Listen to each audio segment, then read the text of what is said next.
I'm the Gray Strega, and I'm here to give you your daily collective read for today, Wednesday, January 21st, 2026.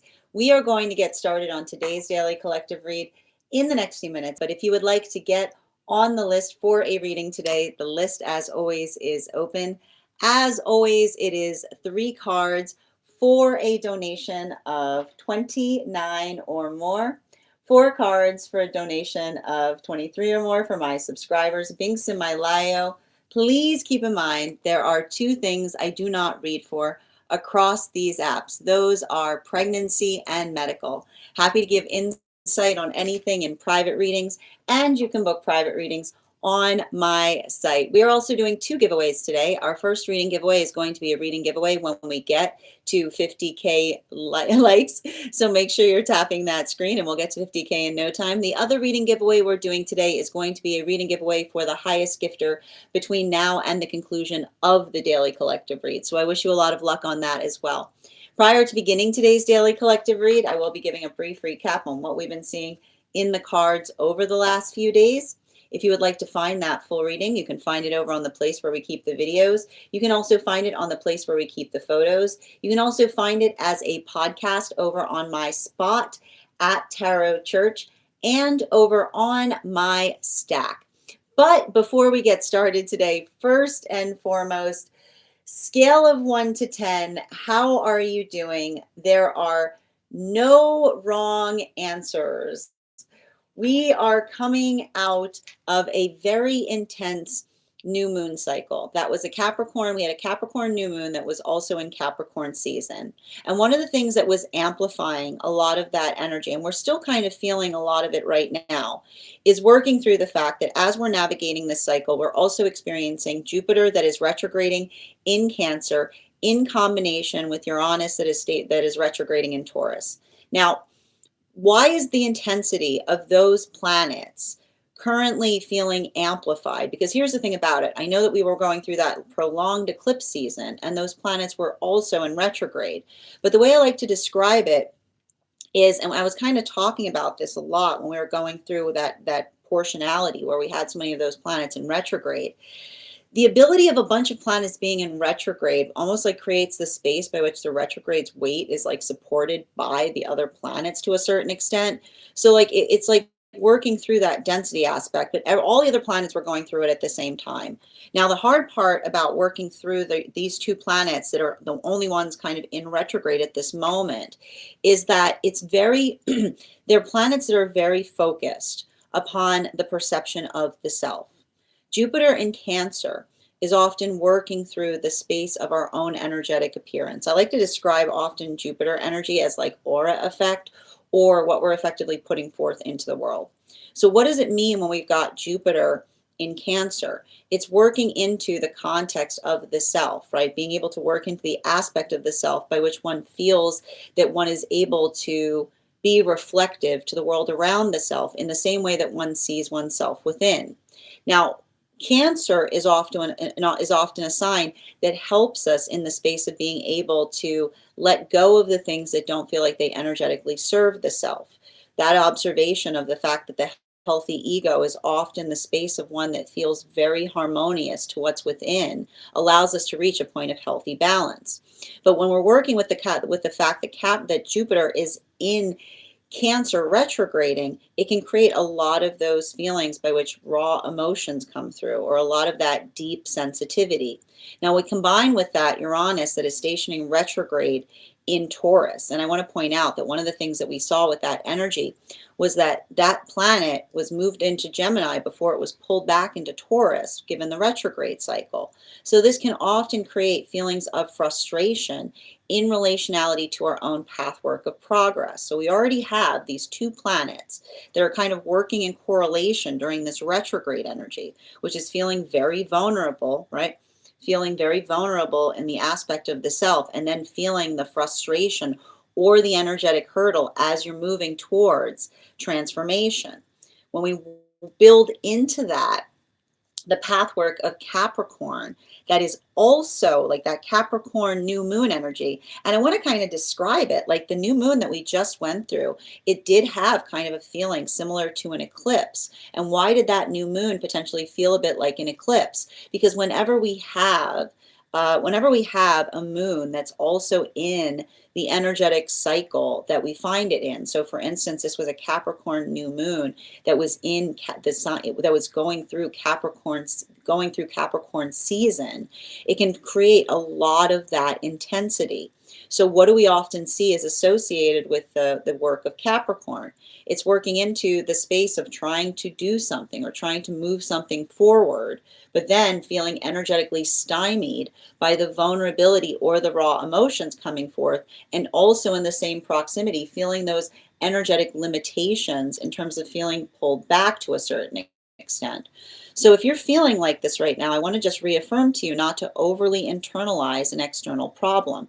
This is an energy that we will continue to move through, being able to articulate and communicate, finding healthy, productive ways to speak upon one's feelings. It's a continuation of the understanding that emotions don't fix things, but emotions allow that aspect of discernment, right? The healthy emotions that have directions attached to them. But at the same time, this is also having a very different impact depending on what energetic frequency you most associate to.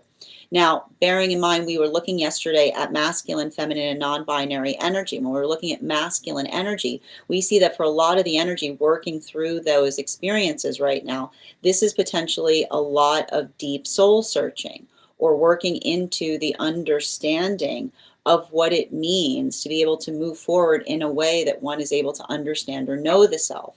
We were seeing a lot of that work that was potentially happening, particularly and especially in relationality to a lot of the masculine, redefining, like almost coming into the space of redefining what it means to be within masculine energy, particularly and especially if these were situations or circumstances by which masculine used to place that outside of the self.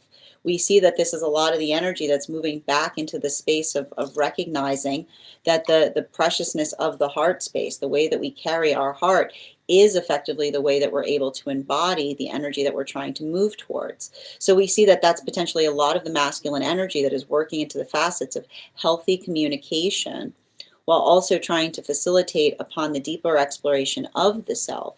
But at the same time, feeling a bit of those energetic hindrance points, particularly and especially in relationality to situations or scenarios by which they themselves feel that sense of, I keep on hearing, feeling those modalities or experiences of moving, I keep on hearing like moving too much into the understanding of trying to externalize instead of moving in accordance with the self. So it's a lot of that work that we potentially see that is building into the step of I keep on hearing, not necessarily rushing energetic processes, but taking the time that is necessary in order to make sure that those that are in alignment to the self are also working through the communication of the self. So it's really hard right now because like I keep on getting that for a lot of this masculine energy, it's that feeling of kind of wanting to bolt forth, right? Like wanting to kind of rush ahead, but then moving, like almost like moving into the space of taking that time to energetically slow down.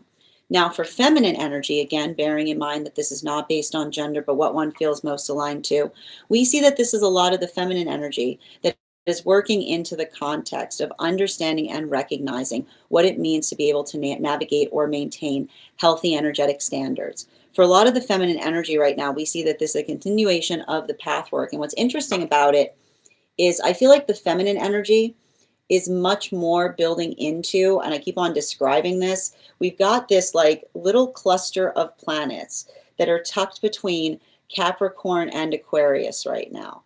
And it's we got Mars behind it. Now we got Mars, Mercury, and Venus that are all kind of moving across the meridian of Capricorn and Aquarius. And so what we effectively see that's happening in those modalities and experiences right now is building into the space of being able to communicate something that one feels within the context of the heart space. Now, what we're effectively identifying with that work right now is that these are situations and circumstances where in feminine energy was being able to articulate or recognize. I keep on getting that this is a lot, and it's interesting too, because what we were seeing yesterday was that there's a lot of delineation that's occurring right now across the frequencies. I feel like for masculine energy, we were recognizing that a lot of the work that we see that was happening had to do specifically and particularly in being able to identify the difference between protective and protected, right? The understanding that when we are feeling protected, right? When we're trying to feel protected, we often bar communication. But when we're protective, right? The space by which we are energetically vulnerable allows for the expansion point by which something becomes energetically possible, because it's the ability to find the energetic balance point in relationality to the vulnerability.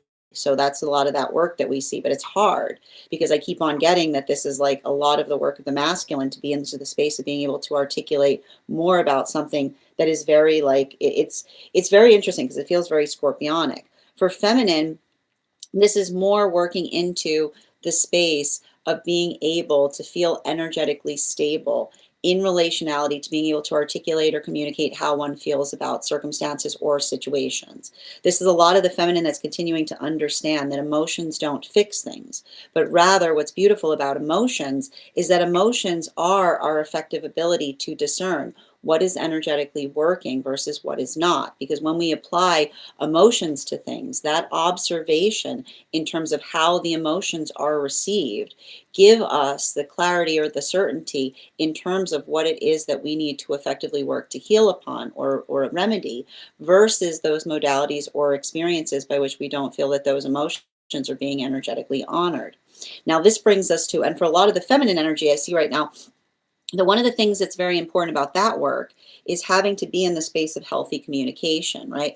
Not holding back, not holding back upon how we feel, but being in the space of being able to express the way or the modality that we feel that allows the expansion point in terms of how we arrive to new possibilities. So this is a lot of the feminine energy that's working into the understanding that it's working towards like holding effectively two energetic standards. The ability to hold an energetic standard is also the ability to articulate upon why it is energetically important. So I feel like that's a lot of the energy of the feminine that's building into healthy stability, but it's also hard because it's also requiring the feminine to kind of come into more of a courageous or the ability to find that energetic bravery in terms of being able to articulate how they feel about things. So we see there that that's a lot of that heaviness.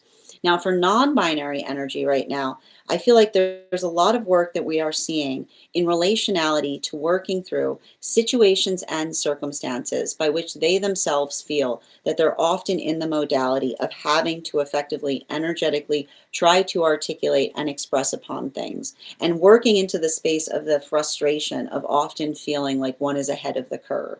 For a lot of this energy, that modality or that experience of always feeling like a bit of being ahead of the curve can often feel like it's very energetically isolating.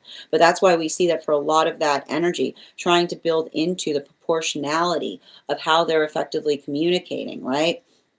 And I keep on getting that for a lot of that energy, the work that we see that is being facilitated is pulling back on the tendency of energetically walking away from things, right? Because that's a lot of the energy that we see. And I feel like that's a lot of that Neptune and Saturn energy that's hovering between Pisces and Aries, right?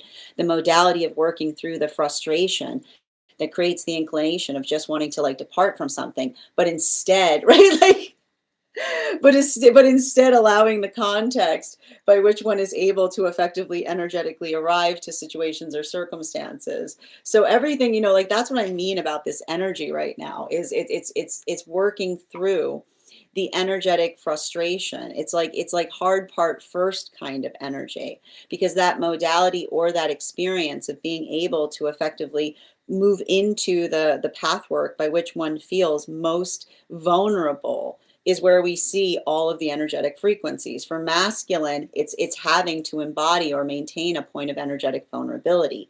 For feminine, it's having to effectively articulate or hold firm in relationality to standards or working into the context of healthy standards. While for non-binary, it's the modality of not feeling the inclination of walking away from something, but instead trying to energetically remain. So if you're feeling this right now, make sure that you're grounding, make sure that you're articulating from your needs, and make sure that you're navigating things with a proportionality of the level or intensity. I need to stress that there's something important to recognize with this energy right now. It's very intense. Okay? It's and we've got an eclipse season coming up too. And the aspect, and here's the thing about it, and I need to stress this. We've moved into Aquarius.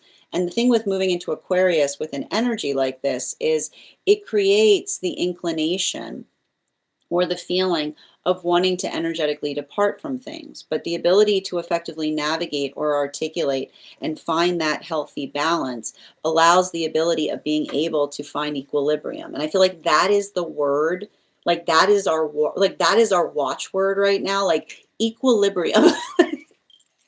That is where we find all of the energy prior to beginning today's daily collective read. But if you'd like to find that full reading, you can find it over on the place where we keep the videos. You can also find it over on the place where we keep the photos. You can also find it as a podcast over on my spot at Tarot Church and over on my Stack. I would also encourage you to head over to my Stack to learn more about a very special retreat that I'm hosting. I'd like to invite you to join me this August as we will study the tarot in the locationality by which the tarot was first discovered. That retreat will be taking us to Italy, where everyone who participates will not only be receiving one-on-one education by me, but also will be eligible for receiving a one-on-one mentorship class with me, where I will meet with you to assess where you are on your personal tarot journey and give you the best insights in terms of how to utilize the work that we'll be doing in that retreat in the best way possible. That retreat is from August 8th to 13th, and if you sign up in the next brief span of time, you'll also be eligible for a $200 discount on the retreat entirely. I also would encourage you to head over to my Stack right now to learn more about our next tarot class, which will be being held on Thursday, February 19th at 6 p.m. PST, 9 p.m. Eastern. We are going to be continuing our studies into the tarot with the study on the suite, the court cards in the sword suite. That will effectively, if you are interested in taking and participating in that as well, all you need to do is head on up to my Stack and become a paid subscriber. Your paid subscription to my Stack is your ticket of entry into our live classes each and every month. As a monthly subscriber, you will also have access to over 9 hours worth of material in the Tarot Church Library Class Archive. You'll also have access to a one-on-one chat with me and the other students to ask any questions they may have in relation to anything we've learned and studied thus far. And if you become a founding member to my Stack, not only will you receive a discount on the full year's worth of classes, but you will also receive access to over 20 hours worth of material in the Tarot Church Library Class Archive, as well as receiving, if you choose to have one, a mentorship class with me. One of the things I tried to do with these classes was make them accessible to the absolute novice tarot reader as well as the seasoned reader. There's definitely something there for everyone. Don't let your lack of experience or your robust experience prevent you from joining us in these classes. And even if you don't become a paid subscriber to my Stack, I would encourage you to follow me there to stay up to date on any new offerings or services. I also post my weekly newsletter there, which will let you know about my in-person events, as well as my online live schedule, as well as my mystic meditation articles, which give you updates on everything we've been seeing energetically in the cards. I just wrote one recently on this new moon energy that we experienced. Finally, I want you guys to know that on top of my standard life path readings, I also offer mentorship classes. These are for any of my students seeking a more personalized educational experience with me. I take a very limited number of students for this reason, as those classes are focused on each individual's personal spiritual goals and journey work. Those classes can be purchased on an individual level or as a monthly class series, weekly or bi-weekly as your schedule permits. Also for my students seeking more consistent weekly tarot support, I'm very happy to offer weekly tarot insight packages. That is a package of 4 30-minute readings, again, weekly or bi-weekly as your schedule permits, so that you can stay more consistent on your personal journey. And I'm also very happy to now offer dream interpretation readings, which you can purchase per dream or as a series. If you purchase the series, I would encourage you to start to keep a dream journal, as we will meet weekly or bi-weekly with that journal to utilize the tarot to understand the key themes and messages coming towards you in the dream space. That said, we are going to get started on today's daily collective read in the next few minutes, but if you would like to get on the list for today, the list is open. You will be the first person read for. The first person read for each day will always receive an additional card in their reading. We're also at 2.3K likes already. Thank you guys so much for tapping that screen. When we get to 50K, I will be gifting a reading back to the collective as well. Welcome. Good to see you today, Lady Alexandra. Thank you for the grand rising. And lady, I'm not sure what you're talking about. I'm not experiencing that on my side, but thank you for sharing the live. Always appreciate it. 4.5. Let's see if we can get that higher up today. Hi there, Alexandra. Feeling overwhelmed by big life decisions and wanting to seclude myself. Listen, I know, like, I want to point out right now, like remember what I said? The hermit energy. The hermit energy is strong right now. I got to stress this. Now is not the time to go into hermit mode. I know that the inclination is there, but that ability of working through it is going to kind of help us. And I keep on getting and that's what I mean in terms of like working through equilibrium, finding that ability or that modality of doing something that feels energetically stable to the self, resting as needed, and not going into an overwhelmed state. And I'm going to say overwhelmed even in the modality of wanting to go into hermit mode to a certain extent, right? It's not that you can't go into it. It's just you have to use some proportionality right now. Thank you guys for supporting each other in the comments as well. Overwhelmed is my middle name. Good to see you today, dear. And thank you as well, Dana, Leo Sun, Cat Moon. How are you doing right now? That's a lot of intense energy to be navigating with this energy that we're experiencing. And Alexandra, I don't want to rush my big decisions because of things that need to be worked through. Exactly. Make sure that you're taking things one step at a time. How are you doing today, Bridget? Grand Rising, Alexandria. Oh, it's Alexandria is what I'm seeing there. Apologies if I'm saying your name incorrectly, please feel free to correct me. And Ted, thank you so much for the follow. Exactly. Welcome. Thank you for those hearts. Hi there, Gazed. I mean, I don't know. I mean, I need to point out, Gaze, you said if they want guidance, read scripture. There's many different spaces to find guidance. There's nothing here that articulates the fact that you can also read scripture. It's working into the space that everything is energetically supportive here. So, and again, I like to point out that you're welcome to stay. I have a very simple room. I have a very, very simple rule for this room, which is we don't come into a space we don't cast judgment on each other. And again, I feel like you are kind of articulating a bit of a judgmental aspect. So if you're willing to stay and receive something, because obviously something drew you here today, you're welcome to stay. But I would ask you to make sure that you're following the same rules that Yeshua themselves articulated, which is you have to be kind. If you can't be kind, I will have to mute you. Thank you for being here and respecting the chat space. Hi there, Wild. Welcome today. Grand Rising, Jen. Good to see you. One moment, please. Absolutely. Welcome, Avatar. Grand Rising, Jen. And thank you as well, dear. You're so welcome. Sorry. Again, I mean, you know, I'm not in the modality right now where I mean, you're choosing to be in this space here. So I'm going to go ahead and mute you right now because obviously you're in the space, like I can see that you're in a lot of pain and you're looking for a space to have confrontation, right? Like you have the choice. I just need to point this out, Gaze. You have the choice of being anywhere right now. And yet you're choosing to be here at this moment with me, which articulates to me that there's something that you're energetically seeking from me. And obviously the way that you're coming into a space and you're casting doubt on things is the fact that you're looking for something to believe in. I'm not here to prove anything to you. The space by which you find belief needs to rest within you. And I hope whatever you're going through gets easier. And I hope that you recognize and acknowledge the pain that you're experiencing so that you don't feel that you need to project it on others. I hope you have a better day. I am going to have to go ahead and mute you because, again, I do feel like the space by which we're articulating, I have a very simple rule for this space. We consider this a sanctuary space. So as long as you're being kind and accommodating to those that come here to receive that, you're welcome to stay. But in the modality by which what you're trying to do is you're trying to demand my energy. You want to get into a confrontation so that I give you more of my energy. And I'm trying to articulate that the energy that I'm here to give is for everybody, not just specifically for you. So I've given you enough of my energy today. I hope that's enough that what you need to be able to find a better modality by which you yourself can experience and receive the world today. And I wish you well on that journey. Thank you so much.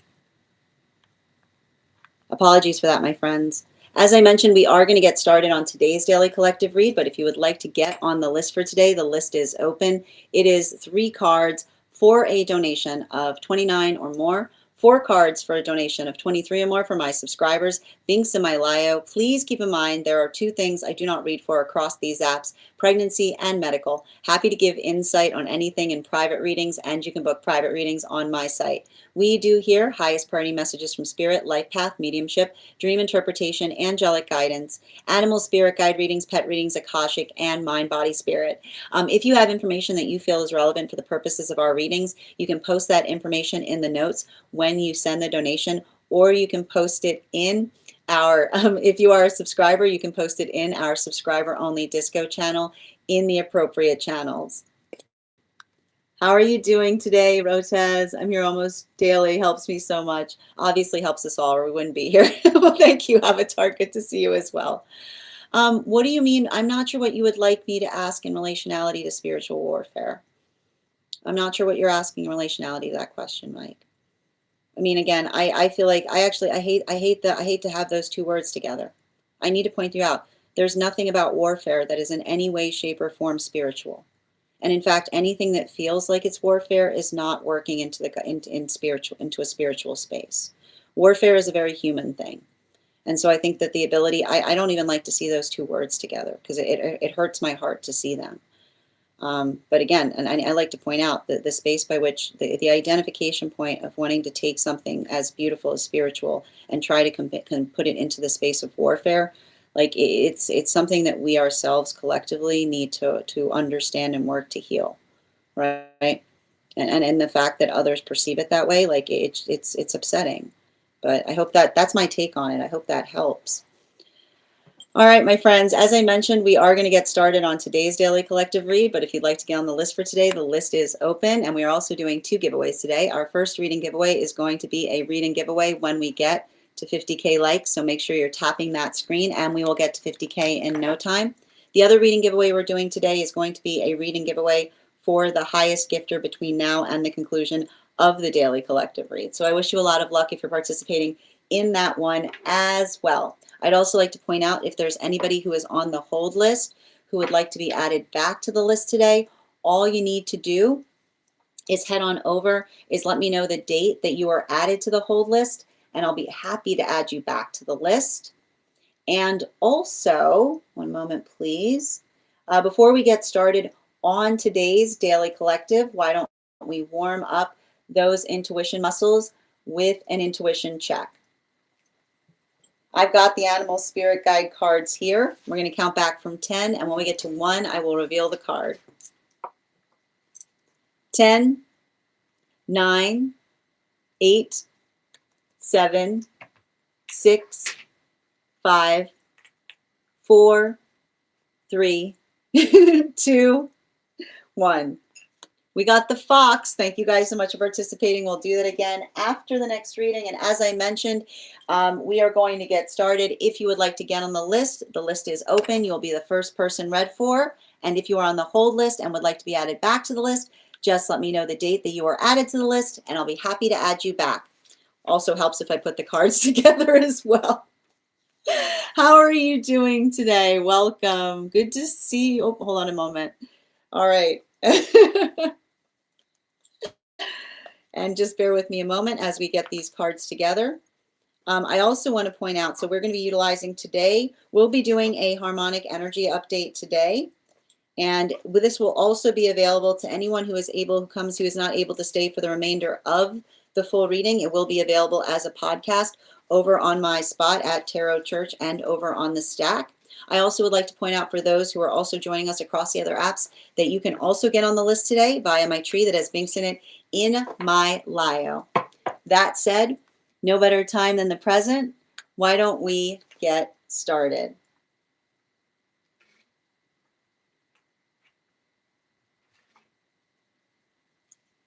Welcome, everyone. Happy Wednesday. I'm the Grace Strega, and I'm here to give you your daily collective read for today, Wednesday, January 21st, 2026. What do we have coming through in the cards for today? Can I please have the first two cards in our 5-card spread for today? Our first two cards that we are starting our day off with today are the 9 of Wands in its upright in combination with our 3 of Cups in its reversal.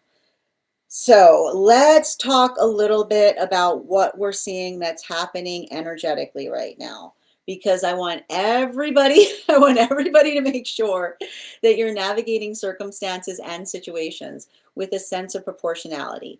We are experiencing a lot of energetic intensity right now. There are a few reasons for that. And we're going to go through all of the reasons to make sure that you're not overly internalizing an external situation that's happening planetarily. So one of the things that we see that's happening right now is we've got Jupiter and Uranus that are both in retrograde. Now, one of the reasons that this was causing so much of that frustration has to do, and this is why, remember, I'm going to keep on pointing this out. When we were going through the retrograde season, everybody kept on asking me, when is the retrograde season going to end? And I'm like, I'm not worried. It's not the retrograde season that you have to worry about. It's the way that the planets come out of retrograde. Because in the way, when all of the planets were in retrograde, it was a little bit easier because it was like almost the space by which all of the energies of the planetary systems all navigating the retrograde energy, right? It feels energetically stymied, or it makes you often feel like you're feeling limited, but everybody was navigating in the same proportionality of that. But what we're having happening now is potentially feeling an intensity, and the modalities by which we see that these are occurring are very important. Where are we seeing a lot of this heightened sensitivity right now? We've got the modality by which we're recognizing that Jupiter is retrograding in Cancer. And Jupiter retrograding in Cancer is working into the context of the vulnerability of the self. It's the feeling of energetic frustration that we often feel that creates that feeling of heightened sensitivity, right? Things that would normally not get under one's skin, right? Suddenly feeling like it's really, really, really amplified. And to add to that, we've got Uranus that is retrograding in Taurus, and that energy was moving into Gemini before it was pulled back into Taurus. So what are the combinations of those two planetary systems in retrograde together causing the feeling of extra sensitivity, right? Feeling extra sensitive, everybody feeling extra sensitive, and also feeling that, like, it's like, I like to describe it as like slingshot energy, because it's that feeling of pulling back when you want to move forward.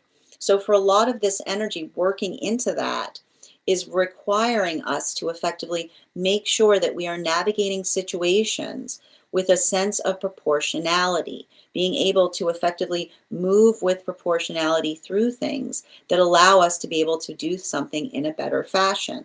Now, we also see at the same time that all of this is occurring, we came directly out of that Capricorn new moon and we were plunked right into Aquarius season. And Aquarius season, I want to describe the Aquarian energy coming out of all of that heightened Capricorn energy. I would not be surprised if you feel like you're having a lot of lucid moments right now, because that's often what we can kind of see with energy like this. It also doesn't help the fact that we recognize that Pluto is also in Aquarius right now. So this could be creating a lot of these modalities by which we feel energetically triggered, or a lot of shadow work is coming up. Now, all of this is to say that one of the things we also see is the fact that we also have a new relationship cycle that's opening, and these are the world partnerships. So these are relationships that are effectively based upon and built upon the ability of giving forth towards things, right? The healthy proportionality of work that we put forth that allows us to energetically embody what it is that we're moving towards. So we've got a lot of that energy that's happening in synchrony. And in the modality by which we recognize or amplify or feel those experiences by which we're working through something with a sense of proportionality, we keep on seeing that for a lot of energy doing this work, it may be creating those modalities by which you feel like, and I want to say, it's a lot of the space by which doubts and fears can energetically emerge. But the modality by which we're able to navigate something with a sense of proportionality allows the context by which we're able to articulate and amplify how it is that we're trying to do something in a better fashion. Now, talking in relationality to how this is impacting the energies in different relationship cycles, starting first, we're starting first with those world relationships. And the world relationships have effectively been coming together between the time of that Capricorn new moon energy up until the present. Center card for today's spread, we have the Two of Swords in its reversal. So I like one of the things that we identify that's potentially happening right now is working into the context of being able to find a healthy balance. You'll recall that this relationship cycle is a culmination of the last two relationship cycles that we experienced. And what were the last two relationship cycles that we experienced? We were working into the space of the temperance relationships, as well as the moon relationships, as well as the temperance relationships. So what do we see in correlation to the moon relationships in proportionality or in relationality to the temperance relationships? It's the observation of being able to amplify and articulate upon what works towards healthy balance. Now you'll recall, and we're going to talk about this, the prioritization point of the moon relationships was the observation of the energetic refinement, right? The refinement that we effectively bring to things that allow one the ability to do something energetically better. We also identify right now that for those temperance relationships, the observation that everything is possible so long as the work is mutual. So for a lot of the energy right now, and I like to point this out, these world relationships are all about facilitating upon personal, I keep on hearing, the personal work we do to understand that leads to external expansion, right? We work to understand internally so that we can expand externally. And there's a little bit of that work that I keep on seeing. It's like the positive back and forth, right? It's a lot of that. I want to say it's like a lot of that space by which we identify and work through things. And I also want to stress that one of the things that we see that's happening in those energetic frequencies is the observation. I keep on getting the observation of being able to do something, but in a way by which I keep on hearing like the positive back and forth that allows us to build something even further. So for a lot of these energies that are in solitude right now, I either see two different modalities that are occurring. These are either individuals in a space of solitude that are doing that work, right? They're working into the context of recognizing and understanding what it is that they are trying to do better. Because the best way to understand the relationships that are in alignment to us are being able to recognize and understand what we are working on to be able to facilitate externally in the best way possible. So I love this because what we effectively see that for a lot of these energies in solitude, it's the articulation point of being able to effectively recognize or identify healthy energetic standards, working into the context of finding balance.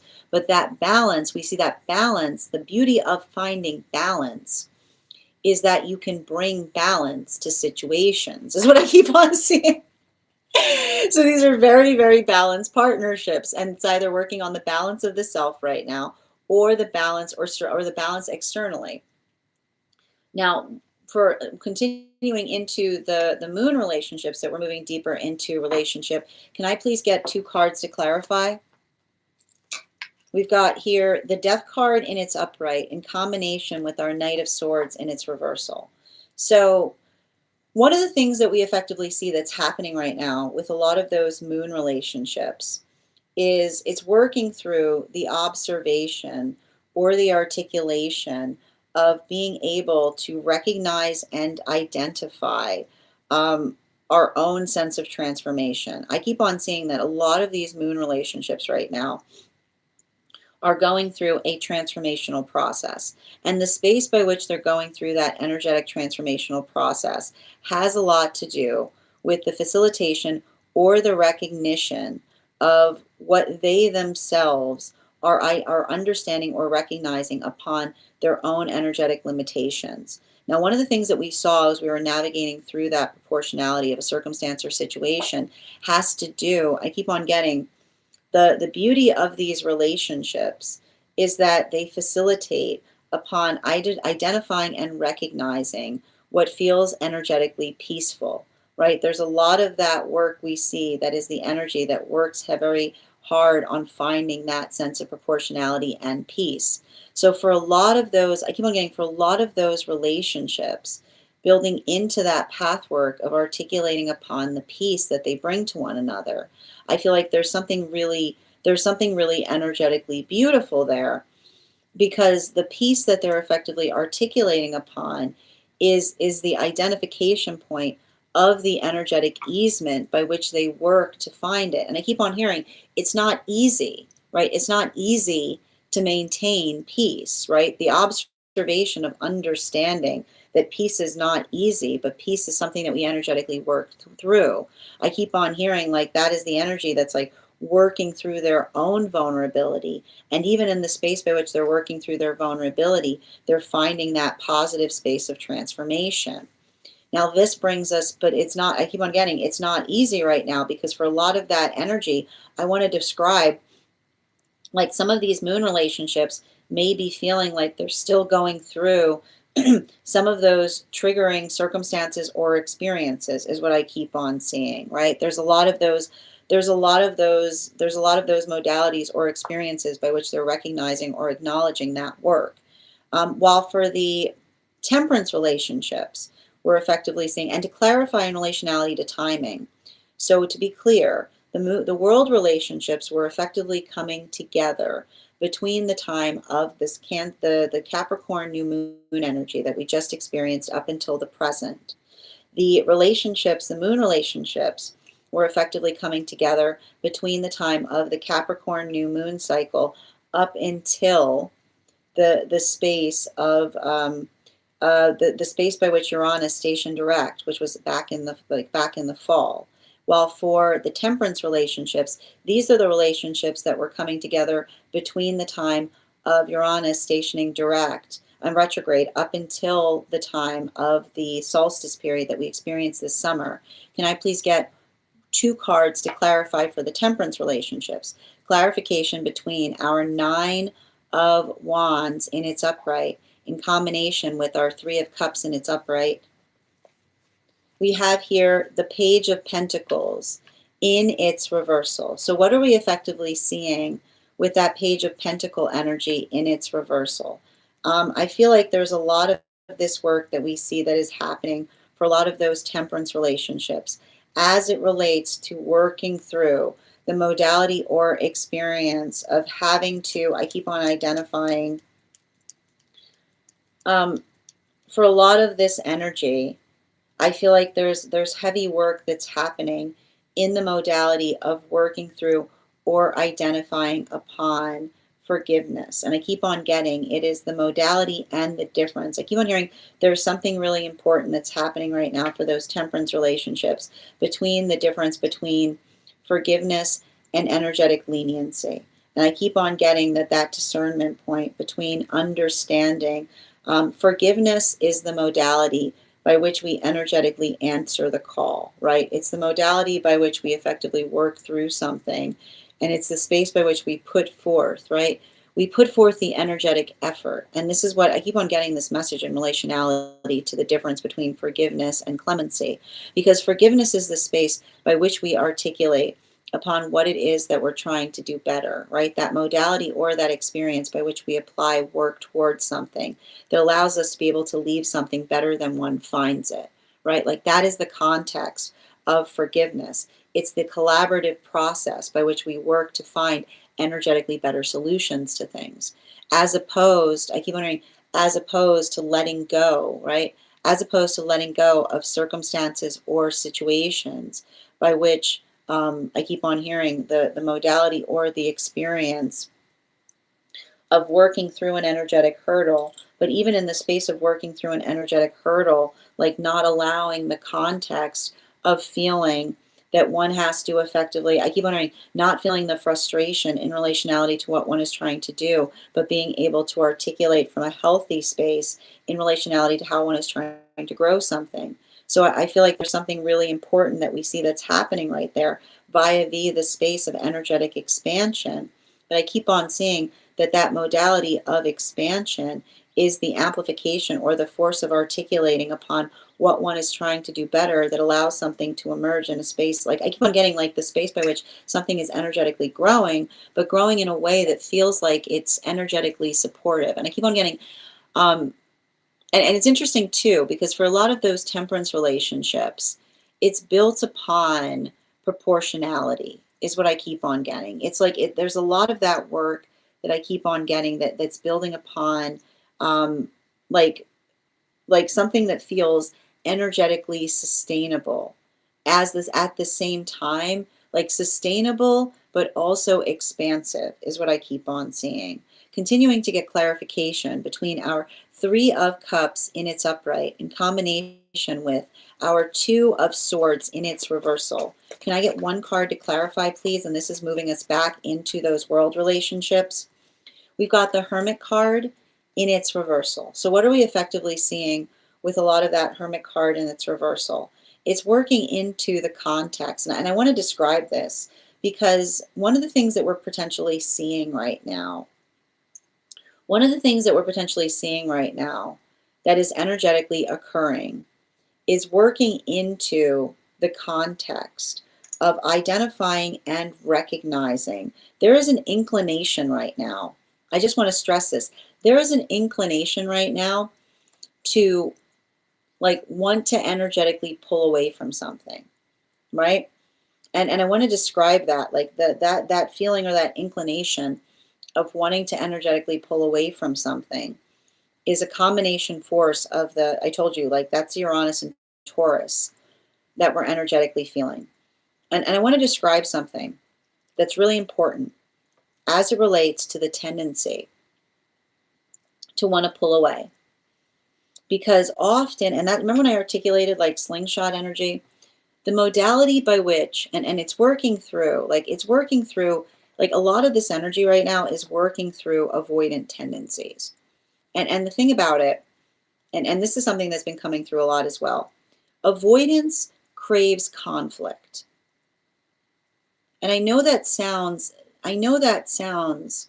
confusing, but let me explain. The modality by which we feel that sense of pulling away from something, right?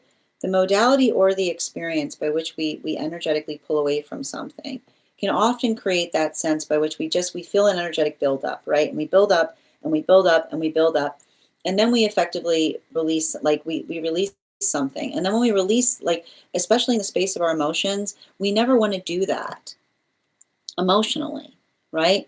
Because the modality by which we do that is often building upon, right? It's the amplification or articulation of the opposite, as steady as she goes, right? Because when we're building into, you have to understand that emotions are effectively, like, emotions don't fix things, but emotions build us into the space of healthy discernment.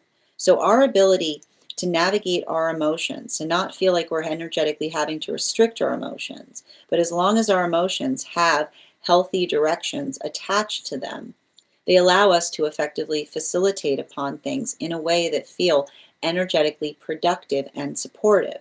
So everything we see that's happening right now, particularly and especially, is I would not be surprised if you're going through those experiences where energetic, you're feeling that energetic inclination to pull away from something, right? And the modality, and this is often what we talk about in relationality, like in relationality to like working through situations or experiences, right? And I like to stress this. Love asks us to stay, right? Love asks us to stay. Love asks us to be present. Love asks us to be able to hold the energetic form even through energetic hurdles. So I feel like that's something that's really important that is being communicated here, because the thing about it is, like, our trauma, like trauma often makes us feel that energetic inclination of wanting to pull away from something. But that modality by which I keep on getting, that modality by which we move through things, right? Even if they're difficult, even if they're arduous, is often the space by which we ourselves speak to, like, that is us putting the power of love into the application of things. And so I just keep on seeing that, like, it's a little bit difficult right now, and I feel like it's very difficult, like, and this is a message that feels like it's coming through across all of the frequencies, right? Because often that modality by which we want to, like, and I want to describe this, the modality by which we want to, like, retreat is often the space by which we understand, like, that is often the space, like, I keep wondering, the retreation act often speaks like the space of nursing a wound, right? And the space by which we energetically nurse a wound doesn't allow us to be into this, like, in the space by which we're able to effectively articulate or define or work through something in a way that allows it to be healthy. Because I keep on getting this. When we're nursing wounds, we hide wounds, right? And when we hide wounds, others don't know that we're going through those experiences of pain or frustration. So I feel like this is what I keep on seeing, that a lot of that energy, like these world relationships in solitude, like, are doing right now, right? They're getting better, right? They're getting better at not just feeling things, but communicating upon what they feel, right? Because when you communicate upon what you feel, you allow the capacity by which it can be healed. So you have to, it's not just, I keep wondering, it's not just like, it's like, it's not just like, like, feel it to heal it. It's like, tell it to dispel it, right? It's a space by which we effectively allow the context by which we're able to navigate something that's painful. But then even in the expression by which we articulate and define upon what we're experiencing allows the observation of something to be energetically clarified. And it's a continuation of understanding moving into those moon relationships. Clarification between our Two of Swords in its reversal in combination with the Death card in its upright. Can I get one card to clarify, please? Clarification coming through right now with our Queen of Wands in its reversal. It's a continuation of the observation, right? It's a continuation of the observation that articulates or defines upon the recognition that our emotions don't fix things, right? Our emotions do not fix things. Our ability to effectively articulate, like, our emotions are discernment. Our emotions are for discernment purposes. And the reason we articulate that is often we get into the modality, like, this is often what happens in the experience of feeling energetic emotions, right? You go through a lot of emotions and you feel that space of saying, why aren't my emotions fixing anything? Emotions don't have the capacity to fix things, right? What fixes things is fixing things, right? Emotions are not, like, emotions show us what needs to be fixed. And the ability to effectively articulate upon our emotions, right, allows the ability to energetically discern how those emotions are held. Now, this is also our responsibility, because it's not enough, right? It's not enough just to have emotions and say you have to honor emotions.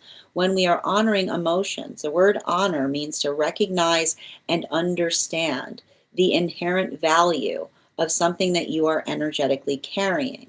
So when we understand the inherent value of something that we are energetically carrying, then that ability of doing so, that ability of being able to articulate upon not just having, it's not enough to have emotions.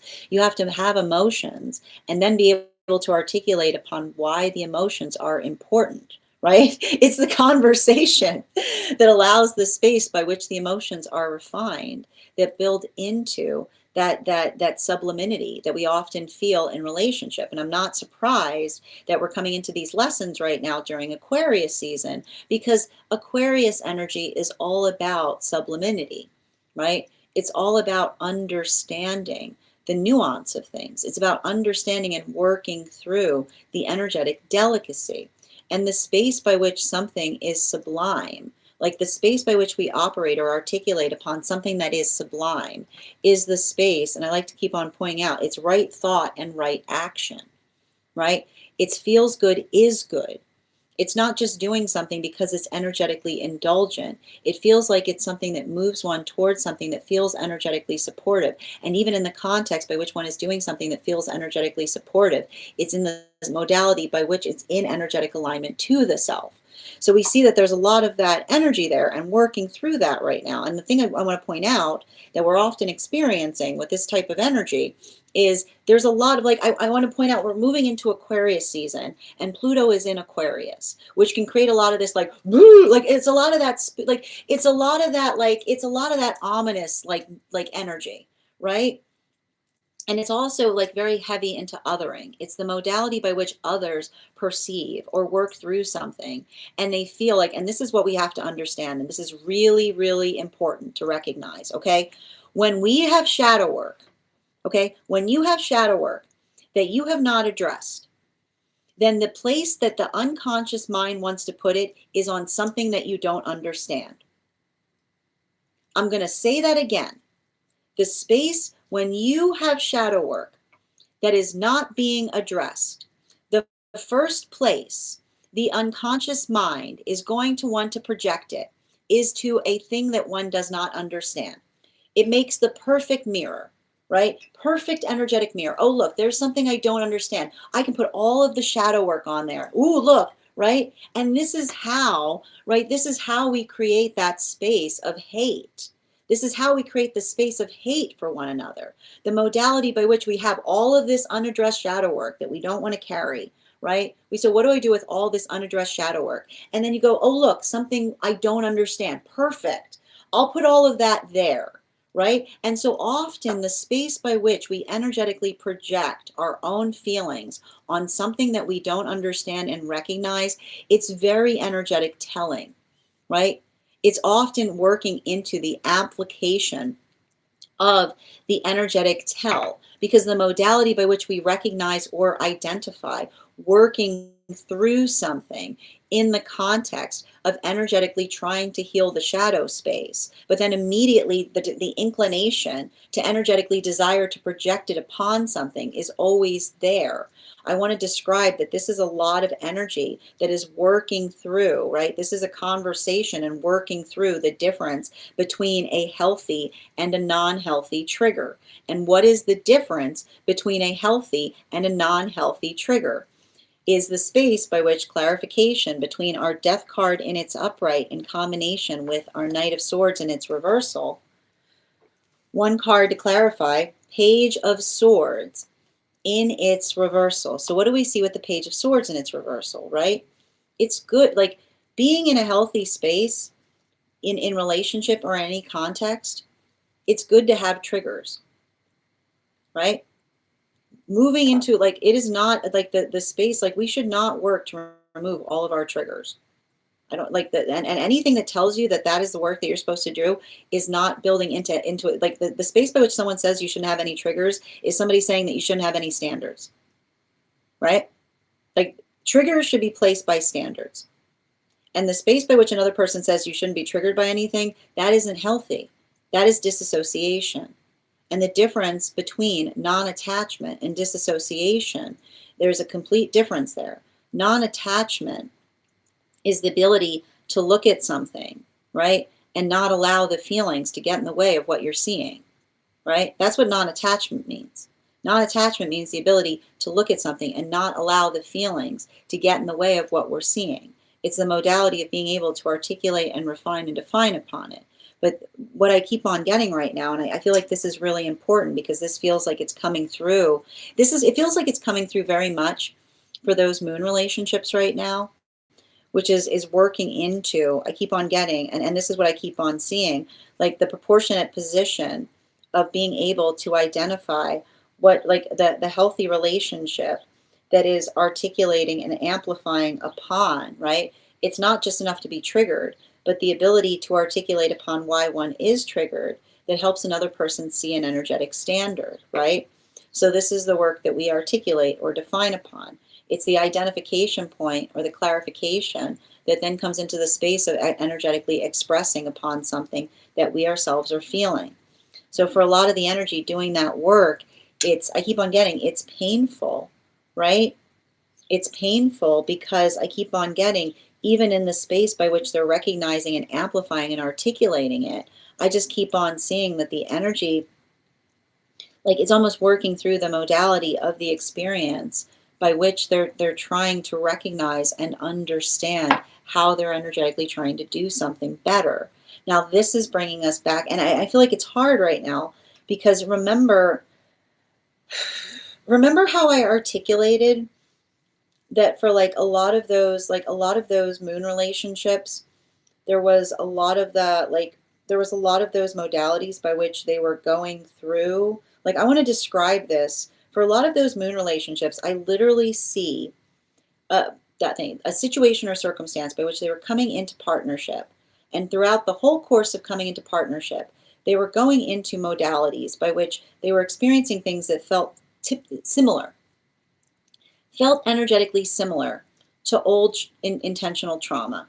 And I see a lot of that energy kind of working to recognize the difference between something that just felt coincidental to something that felt like it was connected to something through the past. But what I see is happening now for a lot of these moon relationships is finding those healthy triggers, right? Like working into the context of identifying and articulating what they are. But what's beautiful about that is like, I keep on seeing, like, I feel like a lot of those moon relationships is like, I keep on hearing like triggered, but persisting in the trigger is what I keep on hearing, like triggered, but like articulating upon the reason why, right? Not allowing the context, not allowing the context of energetically disassociating, but building almost like, I keep on hearing like feeling energetically triggered and then immediately laying a standard down, right? It's like immediately being able to articulate, right? Doing like getting to the work, like immediately getting to the work of understanding why is what I keep on getting. Now, for the energy that is deep within divine union right now, and these are those temperance relationships, clarification between our Page of Pentacles in its reversal in combination with the Hermit card in its reversal. One card to clarify, please. Clarification coming through with the Three of Cups. The Eight of Cups in its reversal.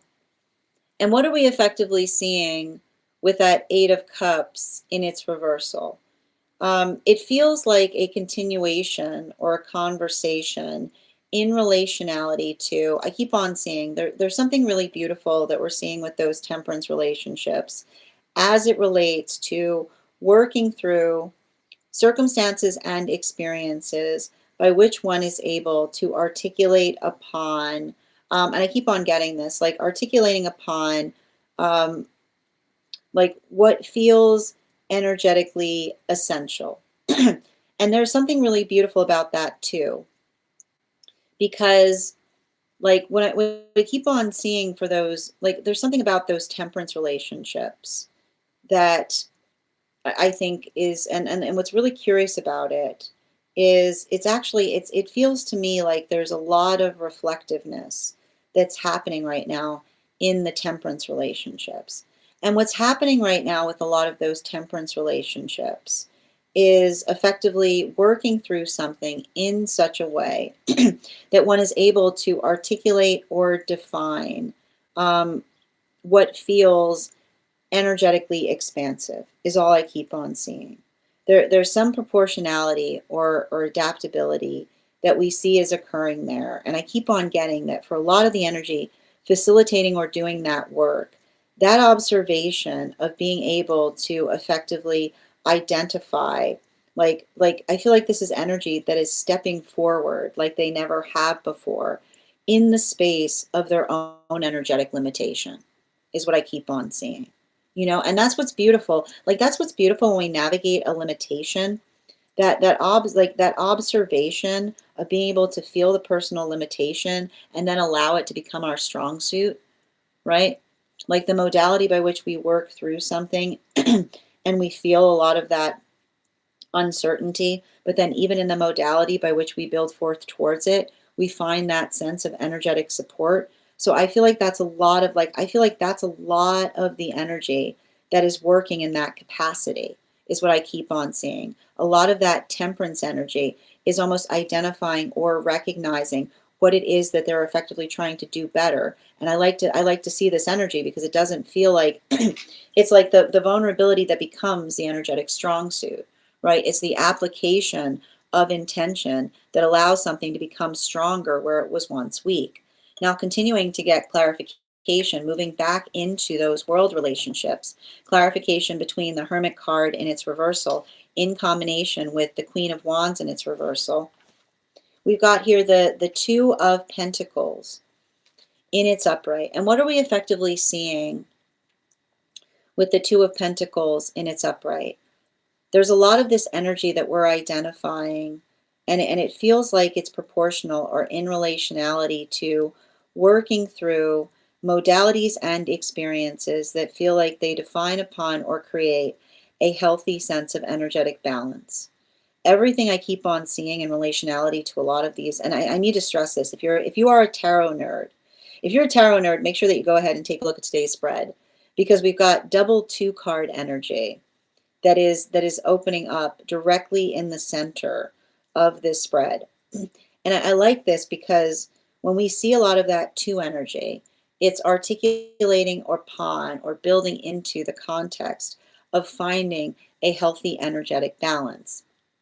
And everything we keep on seeing in relationality to that pathwork of balance has to do, right? And I keep on seeing this right now for those relationships, building into the ability to identify and recognize like what one is working on internally, like what one is working to effectively amend, like to work through or to energetically change or to adapt to, versus what one is trying to effectively like put forth to the self.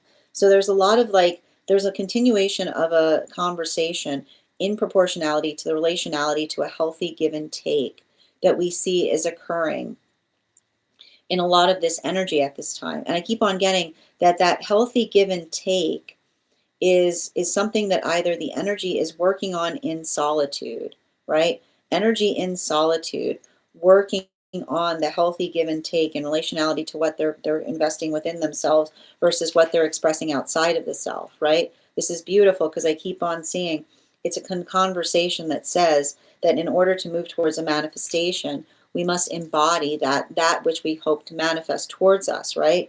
It's like finding the sense of the self that answers the energetic call in relationality to the direction that one is hoping to move towards. But also at the same time, potentially for those relationships that are moving deeper into energetic connection at this time, I feel like this is a lot of energy that is articulating and communicating upon what feels like it strikes that sense of that healthy sense of balance. Now, continuing to get clarification between our Queen of Wands in its reversal and our Page of Swords in its reversal. Can I get one card to clarify? Clarification coming through right now with our Ace of Wands in its upright. So what are we effectively seeing with the Ace of Wands in its upright? We're moving back into those moon relationships. So for a lot of those moon relationships, what we're effectively seeing is, and I need to stress this right now, there's something I'm seeing with these moon relationships that feels like an amplification and articulation upon, I keep wondering, conversations as it relates to healthy standards. And I think the reason I'm seeing that this is so energetically important right now, and I just want to kind of stress what we were identifying was happening for a lot of those moon relationships. Those moon relationships were, again, coming together at a time where there were a lot of coincidental things that were happening that felt very, very triggering, is all I keep on seeing. Like that feeling of that adaptability of an energetic trigger occurring again and again that often create the modality of feeling energetically frustrated or working through something in a way by which one feels triggered. So I keep on seeing that for a lot of those relationships, that ability, like I feel like this is almost the modality by which they're like having productive conversations upon healthy triggers, right? Like the modality by which they are mindful of the energetic standards that they're effectively applying towards one another. And I keep on getting like a lot of that, the shape of that work is like I keep on hearing it's healthy to be triggered for a reason, right? Like the modality, and this is what we talk about with healthy relationship. Healthy relationship is not the modality by which there aren't any triggers, right? It's the modality by which when something is triggered, like when we feel energetically triggered, we can articulate upon it, we can define through it, we can build into that modality and experience by which we're able to energetically articulate upon it. So I keep on seeing that for a lot of this work, being able to energetically facilitate upon how they feel, right? Like that is what's beautiful about it, because it's a conversation about prioritizing that energetic feeling so long as the feeling has an energetic logic to it, right? So this is a lot of, I keep wondering, logic-based approaches to navigating healthy triggers. Now this brings us back into those temperance relationships. Can I get one card to clarify between the Eight of Cups in its reversal in combination with our Two of Pentacles in its upright? We've got here the Nine of Swords in its upright. So what are we effectively seeing with that Nine of Swords energy? A lot of that Nine of Swords energy, I keep on defining the Nine of Swords with the temperance relationships has to do with working through or articulating upon. And this is what we keep on seeing with like moving into Aquarius season is like, and I want to describe this energy that we're currently having right now. Like there's some dread here, right? Like we're navigating through a lot of this like dread energy. But this is what's important, right? Because, and I want to keep on getting this. The space by which we don't allow dread to inform direction is what I keep on hearing. Like dread should never inform direction. It should amplify and articulate upon why something is energetically important, is what I keep on seeing. And I like to describe this. Like I feel like for a lot of those temperance relationships, it's kind of like I feel like it's like the amplification of saying like right through the dread. You know what I mean? Because here's the thing about it, like when you feel dread and you try to avoid dread, you find more dread, right? Because it's working into the space. Like that is what we mean. Like that's what we mean by like avoidance, right? Like it's like when you see dread, you should tackle the dread. It's like you should tackle the dread. Like you just like go right into it because it's the modality by which, right? It's a modality by which we just kind of move towards something in such a way that allows us to be able to articulate upon something that we energetically care about, is what I keep on seeing.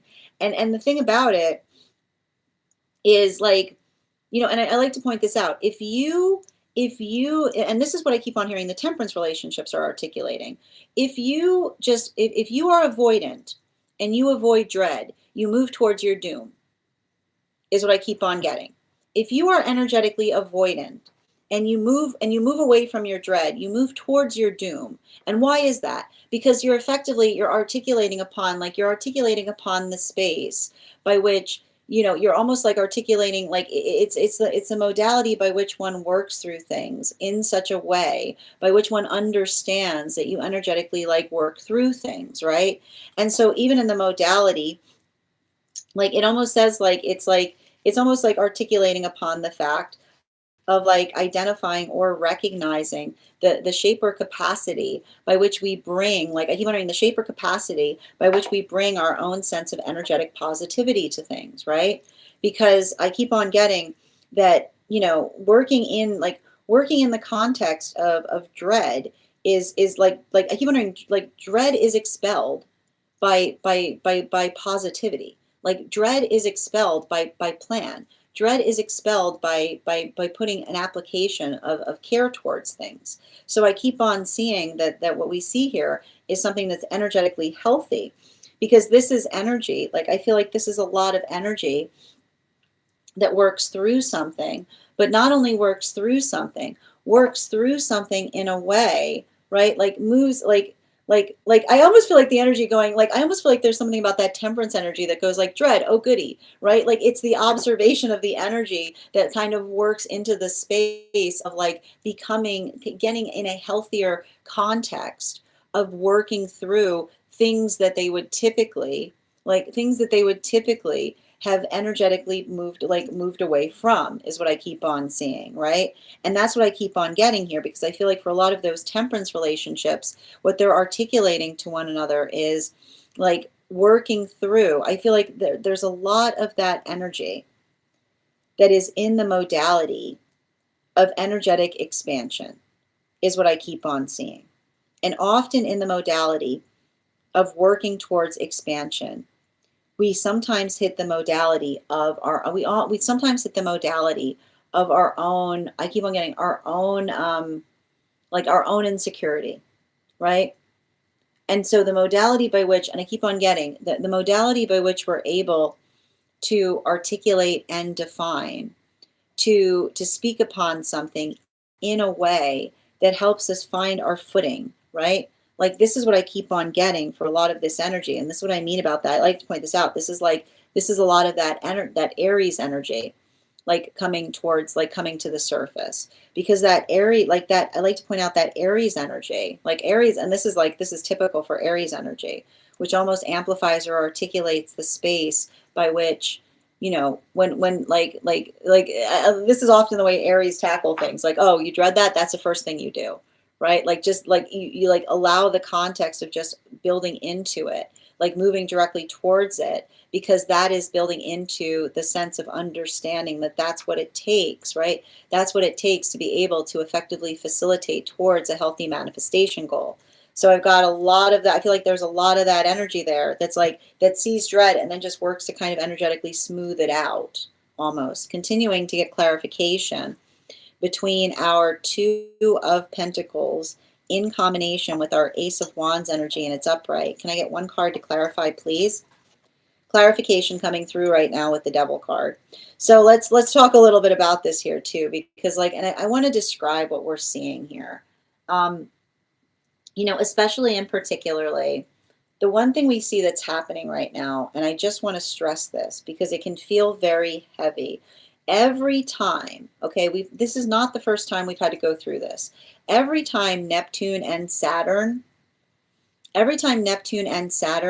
move out of Pisces into Aries, it almost feels like it triggers a Saturn return. Like, especially like we've had this happen before.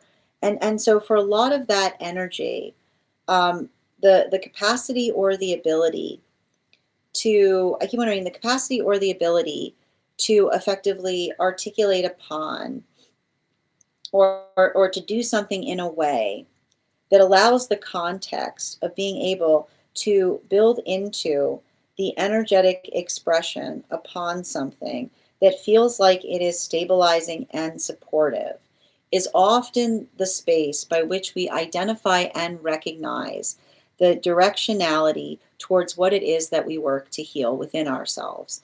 And the thing about this that we have to recognize is there is a tendency, right? There is a tendency, like there's a tendency to always want to energetically project that outwards. Now, I need to point this out because there's something important to see here. And this is what I mean about that proportionality, or finding that healthy balance. So we either work into the context of being able to recognize or identify the shape by which we facilitate upon work. And the shape by which we facilitate upon work dictates the fact that we recognize that there's always something that we could be better at, right? It is the amplification and the definition upon what it is that we are trying to do in a greater way. And so I keep on seeing here, for a lot of that Nine of Swords energy, this is a continuation of conversation, particularly related to the understanding of, and this is what's beautiful, right? When one understands one's personal limitations, you effectively become energetically inured to a certain extent in relationality to others' projections, right? Because it's the modality by which, and this is why it's so important to know oneself, right? And to be clear, right? This is why we work to understand ourselves perfectly, because often we are in a world, right? And you just have to understand this. We are in a world where if someone doesn't want to do the work on themselves, they'll immediately try to project that work onto another person, right? They'll try to articulate that something that they're feeling a limitation upon is another person's, like we have to erase the concept of fault, right? Because the modality by which we navigate situations with a sense of proportionality is the observation of recognizing the unifying quality by which situations arrive to a certain point, right?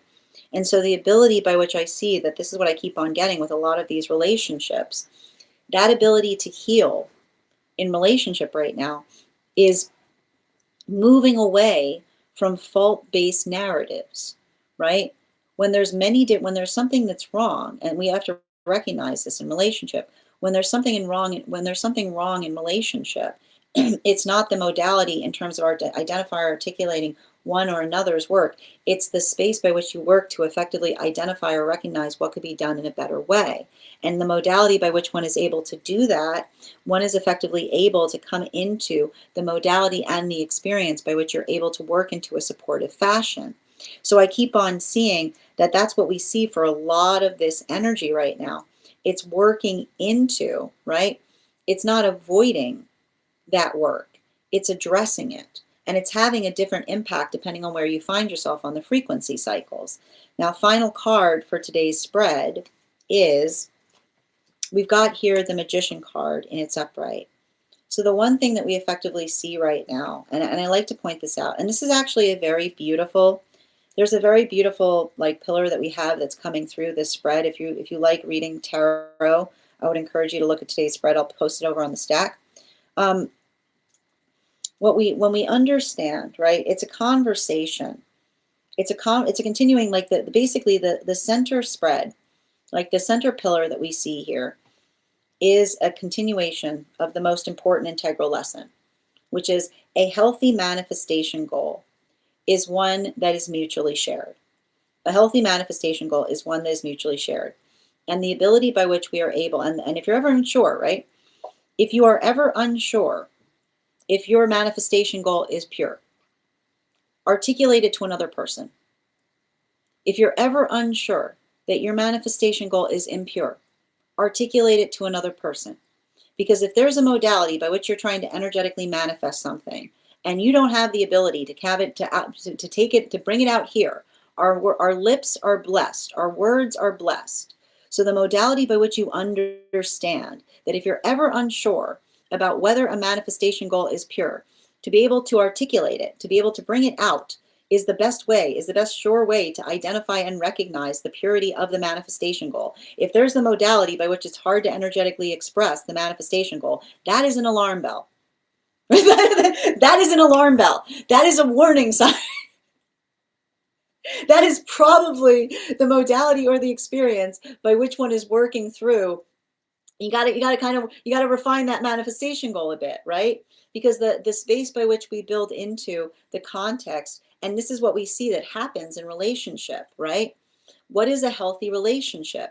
It is the mutual work we do to manifest, or like to build into our manifestation goals. And the modality by which we do so is the modality by which we energetically share and articulate upon what those energetic dreams are. So we see that for a lot of the energy doing that work, energetically facilitating upon that, articulating upon that, is the space, right? Is the space by which it feels energetically healthy, because it's the space or the opportunity by which one is able to expound upon or express what those goals are. So this is what I keep on getting, right? This is a unifying like space that we see that's happening right now across all of the frequencies. For a lot of the energy right now that is in solitude, right?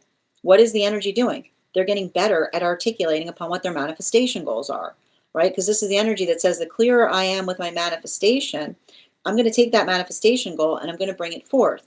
And in the context by which one brings it forth, you might navigate rejection. That's good, right? It's good to be able to bring a manifestation goal out when you're building into a relationship, and the modality by which you articulate to another person what it is that you want in partnership. If another person says, oh, then you don't want to move in the direction of that person, right? You don't want to move in the direction of that person. Our job is not to convince each other about the manifestation goals that we desire in relationship. Our ability to articulate upon it is the discernment, and then we allow our emotions to discern whether another person wants that as well. So that ability of being able to recognize or amplify or articulate that, we just see that that's a lot of the energy that is working upon that energetic pure intention. And even in the context by which they're working upon that pure intention is allowing the space by which they're identifying and recognizing the architecture in terms of what it is that they're trying to do better. And it's not perfect, right? And this is the energy that basically is in solitude, building into healthy relationship, that says, my job in a healthy relationship is not to become perfect. My job in a healthy relationship is the ability to articulate upon my manifestation goals clearly. Because the clearer that we are in articulating our manifestation goals, the easier it is for another to be able to recognize, articulate, and define upon them. So we see that this is bringing us into those moon relationships. And what do we see that the moon relationships say to each other? I love how easy you make it. Because ease is the greatest thing that we see in relationship. And the modality by which we work towards energetic easement is the space by which we recognize or amplify or articulate upon what it is that we're trying to do and how it is that we're trying to do so. It's the space by which it's the modality by which we always work into that state of easement, but it's understanding that that easement requires work, right? Because often in those modalities or experiences, by which, and this is what I keep on seeing these moon relationships are doing right now. These moon relationships are hitting, like they might be hitting some triggers in each other. But what are they doing? Are they pulling away? No, they're not pulling away. They're not pulling away. They're not following the inclination of avoidant tendencies. They're leaning into the discomfiture, because the only way you make something better is if you lean into discomfiture, because by leaning into discomfiture, you apply the energetic ease, like you apply the healing, welcome to Uranus retrograding in Taurus, right? The only way for something to get better is to make something energetically uncomfortable first, right? While for the energy that is deep within divine union, we just keep on saying that this is a lot of the energy that's kind of like, I keep on getting, this is a lot of the energy that often feels the modality of having to effectively work through the sense or the space of energetically feeling like one is having to shoulder a burden, is what I keep on seeing. And that's why I keep on getting, like, it's really interesting because I just keep on seeing a lot of this temperance energy right now is in Aries. And Aries, like temperance energy in Aries is working into the space of feeling, I keep on hearing like feeling energetically frustrated about something. But also, like, I keep on hearing, this is the energy that articulates, it says, the way that we navigate through frustration is by communicating upon it. Because when it's the same thing, so the energy, All right, so the energy that's in solitude is working through the best way to articulate a healthy manifestation is by communicating it because our lips are blessed. The energy that's deep within divine union is saying the best way to navigate through frustration is to do something about it, is what I keep on seeing.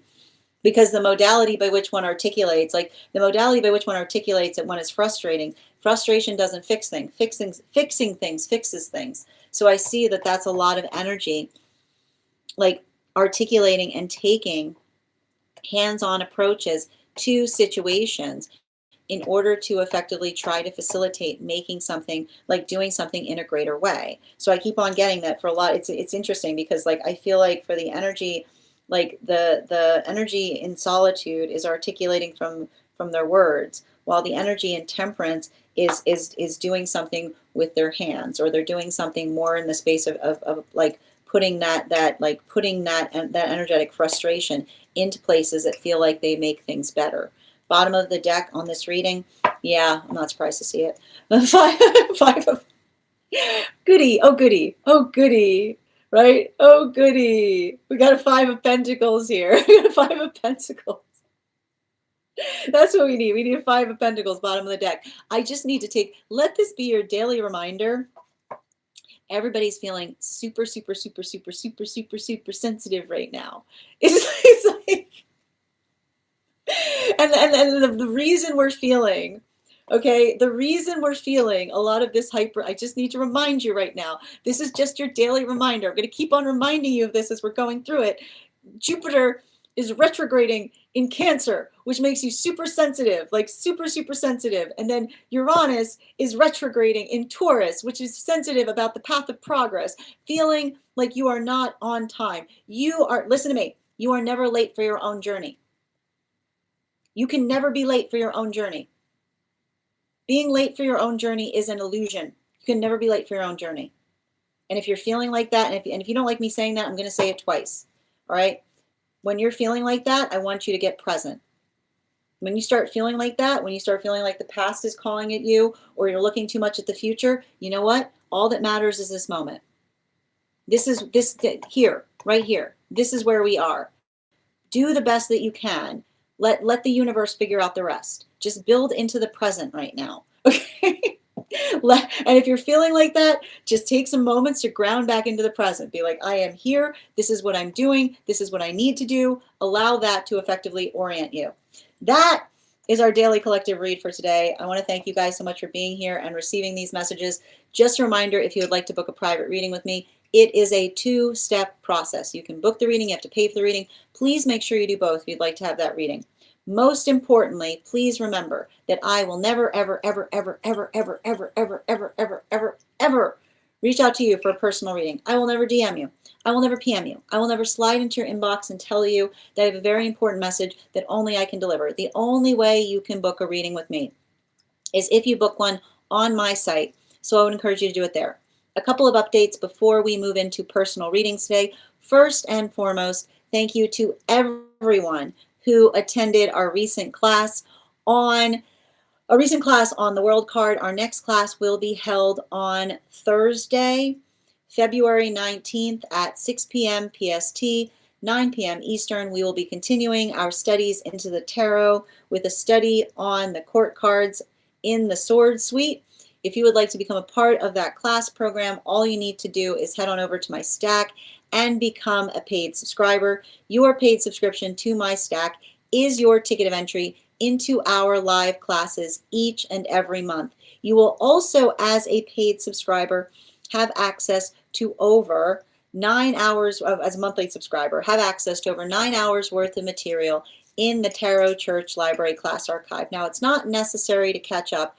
I will do my best to give you an update, on everything we've studied prior to beginning the next class, but the material is there for you to receive as you're ready to receive it. You'll also have access to a one-on-one chat with me and the other students to ask any questions that you may have in relation to anything we've learned and studied thus far. And if you become a founding member, not only will you receive a discount on the full year's worth of classes, but you will also receive you'll also have access to over 20 hours worth of material in the Tarot Church Library Class Archive. You'll also have access to a complimentary mentorship class with me.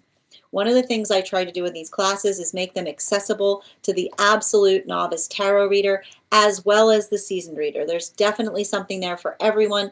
Don't let your lack of experience or your robust experience prevent you from joining us in these classes. And even if you don't become a paid subscriber to my stack, I would encourage you to follow me there to find any updates or information. I also post my mystic meditation articles there, which give you updates on everything we've experienced in the readings in a bi-monthly format. I just wrote one recently on this new moon in Capricorn energy that we just experienced.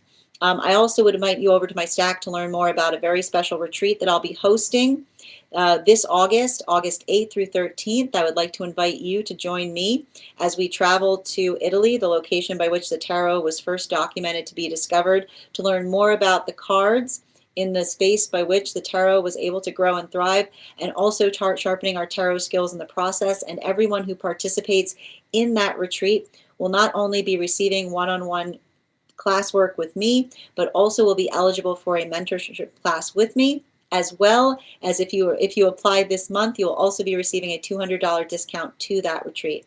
I also want to let you guys know that on top of my standard life path readings, I also offer mentorship classes.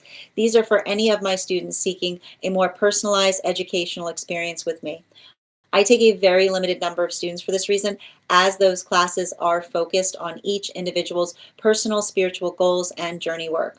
Those classes can be purchased on an individual level or as a monthly class series, weekly or bi-weekly, as your schedule permits. Also, for my students seeking more consistent weekly tarot support, I'm very happy to offer weekly tarot insight packages. That is a package of 4 30-minute readings, again, weekly or bi-weekly, as your schedule permits, so that you can stay more consistent on your personal journey. I'm also very happy to offer dream interpretation readings, which you can purchase per dream or as a series. If you purchase the series, I would encourage you to start to keep a dream journal, as we will meet weekly or bi-weekly with that journal and utilize the tarot to understand the key themes and messages coming towards you in the dream space. I want to thank you guys so much for being here today and sharing in these messages, and we will do this again tomorrow. That is our daily collective read. We are going to get started on personal readings. Congratulations to Avatar. You got our highest gifter today. You will be receiving that free reading. And if anybody else wants to get on the list right now, you will be the third person read for. It is 3 cards for a donation of $29 or more. 4 cards for a donation of $23 or more for my subscribers. Binks in my Lio. Please keep in mind, there are 2 things I do not read for across these apps: pregnancy and medical. Happy to give insight on anything in private readings, and you can book private readings on my site. All right, good to see you today. Welcome. How are you doing today? Grand Rising Poetic. How are you doing today, Kath? So good to see you as well. Bear with me a moment as I read over the comments that came through. And Chelsea, thank you for sharing the live. Always appreciate when you guys share the live. Kim, thank you for the follow. How are you doing today, Avatar? Brenda, thank you for the follow as well. Good to see you, Moon. How are you doing today? Bridget, excellent. And thank you as well, Donnie, for the follow. Grand Rising, Nikki. Good to see you, Diamond. Hi there, Bridget. It's a Stranger Things. I'm with you there, Avatar. Exactly. Yes, I thought I heard that the other day. And thank you so much, Brenda, for the follow. Oh, thank you for the compliment, Nikki. Oh, that's really kind of you to say, Avatar. And thank you as well, Alexandria, for the crowns, and thank you, Chris, for those gifts as well. We have a new relationship. Yeah, the new relationship started at the Capricorn new moon. And Cosmic, thank you for the follow. Thank you, Kim, for the compliment. Absolutely. Well, listen, I need to point this out. The magician relationships are still there, but it's a modality by which we're trying to read, like we're trying to read into, like, it's just they move like they move in, and it's working through the lessons. So the lessons are still there. It's the accumulation of the lessons as they continue to move deeper. Absolutely. And thank you for the follow, dear Chelsea. Thank you for sharing the live. Hi there. How are you doing today, Bella? I'm happy to read for you on that if you'd like to get on the list. List is open. You'll be the third person read for. Yaz, good to see you today. And thank you as well. Yaz, I need a diagram with all the definitions of moon, magician, and world relationships. I could probably do that, actually. It's a good note. I can work on that. Thank you for the advice. Yes, I've observed toxic behaviors and it makes me want to run away. Well, I feel like there's something important that we see right now. Like I keep on getting there's something that's being navigated right now in relationality to avoidance. And I keep on hearing avoidance and recognition to like what one can work through versus what one is energetically healing from. Yeah, so though, yeah, no, so it's like basically, and thank you for getting on the list right now, Alexandra. You'll be the third person read for today. And if anybody else wants to get on the list right now, you'll be the fourth person read for. And I like to point out, like, so the way that we effectively see this, and like the energy that's moving deep into union, like the way we articulate it is the energy, like the energy that's within there is the space by which they're still working on those lessons, but the lessons are effectively everybody that's deep within divine union is now working through the temperance lesson, like is working through the temperance lessons, right? I hope that makes sense. So the reason, and I want to clarify this for those that might be energetically confused. I want you to think about, right? It's the movement of energy. The reason I am demarcating, right? The reason I'm demarcating the relationships as at the category by which they enter into partnership. Now, once you enter into it, you move deeper. You continue to move through the energetic lessons as you move deep within divine union.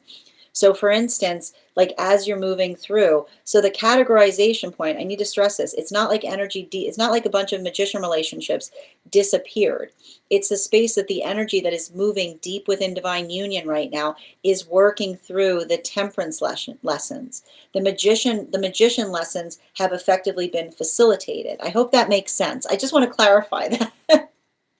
Though there is something very funny about the identification point of a magician relationship disappearing. Exactly. I hope that makes sense. Oh, good to see you. Thank you as well, Alexandra. So fascinating. Yes. Yeah, and thank you so much, y'all, for the follow. Exactly. World is the new. Yep, needs to prove. Absolutely. I'm gonna be up sleeping. Oh, it's in. Okay, excellent. Yes, this is so true. And thank you as well, Jenna, for the follow. How are you doing today, Nixie? And Lone, thank you for the follow. I got you on the list, Nikki. Grand Rising Poetic, good to see you. My spirit team said dread is a, oh, I like that. Dread is a dead thread or shedding of old. I like that a lot, Poetic. I used to feel dread and be like, oh, did I mess up? But it was just the shedding. Exactly. And I feel like that's what I keep on seeing that's happening right now. You know? Like it's like the energy, like, and I told you we could kind of experience, like we were going to experience this with Pluto in Aquarius, you know? Like Pluto and Aquarius, like I got to point this out, like Pluto and Aquarius is like a lot like just like making like the best way to understand one's shadow is to understand it. It's like to understand one's own like frustration points. It's to know like it's like literally like this is what we're talking about. Like I like Pluto and Aquarius because Pluto and Aquarius says like you can't tell me anything about myself that I don't already know. When we're invested in understanding the self, like that's how we grow. Like that is, to me, is what's so valuable and important when we have Pluto in Aquarius. Oh, well, I hope they're good giggles. I don't want to give you trauma giggles. I hope I'm not traumatizing you. Thank you, lady. And hi there, Joe. Hi there, Joj. This is what I always say. I'm really uncertain about career path. I'm happy to read for you on that if you'd like to get on the list, dear. If we know and love and are proud of the people we are, we're impervious to projection. Tap to claim. And Joj, thank you for the follow. If I'm ever saying your name incorrectly, by all means, please feel free to correct me. Yes, finding a resolve, working together, not blaming one another. Tap to claim. Yes. I have no idea, Alone, but I mean if you want a reading on that, I guess I could do a reading on it. Thank you, Dimitri, for the follow. Yep, they're leaning into it together. The number 6, why, it's interesting. I mean, 6 is, it's interesting. 6 is often a number of harmony, but I feel like it's interesting because I feel like in the space by which we have different numbers that feel like we feel aligned to, drawn to, or pulled away from. I would be curious. I would actually be curious what your 6th house placement is, lady. If you have that like concern on 6, because looking at your 6th house placement might give indications as to why it, like, what bothers you about it. My back hurts. Good to see you, Nikki. And Brandy, thank you for the follow. Fitting for my dream. Yes. Jupiter looks enormous in my night sky here. Oh, that's wild, Nikki. Uranus in Taurus, and my Venus is in Taurus. I've been feeling through a lot. Sending you support on that journey right now, Poetic. How you doing today, Luna? And I got you. So Lone, the way that we have questions answered here is by sending donations.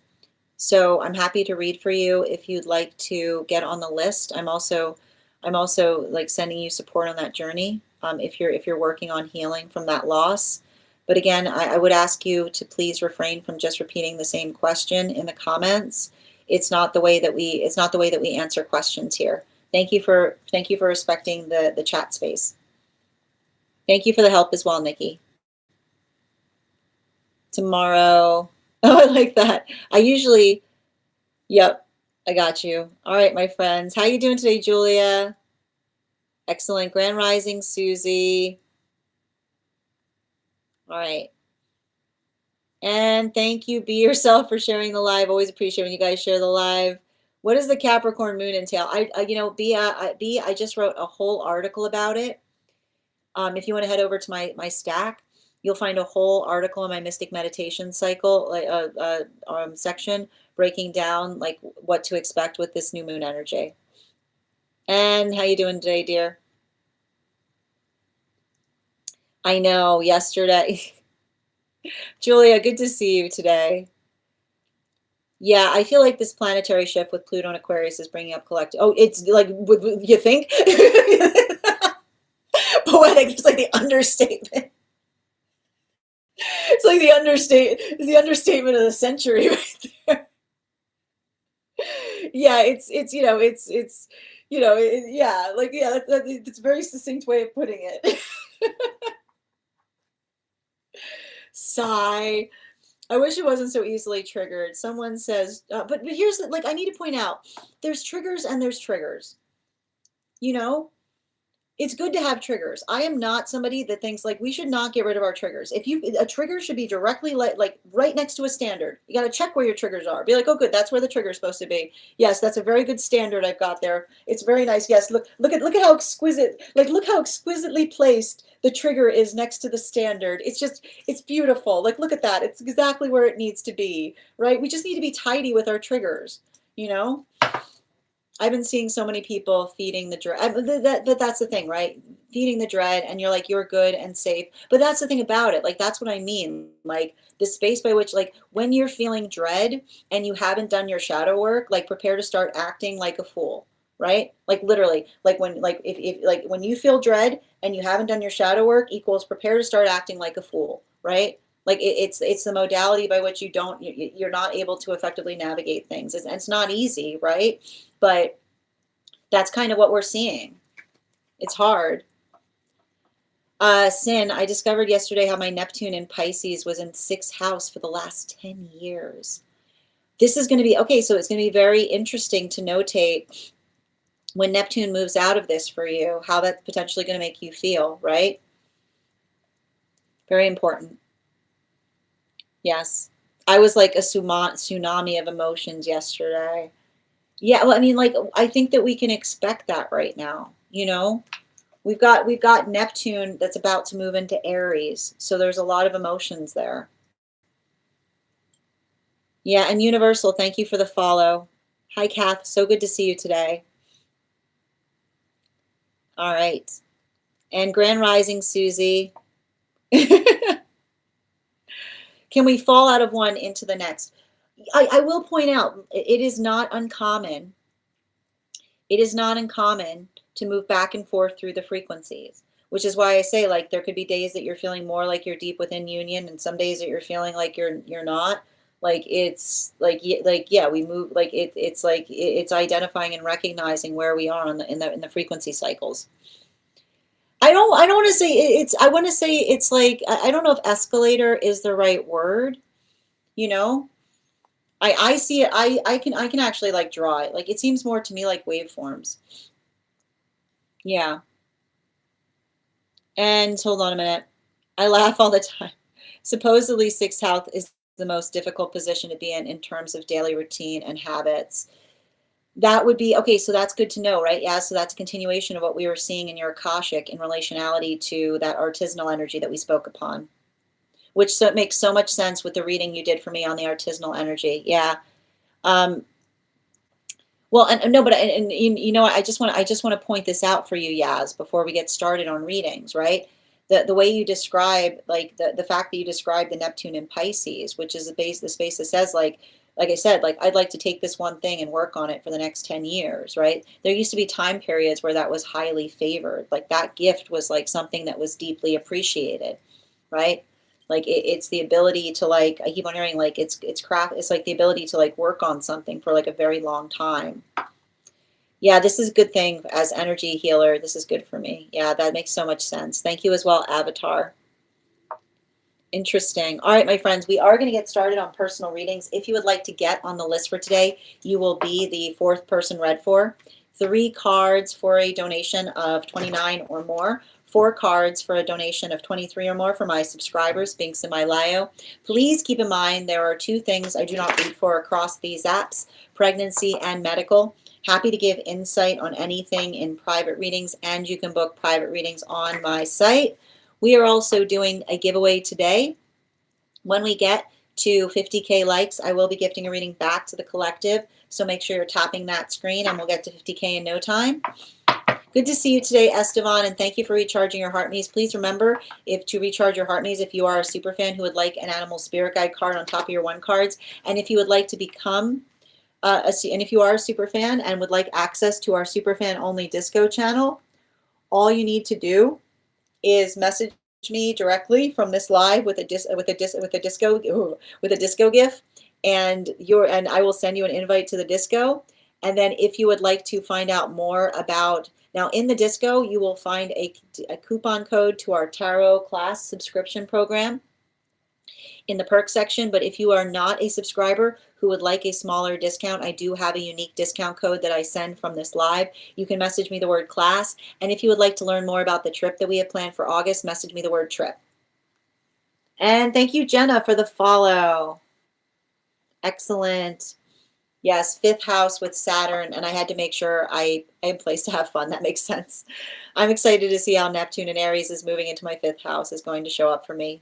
It's very same, Yaz. It's going to be intriguing. All right, my friends, we're going to get started. The first person we're reading for today is Nikki. Nikki, if you're here, can you respond in all caps and let me know if you'd like a general reading or if you have a specific question you'd like me to answer? And if anybody else would like to get on the list for today, it's a great time to get on the list. You will be the 4th person read for. 3 cards for a donation of 29 or more. 4 cards for a donation of 23 or more for my subscribers. Binks and Mylayo, please keep in mind there are 2 things I don't read for across these apps, pregnancy and medical. Happy to give insight on anything in private readings, and you can book private readings on my site.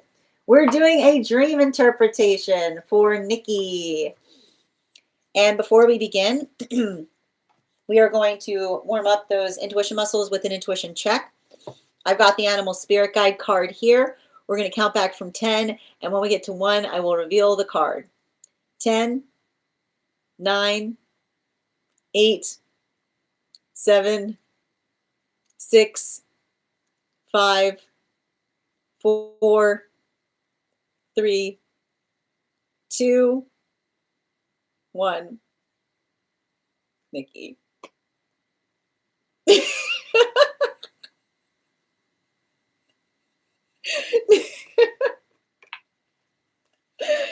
Amazing. Amazing. I was waiting for you to post it. I was waiting for you to post it. Well done, Laurel. Well done. I clearly saw frog. I clearly saw hair. All right, let's get to it. Let's get to it. Guys, I'm going to pin up Nikki here. Make sure to give Nikki some love. Amazing. Spirit's got jokes. Spirit's got jokes. Where were we? All right. Dream interpretation. Outside tea. I dreamed. Oh, wait. I almost forgot. We got to do our dream coke. I know. I got it. I remember the dream coconut. Ready? How's that? All right. Let's get to it. All right. Dream interpretation. Outside tea. I dreamed that my partner and I were asleep in my bedroom when I got up and I noticed a light sleet falling outside. I called him to come see it, and he was excited. There were other people around, strangers, some inexplicably doing construction on my back porch, and we were all sitting outside together, happily watching and admiring the snow. It stopped briefly and then started again as large, soft clumps, almost like cotton balls, and despite the cold, we continued enjoying it. Then I noticed something was wrong. The snow was contaminated, covered in greenish-gray grime. I realized it was coming from an apartment complex behind my house that was on fire, even though no such building exists in real life. Another apartment building to the right was also burning and felt dangerously close.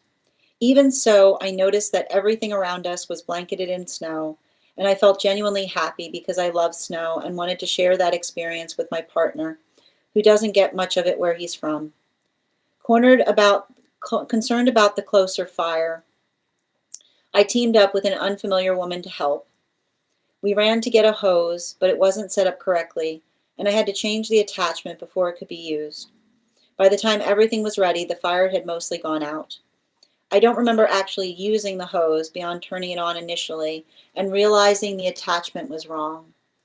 Once I fixed it, either the hose was never used or I woke up before anything else happened. As an aside, my partner and I have been dealing with a lot of of drama that's been causing issues. Yes, got it. Excellent. All right, can I please get 5 cards? Highest priority messages, please.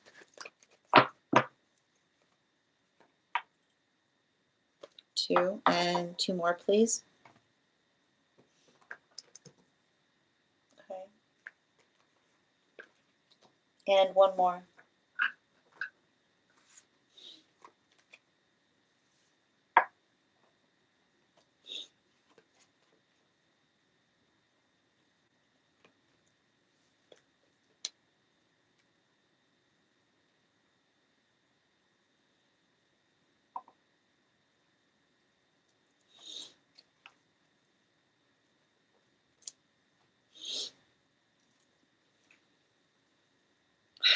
So let's break down the stream piece by piece, because there's a lot here.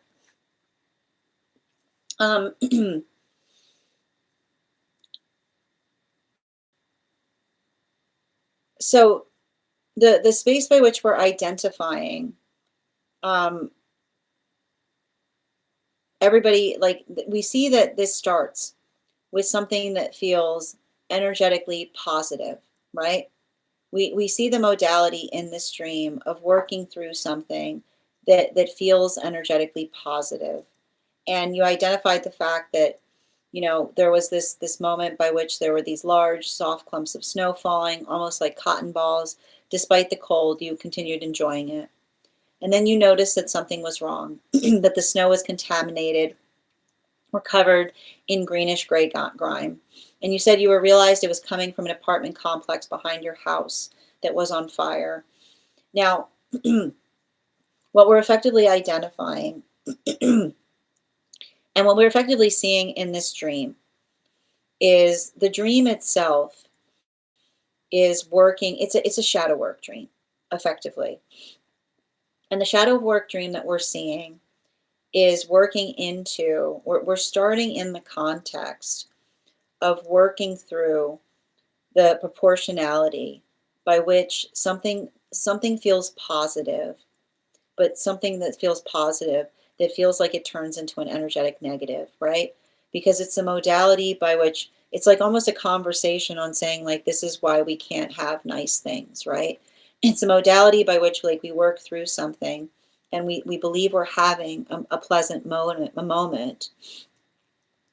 but then something else happens that energetically shifts our perspective dramatically, right? And this is what's interesting, and it's interesting to notate that in at the end of this reading, at the end of your description, you articulated the fact that you feel like you're receiving some kind of outside interference in relationality to partnership, right? Because it's a modality by which something feels like it's positive, but then the recognition of something not necessarily being as it seems, which is which is the recognition of the moment by which you realize that what you're seeing or experiencing isn't effectively pure snow, but something that is almost an energetic distress call, something that is problematic. And you are identified the fact that you said that it almost seems, right? It almost seems like what you're describing in this dream is the snow that actually felt like it became ash, right? It was becoming debris. And it was actually the space by which there was something next to you, right? That was in a state of crisis. So that modality by which you noticed that, and you said that everything around you was blanketed in snow, and you wanted to share the experience, but then you said that the observation of working through an energetic crisis point is often navigating, and this is what we often experience in the space of our own relationships, right? we're trying we're trying to find joy in harmony in partnership, but often there are situations and circumstances outside of the relationship that often feel like they distract or they divert our attention from the focal point of the partnership. And that's okay, right? And this is what we talk about because, and this is what's beautiful about this reading, is it's a conversation about what feels. And you notice even as I'm reading this, my throat chakra is like blocking up. It's a conversation in relationality to what feels energetically necessary, right? Versus something that feels like it's energetically important, that moves our attention away from relationship, versus something that feels like it doesn't. Because the observation, right? And this is what we keep on seeing here. You said you had to move away from relationship to navigate a crisis. And that's normal, right? Like that's something that we would do. Like if there's an energetic crisis, it's normal to have to move away from something that's requiring or demanding our attention. So we see the fact that as you moved away from it, you said that you teamed up with another woman to help and you ran to get the hose, but it wasn't set up correctly. And you had to change the attachment before it could be used. And by the time everything was ready, right, the thing that you were trying to address was mostly gone out. And you don't remember actually utilizing the hose, but turning it on initially and realizing that the attachment was wrong. But once you fixed it, either the hose was never used or I woke up before anything else happened. But what the guides are effectively showing you, right? What the guides are effectively showing you in this dream is the understanding and the relationality of the proportion by which you put attention towards something. Because what we effectively identify, right, is, and I want to describe this. The modality by which we move through right thought and right action is the ability by which we try to move through things in a stance of proportionality. So you had that modality by which you were recognizing or identifying that there was an energetic crisis that required your attention. And your ability to effectively articulate and define what was needed was being able to take the steps necessary to try to facilitate helping as best as you could. But the modality by which, and this is what we keep on seeing, the application by which you yourself were working into a state of energetic, like this was you, like this is you, like what we see in the dream space is you effectively springing into action, right? And so the hard part is, even though you sprang into action, by the time that you sprang into action, the ability to effectively apply energetic effort to something was energetically diminished. But what you recognize or identify in that modality or that experience is that the proportionality by which one is springing into action amplifies and articulates the direction by which one is working to effectively operate. So that modality by which you're articulating in the dream space upon that force of intention is effectively re-effective, it's articulating upon the fact that, and I like to stress this, the application by which it went out was effectively helped by you applying the work towards it. Because the modality by which, right, the modality by which, even in the space by which it wasn't necessary, if it had energetically worsened, right, you were ready to effectively alleviate it. It talks a lot about it's like the dream itself is a conversation about healthy preparation, right? And the modality by which we work to energetically prepare for things allows the context by which something can sometimes be resolved even faster. So that's what we keep on seeing, because it's a conversation. I keep on hearing it's a conversation in the dream on a state of readiness that you approach situations or circumstances to. And and I think that what's interesting about this is, and I think that this is important too, because in the context, and I think that this is important because we need to return back to what the guides are trying to articulate that you're seeing in terms of relationship and the situation. The modality by which, there's two different things that we see. There's two different traits that we identify that you bring into partnership dynamics. And those two different aspects that we identify that you bring into partnership dynamics are being shown to you here via your guide. First is the ability to want to welcome someone else into experiences, right? The modality by which something is happening, and you're doing everything you can to try to facilitate another person being able to experience it. So we see here that that's one of the gifts that you have as it relates to relationship, because something positive was happening and your first thought was trying to bring someone else, allowing the context of the counterpart to be able to move towards, moving towards that situation or circumstance. The second modality that we see that's occurring here is also the ability by which you spring very quickly to address others' needs, right? The ability to effectively see a need and try to put energetic pressure upon it.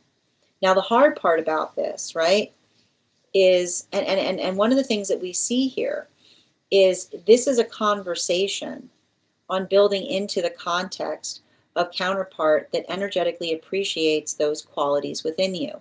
I'm not sure, and this is what I keep on seeing that may be occurring right now.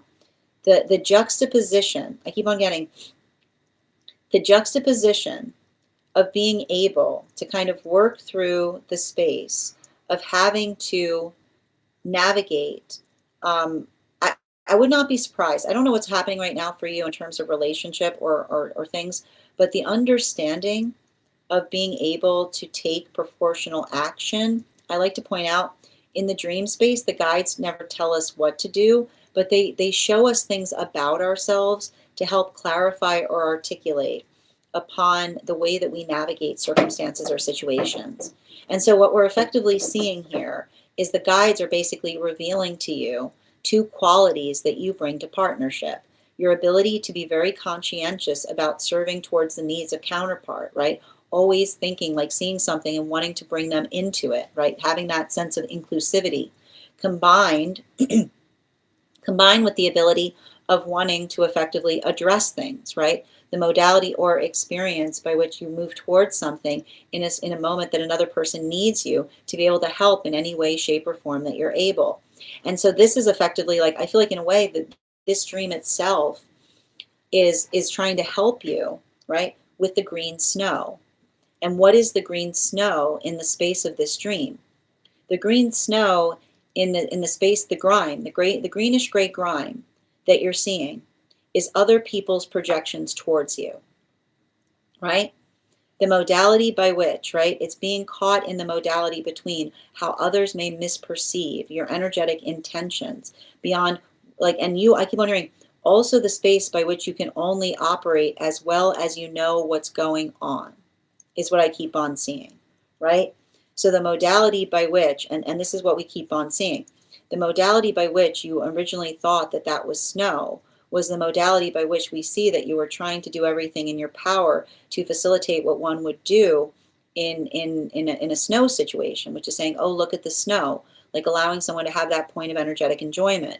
But then the moment, right, the moment that you recognized that the snow became a point of crisis, right, was the moment by which you effectively articulated or amplified the energetic direction by which you yourself were working towards. So I almost see like the space by which this, like the guides are almost saying that your ability, like your ability to facilitate is only possible in how much you know what is energetically occurring. And what's interesting about that is if you had recognized, right, if you had recognized that the snow was greenish gray grime sooner, you might have been able to address more of the situation by which you were navigating it. But all we can do, like the conversation that the guides are articulating upon, is all we can do is the best that we can with the information that we have at any given moment. So if these are modalities or experiences by which another person is trying to effectively articulate upon something that like I keep wondering, no foreshadowing trauma. And what is foreshadowing trauma? Foreshadowing trauma is trying to energetically traumatize someone for something that you know after the fact, that another person could never know in the moment by which they are energetically experiencing it. And so what's interesting about it is I would not be surprised if you've had trauma by which somebody has tried to apply foreshadowing trauma upon you, which is the modality by which they try to articulate something to you in the experience of something happening, forgetting the fact that you were experiencing it moment by moment and you were only doing the best with what you could with the information you had available at any given time. Bottom of the deck, this is a trauma tactic. This is a trauma tactic. And so the modality by which we recognize, right? The modality by which we recognize or identify the space, like the guides are almost trying to show you or articulate to you a trauma tactic, which is the modality or experience by which another person, like working into the context of another, that often we don't articulate upon something, at the time after, right? And this is what we keep on seeing in some modalities and experiences. And this is why we also get in the space by which we articulate or speak upon something in the moment that we're energetically experiencing it. Because in those moments that we energetically experience something, allow the space by which we're being able to effectively clear it. Now, the hard part is none of us are energetically perfect at this, right? It's something that always requires work. It's something that always requires a little bit of energetic understanding. But the modality by which we see that you yourself are being energetically proportional, basically effectively recognizing and doing things at the moment that you're experiencing them. And what's beautiful about this is it's building into, right? Like the dream itself is building into the modality and experience of being able to understand that healthy experiences form the basis of wisdom, right? Healthy experiences form the basis of wisdom, which means when we have experienced something, we know we can effectively anticipate what the next step should be. So the modality by which we anticipate something and know the next step should be allows us to be able to do something energetically effectively, but not the modality, right? Being conscientious of someone who's always being conscientious of someone who has the tendency of always being in the habit, right? Always being in the habit of not fully articulating upon the full scope of what is energetically going on, right? When we are in a healthy space, we do the best we can to map the territory for each other, is what I keep on hearing. When we are in a healthy space, we do the best to map the territory for one another.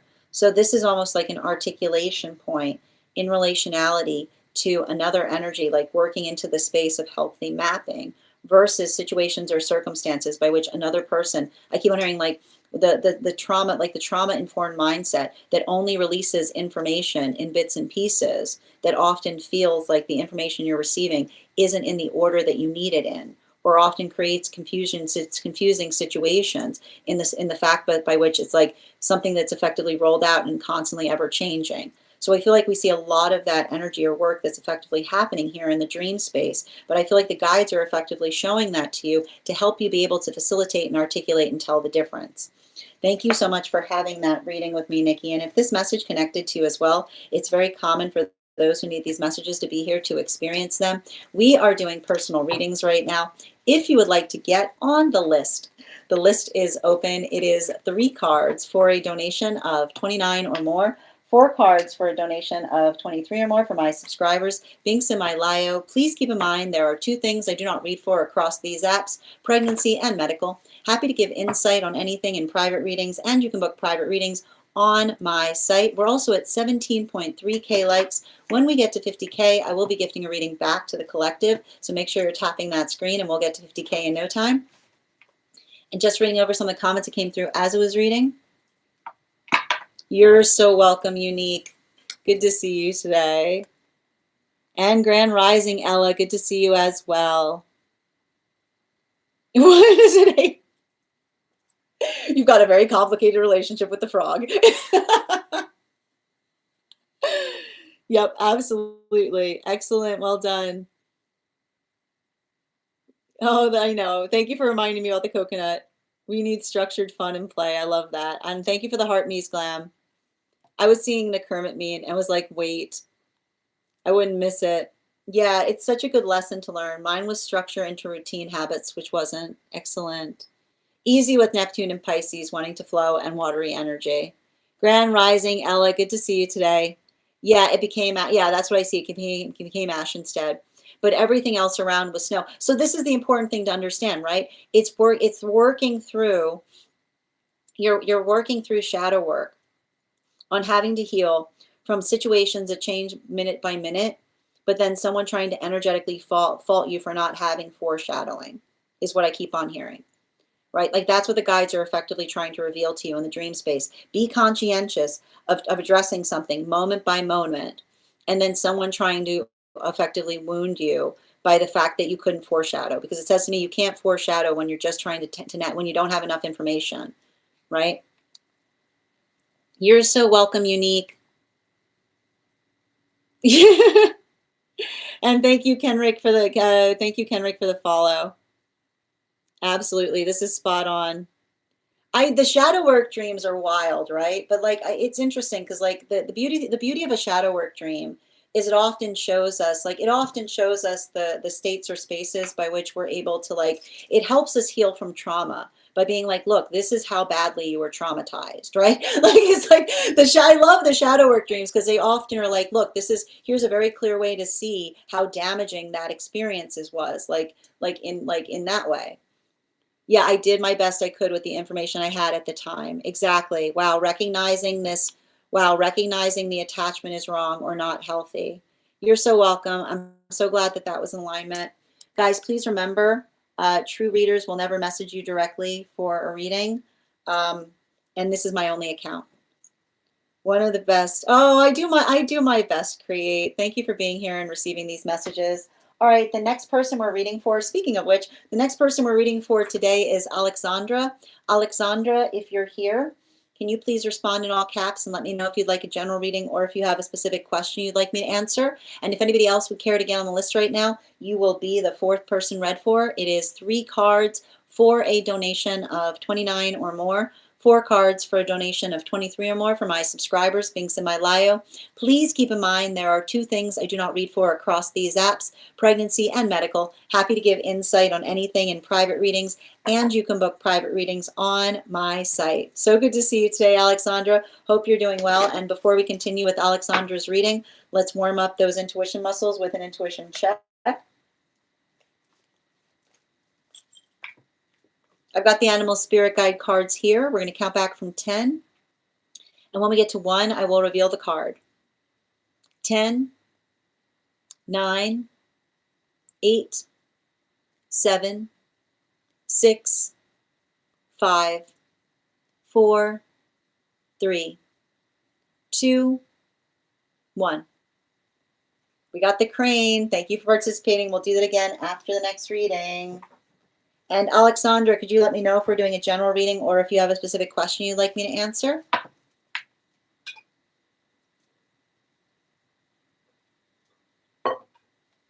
A win is a win. Well done. Excellent. And just a reminder, if anybody else wants to get on the list right now, it's an absolutely lovely time to get on the list. You will be the 3rd person read for.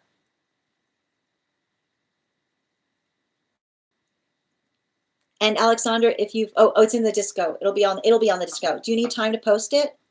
If you need time to post it, we can move on to the next reading. Oh, never mind. I see it. All right. And I'm going to pin up Alexandra here. We're going to count back from 10, and when we get to 1, I will reveal the card.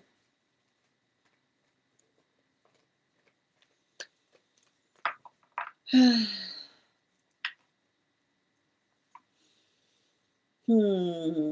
this, I assume this is Inside Tea, so I'll just read over it. Hold on a moment.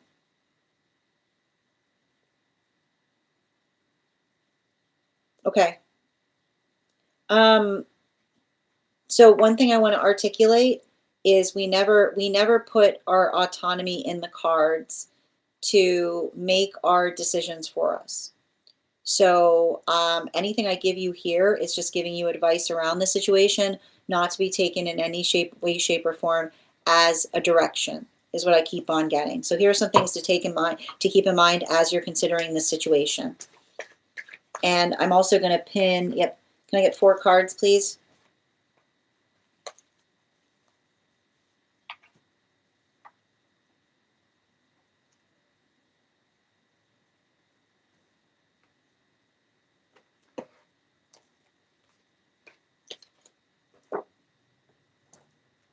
And 1 more.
So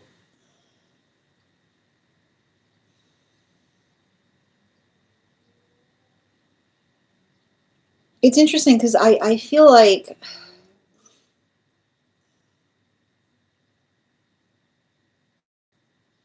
this is like really under your craw, isn't it? I can feel like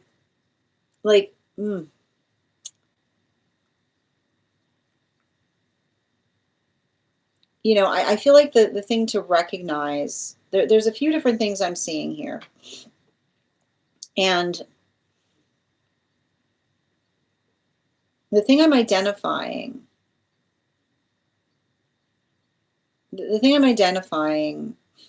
specifically has to do, you know,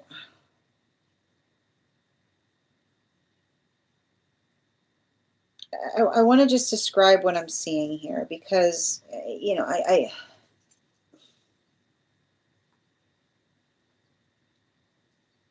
I'm going to put it this way because, you know, it's interesting because there's like everything I'm picking up on this, like you've got double 7s in its reversal with a 6 of cups in its reversal. And it's speaking to me a lot Like the one thing I want to articulate is something that's a good idea now is a good idea in 5 minutes. It's a good idea in 5 hours. Like the thing about it is I like to point out good ideas keep is what I keep on getting. And the reason I keep on hearing good ideas keep is the modality and the experience by which one is able to recognize, right? Like I keep on hearing, making sure you're not doing something for the sake of one's own satisfaction is what I keep on seeing, right? Not necessarily doing something because it would be energetically satisfying to do it, but in the space by which one is able to amplify and articulate the good that would come from it is what I keep on hearing. And so I feel like that's the message that's coming from the guide, which is saying, describe the good that can come from the action, is what I keep on seeing, right? So don't just write down what you want to do. Write down I just keep on hearing, write down the good, like articulate and identify the good that will come from the action. Because they're saying to me that if it's a modality by which you can't do that, then that is the amplification of you saying there's no good that can come from it, is what I keep on seeing. That would be the determinant. Like that's how you're going to be able to delineate the difference of something that would be satisfying, right? That would be energetically satisfying versus something that would actually effectively allow for the implementation of something positive coming from as a result of something in that way. And I know how difficult that is because I can even see here, yeah, especially with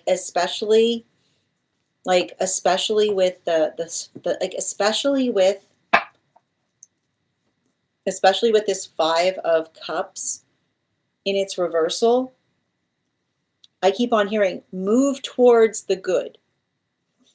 And I keep on hearing like moving towards the good in this capacity is recognizing and identifying what the shape of that good is all that I'm seeing. And I keep on hearing like literally like your guides are almost like they're almost trying to move my hand, which says like just write it down, right? I keep on hearing like write down all the ways that would bring not whether it's I keep on hearing not the way by what not why it's a good decision. And I keep on hearing not why it's a good decision. Not why it's a good decision. I keep on hearing not why it's a good decision. What good, right? What good would come through the action? What good would come through the action? And if the modality by which you can articulate or amplify the good, and I keep on hearing good, like if there's a robust amount of good that would come from that action, then that can effectively clarify the direction that you need to move towards. But I keep on hearing the most important thing, I keep on hearing not why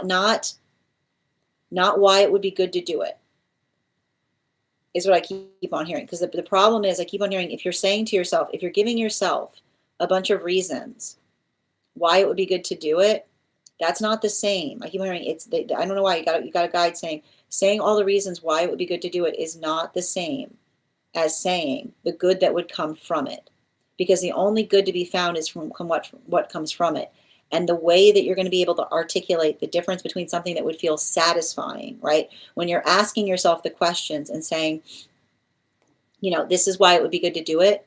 That is the good. That is the satisfaction good, is what they're saying. Be very wary of the satisfaction good. Be very wary of doing something because it scratches that itch in you, and that you're giving yourself all the reasons why it would be good to do it, but all of those reasons are satisfying. The way you're going to delineate between this is saying, I see them writing it in big, bold letters. What good would come from it? What good would come from it? And if I keep wondering, if your hand pauses, right? If something about your ability to write that down like stops you, then that is the difference between something that would feel satisfying, right? Something that would feel energetically satisfying to the self, like the egoic self, versus something that would actually elicit positive change. Thank you so much for having that reading with me, Alexandra. And if this message connected to you as well, it's very common for those who need these messages to be here to experience them. We are doing personal readings right now. If you would like to get on the list is open. You will be the second person read for. It is 3 cards for a donation of $29 or more. 4 cards for a donation of $23 or more for my subscribers. Links in my bio. Please keep in mind there are 2 things I do not read for across these apps, pregnancy and medical. Happy to give insight on anything in private readings, and you can book private readings on my site.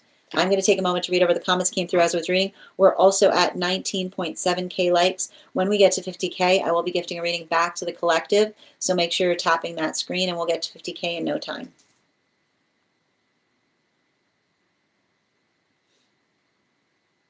And thank you for those gifts, lady.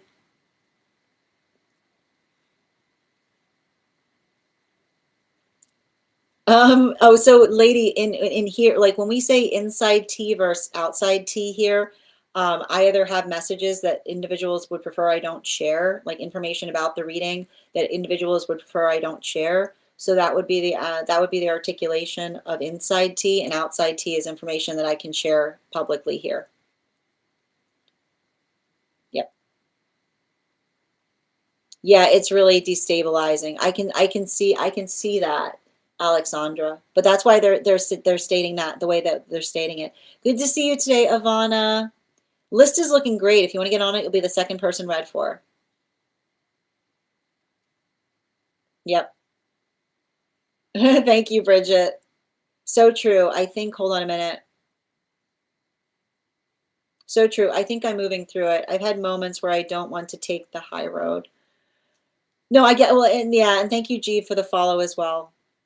Yeah, I know. I can see it. And that's, but I keep on getting, especially given the fact, with like Jupiter in Cancer and retrograde right now, like that's what I keep on getting, um, in relationality to like working through that experience, or understanding or identifying like the shape of that work is all I keep on seeing. Yeah, I hope that helps, dear. Hi there, Jessica. Yes, so if you'd like to get on the list, all you do is send the donation and you'll be able to be added to the list. And you can find that in the tree that is being sent in my bio. Thank you. All right, the next person we're reading for today is Avatar. Avatar, if you're here, can you respond in all caps and let me know if you would like a general reading or if you have a specific question you'd like me to answer? And Ivana, thank you for getting on the list. You'll be the next person read for after Avatar. And if anybody else wants to get on the list right now, you will be the third person read for. 3 cards for a donation of $29 or more. 4 cards for a donation of $23 or more for my subscribers. Links in my bio. Please keep in mind there are 2 things I don't read for across these apps, pregnancy and medical. Happy to give insight across anything in private readings, and you can book private readings on my site. I got you, Avatar. And before we continue right now, let's warm up those intuition muscles with an intuition check. I've got an animal spirit guide card here. We're going to count back from 10. And when we get to 1, I will reveal the card.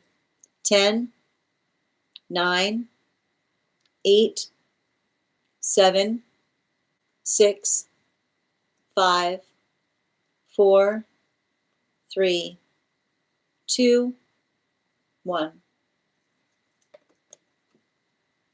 We got the bear. Thank you guys for participating. We'll do it again after the next reading. And thank you, Jessica, for getting on the list. You'll be read for after Ivana. And if anybody else wants to get on the list right now, you'll be the 4th person read for. Kathleen, thank you for getting on the list. You'll be read for after Jessica. If anybody else wants to get on the list right now, we've got 4 spots available before the list will be closed. Ivana is going to be on a private disco. I got you, dear. Thank you for confirming. And just bear with me a moment as I read over the comments. And let me pin up Ivana here. Guys, make sure to give Ivana some love.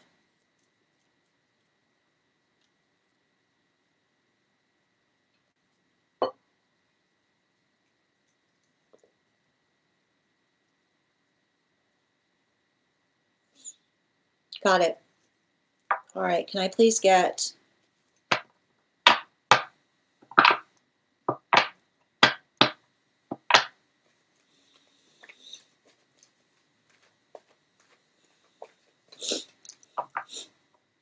four cards, please?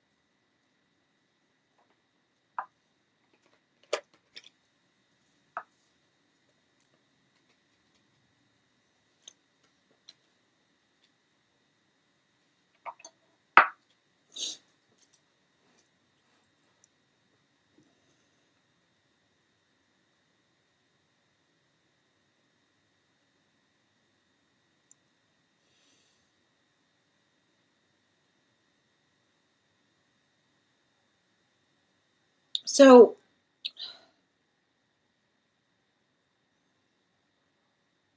there's something really interesting I'm seeing, um, particularly and especially in like particularly and especially like and it's interesting too because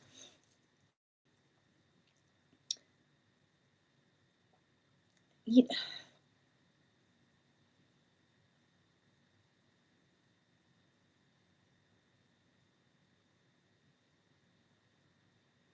I feel like I see somebody like really, really, really in like invested in something is what I keep on getting, you know? But like it doesn't feel like a person is what I keep on getting.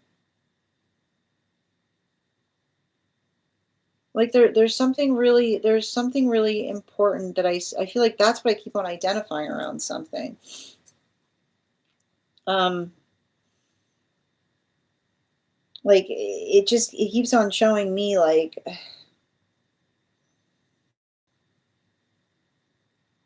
yeah, it's like everything I keep on seeing around something is almost articulating like I want to describe it as it's giving me some kind of like energetic investment into some kind of like exploration of something is what I keep on getting, you know? Like it's saying to me like to clarify upon some kind of energetic distraction point that you're identifying or working through. Um, it's feeling it's weird to read for. It's feeling oddly esoteric, which is kind of interesting. You know, like that's what I mean. Like that's what I mean in terms of it like not necessarily feeling like a person, but it almost feels like somebody like like diving into some kind of like understanding or exploration of something or trying to work through something here. Um, you know, everything I keep on like I see somebody that is very I feel like I see somebody that is very, very concentrated on personal transformation, right? And I feel like when I read for an energy like this, you know, the one thing I like to articulate or identify is um, like I always like when I see energy like this, like the advice I always give is um, we want to expand in a healthy way possible is what I keep on hearing. Like I keep on hearing mindful. Like when we talk about, we don't talk enough about mindful expansion because you know, and I like to describe it as when we are trying to expand. When we are trying to expand, it is very, very important that we find our center. is what I keep on seeing.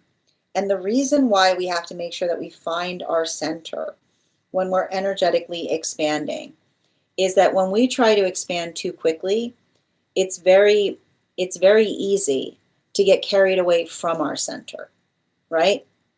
And so I feel like that's the type of energy that I'm picking up, right? Like I see somebody who has a little bit of that, like they've got a little bit of that like ability to get energetically carried away upon things is what I keep on seeing, right? And so like that is what I almost feel like you're picking up upon. And I keep on getting, especially as it relates to a transformation process. And I actually I'm a little bit worried about it, is what I keep on seeing. Because like especially with this energy here, like how do I describe this? When we the message just keeps on coming through from their angelic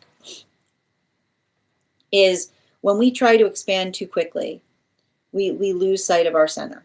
Like that's all I keep on hearing. When we try to expand too quickly, we lose sight of our center. So being able for like, I feel like they have to kind of come into the space by which they focus and recognize that everything that they're seeking is here, not out there, right? Because there's a little bit of that energy there that feels like, I keep on hearing like, and there's almost like a pull, like there's a little bit of a pull there too, is what I keep on getting, like who does this person hang out with? It's giving me a little bit like, it's giving me a little bit of this like come on energy, you know what I mean? Like it's giving me a little bit of this like,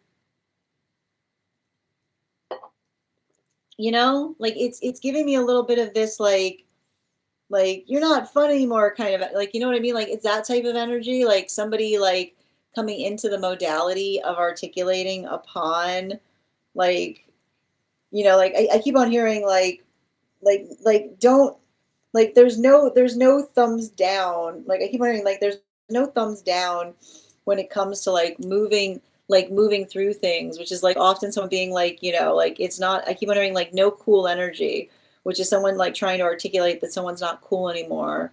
Like I feel like it's a space by which I almost see somebody being like I'm good. You know what I mean? Like it's a lot of that type of energy. Yeah, bottom of the deck. Does this person have like Scorpionic or Aries placements? I'm picking up a lot of, it's like, it's giving me like Scorpio and Aries together, man.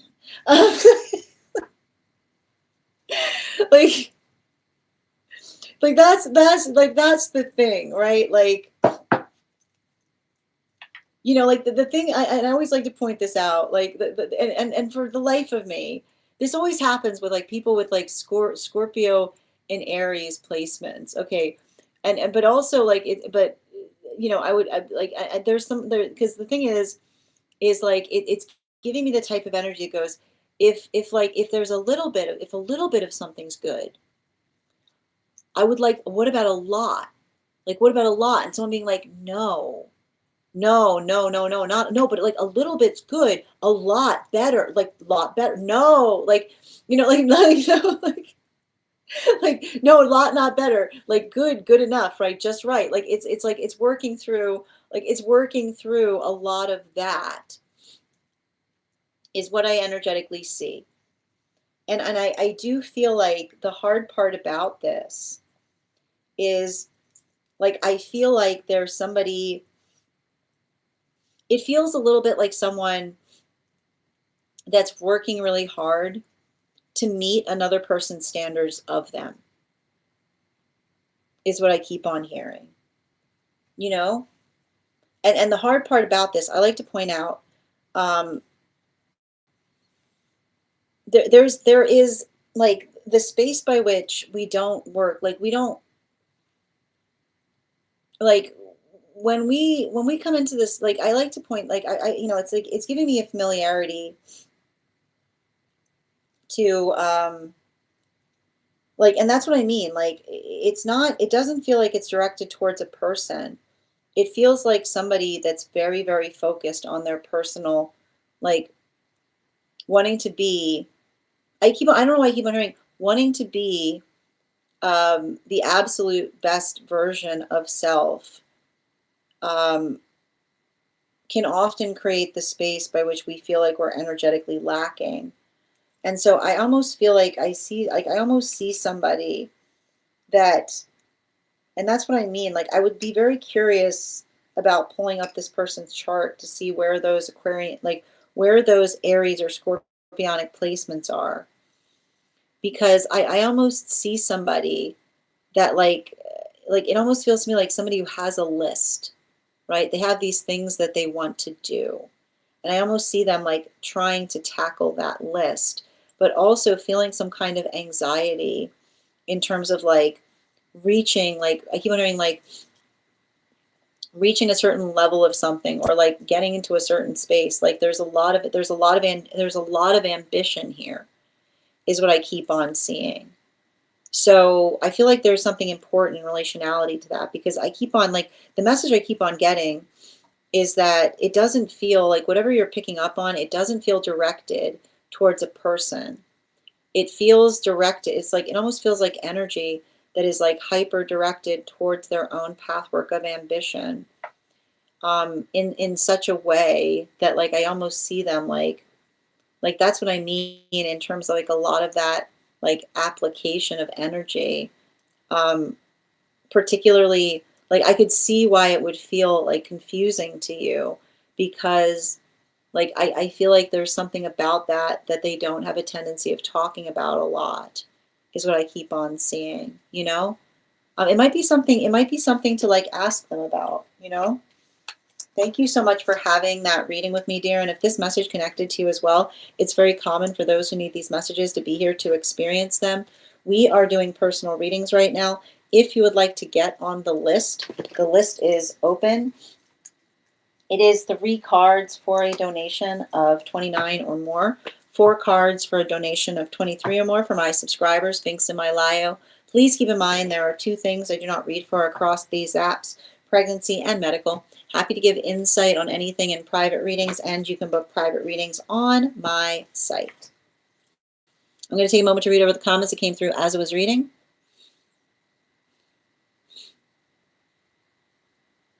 Hold on a minute. I got you, Kath.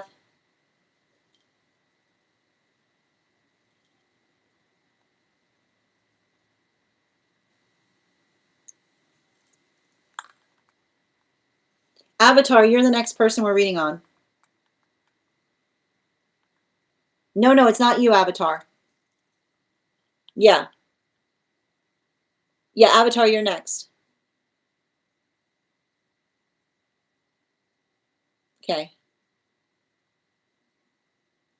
Yeah, I apologize. That was Ivana we were reading for. Yeah, and thank you for that follow. Yes, thank you for confirmation, Ivana. Scorpio moon. Yeah, there it is. Thank you for confirming. I'm picking up I'm picking up, it's like scorpionic. Like, and here's the thing about it.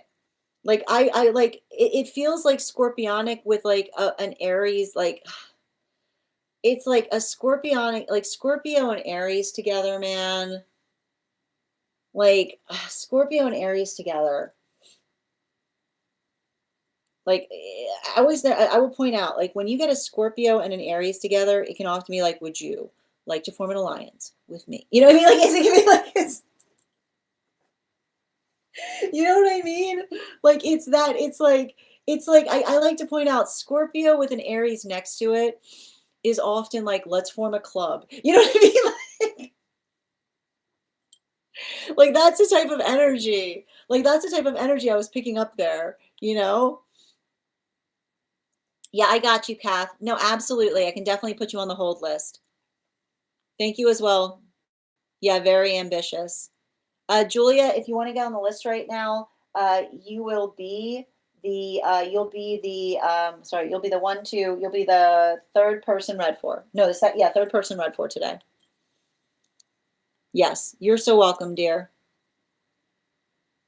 Aries and Jupiter. Oh, Scorpio. I don't think. Okay, so wait. Okay, thank you for all the Scorpio energy I was picking up on. A Scorpio moon and a Scorpio rising. Okay. Well, it's interesting too because the Aries doesn't feel like it's in them. It feels like it's around them.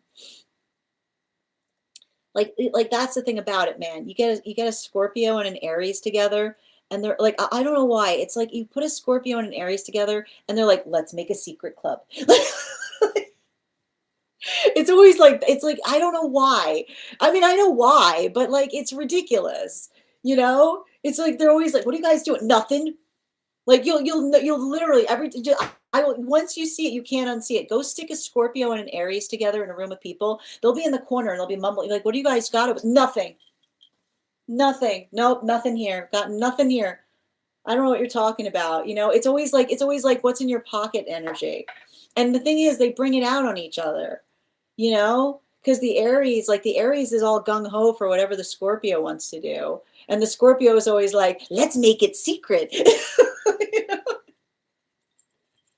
Let's do something and let's make it secret. And then you get the let's do something and let's make it secret together. And then you're like, why are you guys being so weird? Nothing. It's like that.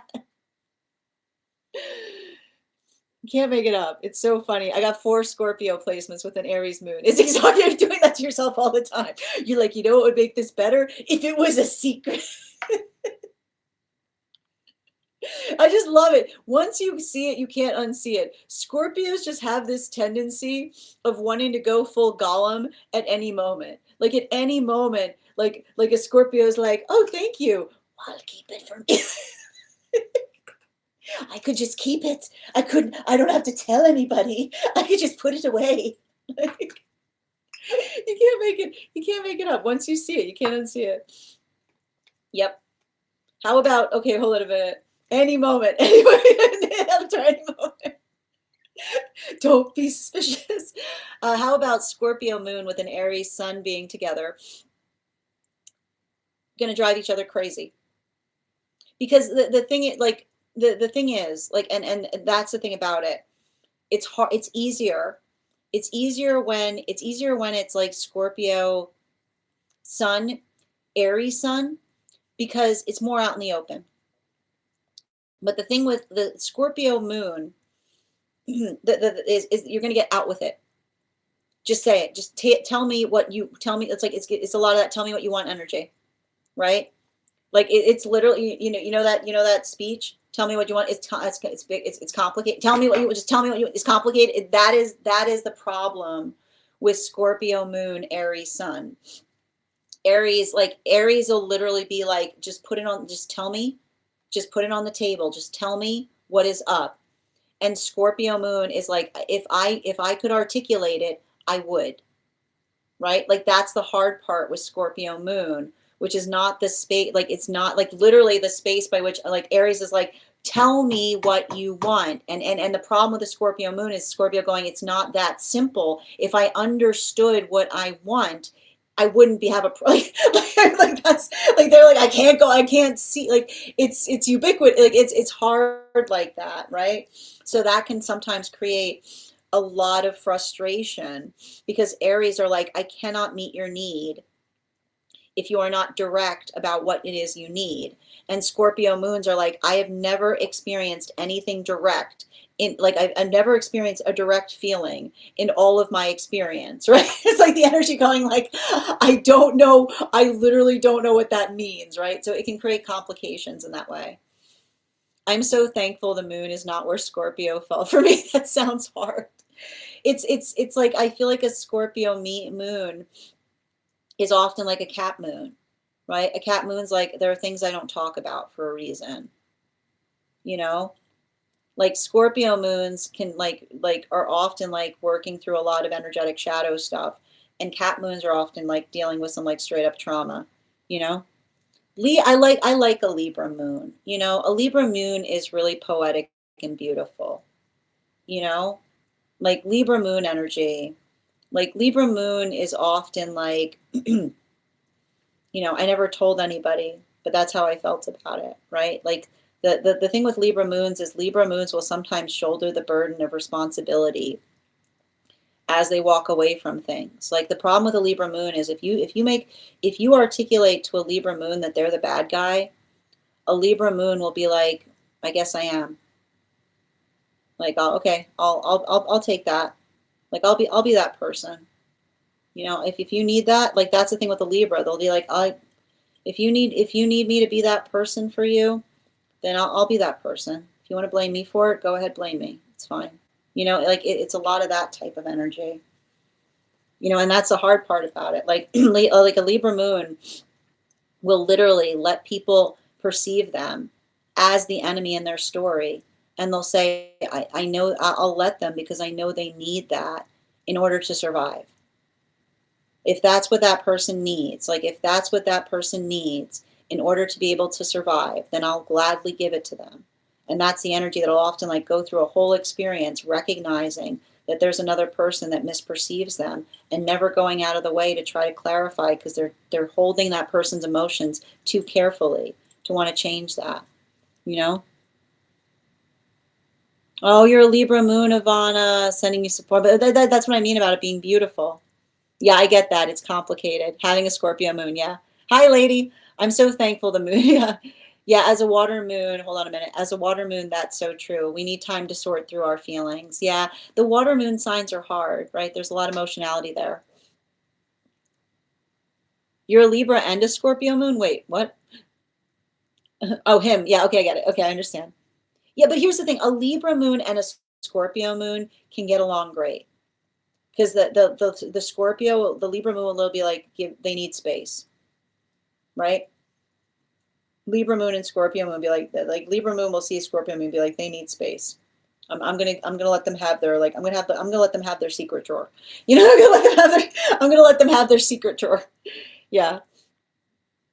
Yeah, Scorpio here, moon here with the Libra moon. Yeah, Sun and Venus and my two other planets for me. I feel for y'all. Yeah. It's giving exact. No, that's no, what you're describing, Julia. That was what I was talking about with like that is Aries. That's Aries Sun, Scorpio moon right there. Yeah. Again, I like to point this out. I don't read directly for astrology because like true astrologers, I do not do what true astrologers do. I read into the sign work. A true astrologer is incredible because they will tell you when you need to do things that work towards your best advantage. I like to describe it like a true astrologer will map your star chart for you. I read into the energy in relationality to feeling into it and how it shapes the persona is the best way I can describe it. Yeah, that's me. Hold on a moment. Being a baddie is considered a good thing these days. A good baddie. You gotta be a good baddie. That's pretty accurate. Yes. I recall you're Leo with Libra rising. Yes. Yeah, Scorpio moon needs space. Yeah, that's the thing. Like when a Scorpio, like I always like to point out, like the one thing with Scorpios, it's like when a Scorpio says they need space, you give them that space. Because when a Scorpio says they need space, they are walking away because they're like, I'm about to say something that is going to destroy. Right? Like a Scorpio, like you don't crowd a Scorpio. Like when a Scorpio goes, I got it's not the same as a Cancer. You know? Cancer sometimes needs space, but when it but they also like they crave their comfort space. When a Scorpio says they need space, you give them the space. You just go like you just hands off kind of thing because it's literally like Scorpios are like, I am trying not to sting right now. I am trying really hard not to sting, right? Hi there, Larissa. How are you doing today? I'm a Libra rising and my partner's a Libra moon. So we feel, yeah, that's good. So we feel like we have oh yeah, like the thing with Libras, I always like to point out, like Libras, you know, when Libras get together and there's other Libras, they're like, you know what I mean? They're like, let's form a collective. It's like, they're just like, is everybody cool? Is everybody cool? You know, everybody need a snack? Yeah. I'm a Libra rising. Yep. I'm a Libra moon. Yep. We have that understanding. Yeah. Taurus moon. I like a Taurus moon is really nice too. Yeah, man. Like that's the thing, man. Those Scorpios with that razor tongue. Like that's why you just give them the space because they're about to say, they're about to like, they're like, they don't be able to stop it too. Yeah, like that's one thing. There are some signs you can chase after, like, you know, like if an Aries starts going away, you'd be like, okay, I can race you. But like, you know, but like when a Scorpio walks away, they're literally like a Scorpio saying, I am walking away for the safety. I'm getting out of blast radius. Like that's the thing with a Scorpio. A Scorpio is walking away and they're saying the whole time, I am get away from me. Get away from me. I am about to like I need the space. I am about to like, and it's not, and again, healthy Scorpios start to manage that sting better. You know, like healthy Scorpios manage that sting, but even the healthiest Scorpio, when when a Scorpio says, I need a minute, take all the time you need. Take all the time you need. All right, we're gonna continue right now. The next person on the list is Avatar. Avatar, if you're here, can you respond in all caps? Let me know if you'd like a general reading or if you have a specific question you'd like me to answer. And if anybody else wants to get on the list right now, it's a great time to get on the list. You'll be the third person read for. As I mentioned, Larissa, I am not an astrologer. I can recommend some fantastic astrologers, but I do not do full chart workups. I don't do full chart readings. I just read into the planets what I do. So like when I read, I like to articulate that I use intuition, like in intuition informed readings. So I'll read into the energy and then I'll check to confirm. I often utilize the space by which I check to see what's going on in the planets to make sense of what I'm picking up on energetically, if that makes sense. And thank you, Abundant. Thank you for the follow. Before we continue right now, let's warm up those intuition muscles with an intuition check. I've got the animal spirit guide cards here. We're going to count back from 10, and when we get to 1, I will reveal the card. 10, 9, 8, 7, 6, 5, 4, 3, 2, 1. We got the blackbird. Thank you for participating. We'll do that again after the next reading. All right. Oh, you got it, Kath. No, take your time. You know, if I'm here, we'll read for you. So, excellent. All right, I'm going to pin it up here. Pin up Avatar. Make sure to give Avatar some love. 4 cards, please. Oh, okay.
Are they holding on to this because they want to see you again?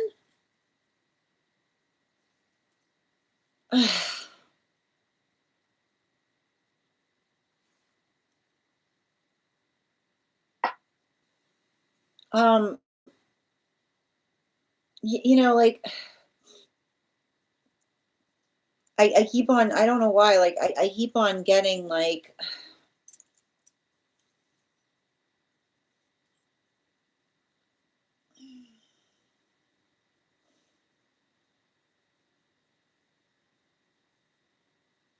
I feel like the hard part about this is like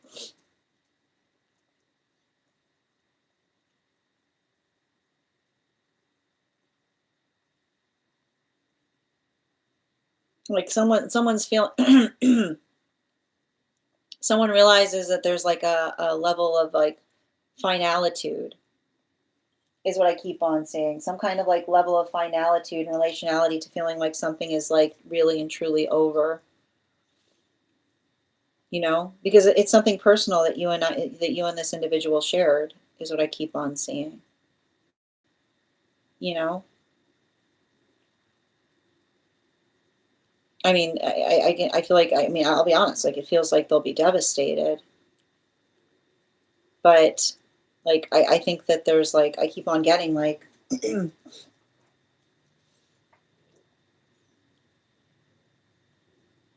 like I almost like, I feel like, I don't know, I keep on hearing something about safekeeping around something, you know? But,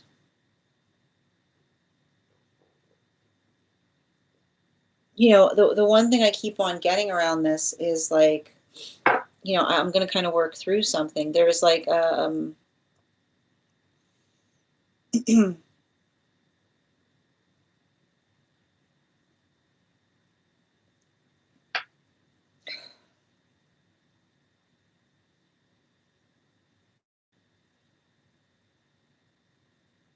I feel like there was something really protective I'm observing, you know? There was some kind of protectiveness here, and I keep on hearing like it feels like it almost feels like um like the space by which another person didn't feel like they were being protective of you is what I keep on getting. I think that I feel like it's like and like everything I'm reading upon this is like um yeah, I mean, it's interesting because I feel like I think like I feel like exactly how it feels to them, and I want to describe this like I think we've read about this, we've read into this energy before, if I'm correct, which is like the space by which another person, like I keep on hearing, and I don't know why this person, like I don't know why this person might be under the impression of feeling in some way, shape, or form that you're taking a break. But I keep on hearing, like, I feel like, and I keep on getting this. Um, you know, the word break, I don't know why I keep on hearing, you know, there's something to be said by someone, I keep hearing there's something to be said by someone that is addicted to anticipation. I keep on hearing this from one of their guides. Someone who is addicted to anticipation often is perpetually breaking things because the modality by which they feel, like the modality by which they feel the certainty that something is in an anticipatory state, they don't realize that something has completely, something is completely dissolved in the space by which they are anticipating, is what I keep on seeing. Like that is what I feel like is happening with another person, and I feel like that, like I feel like that's the conversation that you need to have with someone.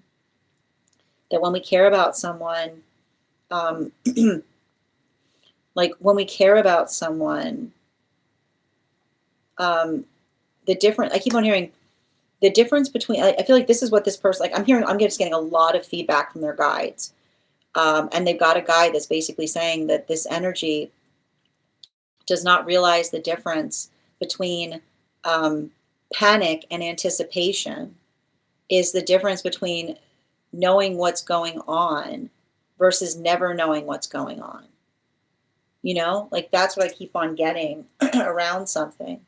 Like I keep wondering, it's only anticipation if you know what's going to happen next, is all I keep on hearing. It's only anticipation. It's only delightful anticipation if you know what's going to happen next. If not, like, I feel like they're perpetually creating panic in those that they care about.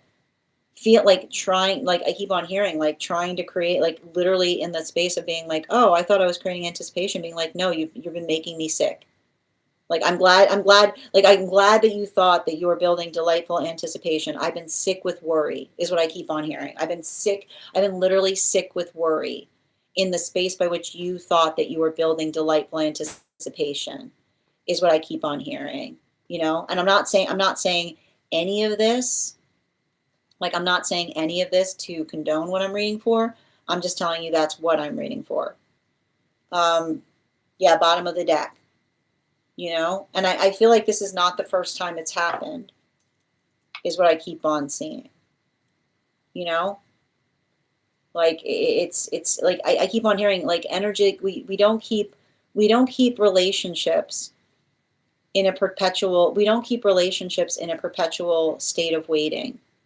You know, like that's what I keep on seeing around something here. You know, like it's almost saying to me that like it feels almost like, you know, like it's somebody who needs to define, like, I feel like it's like somebody who's like, it almost feels like someone profoundly misunderstanding something,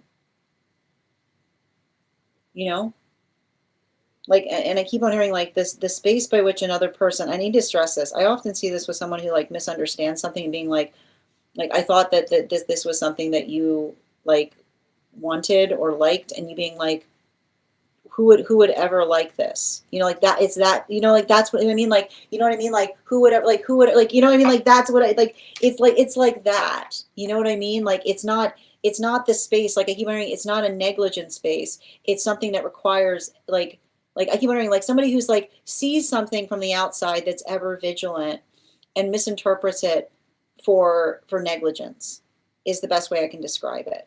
And so I feel like the modality by which, I mean, I think that you understand, it's gonna like, I think when you have to tell them, like, I think you have to articulate, the one thing I'll say about it is when you articulate it, like, don't get into a tete-a-tete about it. Like, don't let them turn it, like, don't let it turn into some kind of game as to trying to get it back. Just say, like, I want it back, and that, like, and don't communicate further, is what I'm seeing, if you're actually looking for closure there. Thank you so much for having, like, I want it, like here, send it here, like, almost like send it here, like, show me the receipt type of energy. You know what I mean? Like that's the thing about it, because I keep on seeing if you try to talk to them about it, you know. Thank you so much for having that reading with me. And if this message connected to you as well, it's very common for those who need these messages to be here to experience them. We are doing personal readings right now. If you would like to get on the list is open. You will be the third person read for. 3 cards for a donation of $29 or more. 4 cards for a donation of $23 or more for my subscribers. Links in my bio. Please keep in mind there are 2 things I don't read for across these apps: pregnancy and medical. Happy to give insight on anything in private readings, and you can book private readings on my site. No problem, Julia. I'm going to take a moment to read over some of the comments that came through as I was reading.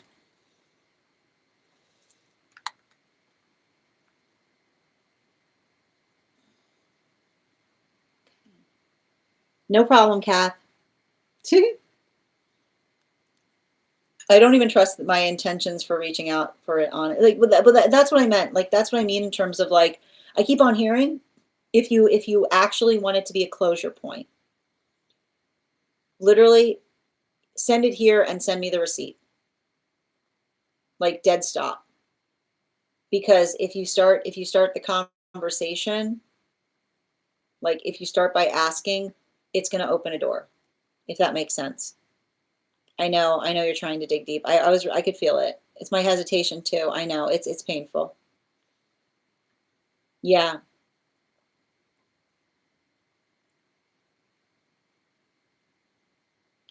Yeah, that's helpful. Oh no, it's definitely not even the third. Yeah, it's definitely not even the third time. Ugh, profoundly sending you support on that journey, dear. All right, the next person we're reading for right now is Kathleen. Kathleen, if you're here, can you respond in all caps? Let me know if you'd like a general reading or if you have a specific question you'd like me to answer. And if anybody else would like to get on the list for today, you will be the fourth person read for. 3 cards for a donation of $29 or more. 4 cards for a donation of $23 or more for my subscribers, being semi-lio. Please keep in mind there are 2 things I do not read for across these apps, pregnancy and medical. Happy to give insight on anything in private readings, and you can book private readings on my site.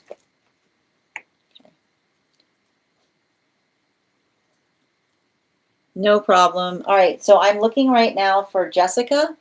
Hi, Jessica. How are you doing today? Can you let me know if we're doing a general reading or if you have a specific question?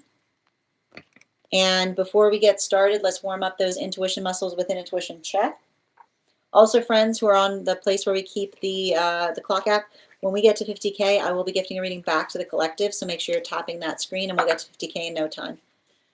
I've got the animal spirit guide cards here. We're going to count back from 10, and when we get to 1, I will reveal the card. 10, 9, 8, 7, 6, 5, 4, 3, 2, 1. We got the goose. Thank you for participating. We'll do it again after the next live. Question. And so we got the question here from Jessica, who's joining us on the place where we keep the videos. Question. Am I projecting my insecurities or is my intuition on point? Okay. Let's get to it. 4 cards, please. Highest priority messages, please. Oh, yeah, 3 cards, yeah. 3 cards. What do they need to know about this situation?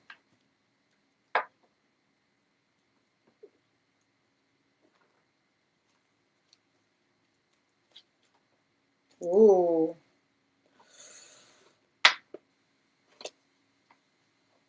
Check the file. I don't know who that guide is. I don't know who that guide is. I don't know who that guide, who is your guide? What did they just, wow.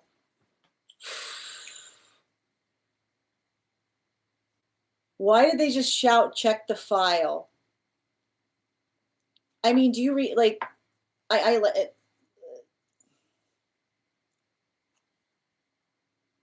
why are they saying check the file? Like, I'll just walk you through what I'm seeing here. I don't know why, like, you got a guy that just shouted, check the file. And the reason I keep on hearing, so they're basically articulate, like, the way, I like to point this out. The space by which we recognize the different, like, and I walk with, I mean, the space by which we identify or articulate upon the difference, like I'm going to read from like my typical perspective of this, and I'm going to read into the guide that was stepping forth for you.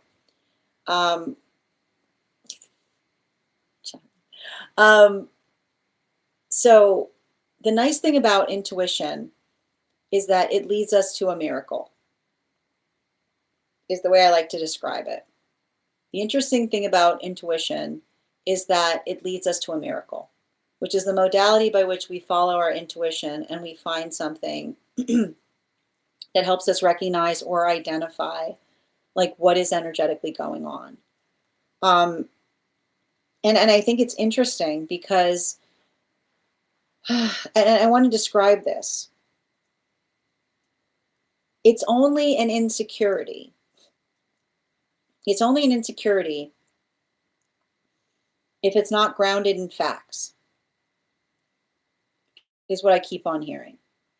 It's only an insecurity if it's not grounded in facts. And so the modality by which, right, like I keep on seeing, like,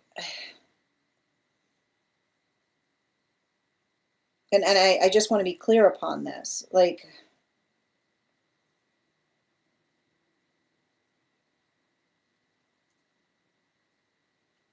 the the space by which one is identifying and recognizing.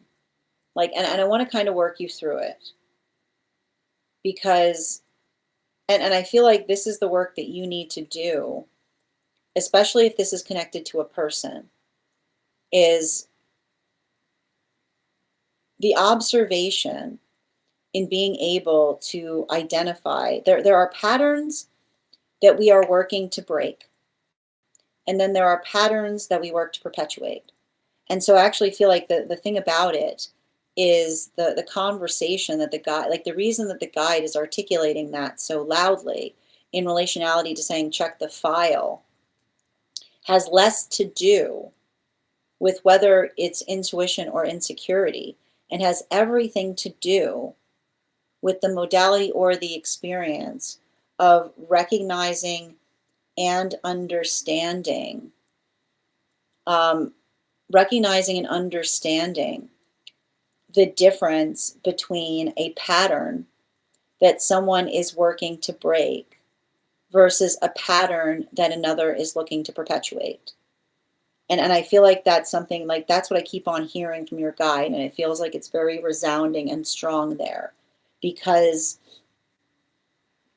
the pattern that we, the pattern, and often, and I keep on hearing, and like the way that we effectively recognize whether someone is in the space by which they are authentic is when you bring an unhealthy pattern to their attention, they are going to energetically work fastidiously to correct it. The modality by which we effectively present a pattern to another and say, I need to make you aware of an energetic pattern that I'm recognizing. And that's why I feel like your guide articulated and shouted, check the file. Because it says to me that your modality of being able to bring awareness to another of something that you yourself have energetically seen, right? Let how they receive, I keep wondering, let how they receive that pattern tell you everything you need to know in order to effectively facilitate, recognize, change, adjust what it is that one is doing going forward. Because everything I keep on seeing there, like that is the clarity of intention. And so I feel like they're actually articulating, and that's why they keep on, like, that's why when I asked, the reason that I came through with resounding check the file is saying effectively to allow the conversation to happen. Because they're saying to me that when you have a conversation with someone who's well intentioned, and you bring that awareness to them, when you bring them the awareness, the understanding or the clarification of the awareness, that somebody that's well intentioned will immediately work to facilitate healing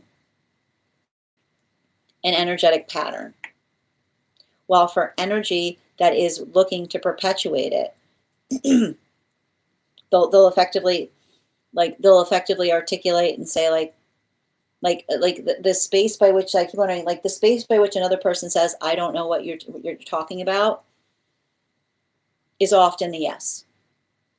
Like when you literally bring a pattern to another person's like attention, and they say, what are you talking about? Like that in itself, I'm almost getting that, then saying like, let that be your affirmation. Right? Because I keep on hearing that it's the lack of recognition. And in a way, the lack of recognition will be your confirmation. Write that down. The lack of recognition will be your confirmation. Because the modality by which you articulate and express, right? The difficulty between working to correct versus someone that tries to make you literally feel like they don't, like you're not, like, especially if you know that you're making sense. right? And I keep on hearing from your guides, especially if you know that you're making sense. If you articulate and say, I've noticed a pattern, and you're able to show someone very logically what that pattern is, the modality by which they say to you, I have no idea what you're talking about, that is your that will be your confirmation. Bottom of the deck. Because when another person, when we are in a healthy place and we bring up a pattern, like we bring up a pattern to another person, when we're in a healthy space, even if we didn't recognize it before, we will say, oh my gosh, I didn't realize you were perceiving that. I will take immediate action to make sure that that doesn't occur again. So it's hard because I know it's difficult, but the ubiquity, right? The ubiquitous energy, the what is the confirmation. Thank you so much for having that reading with me, dear. And if this message connected to you as well, it's very common for those who need these messages to be here to experience them. We are doing personal readings right now. If you would like to get on the list is open. It is 3 cards for a donation of $29 or more, 4 cards for a donation of $23 or more for my subscribers, Binks in my Lio. Please keep in mind there are 2 things I do not read for across these apps, pregnancy and medical. Happy to give insight on anything in private readings, and you can book private readings on my site. Next person we are reading for today, if they're here, is Kathleen. Kathleen, if you're here, can you respond in all caps? Let me know if you would like a general reading or if you have a specific question you would like me to answer.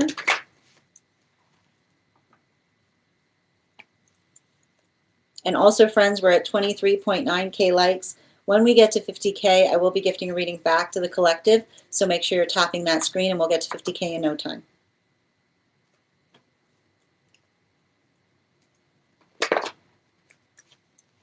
All right, I think Kathleen had to step away. Thank you for sharing the live channeling. I appreciate you guys. Make sure to give channeling some love. Also a wonderful reader. If Kathleen's not here, Julie, you're the next person on the list here. Can you let me know if we're doing a general reading or if you have a specific question you'd like me to answer?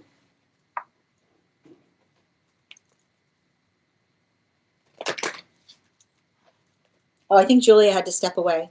Excellent. All right. If there's anybody on the hold list who would like to be added back to the list, please let me know now. I'll be happy to add you. In the meantime, as we wait for the individuals to come back, we are going to get started on 1-card readings for subscribers. If you are a subscriber who would like a card pulled, go ahead and put your question in the comments. If you would like to become a subscriber, I got you, dear. You can go ahead and hit that subscribe button at the bottom of the screen, and you can also have a card pulled. And if you would like to recharge, if you would like to have an animal spirit guide card on top of your 1 card, please make sure that you're recharging your heart maze, and that will also allow you to have a 1 card as well. All right. Have a good day, Avatar. 1 card, please. Angelic guidance for Ivana.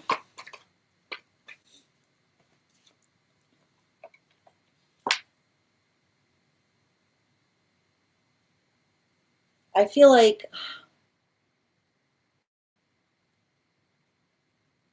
it's interesting because it's a continuation. You know, I feel like there's something important that I'm seeing. I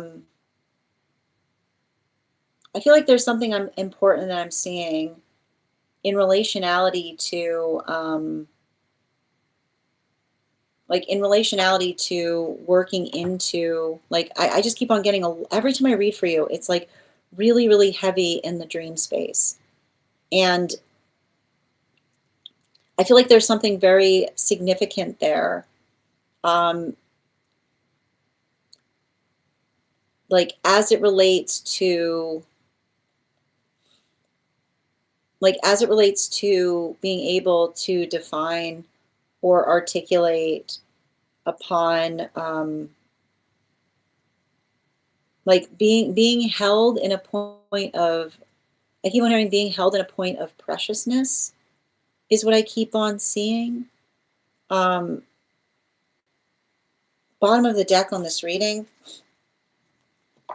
Yeah, especially especially with this Nine of Pentacles energy. I feel like there's something important there, particularly and especially.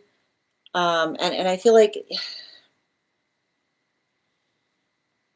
how do I describe this? I keep on seeing, every time I read for you, I feel like you're mental mapping, which is like being able to understand the landscape of like your own experience, but not just the landscape of your experience, like where things go. And it's interesting, like it's interesting even now because I feel like there's something about that hyper awareness that I see that you're coming into that is, can I get one card of the animal spirit guide? Yeah, especially with the boar energy, right? How do I describe it?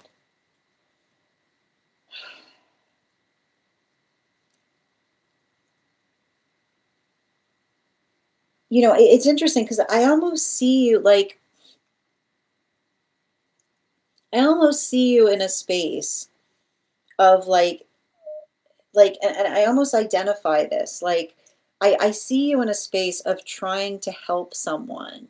Like, I keep wondering, seeing like you trying to help someone, like stay on energetic track is what I keep on getting. And so it's interesting because even in the reading, you're like, what am I picking up there? And it's almost like, it almost feels like the type of energy of you having to say to someone, like, don't get sidetracked, you know? Like I keep wondering, like ambition is its own sidetrack, because the thing with ambition, like if we're too much in our ambition, we lose sight of what's energetically important, is what I keep on seeing. So make sure, I keep wondering, like, like, make sure you're having heavy conversations on healthy centering, is what I keep on getting. Thank you so much. All right, continuing.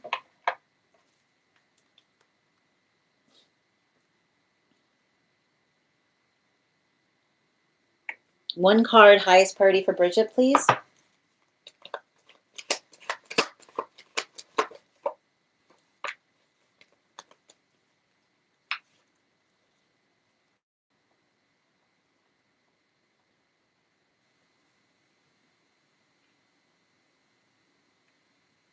So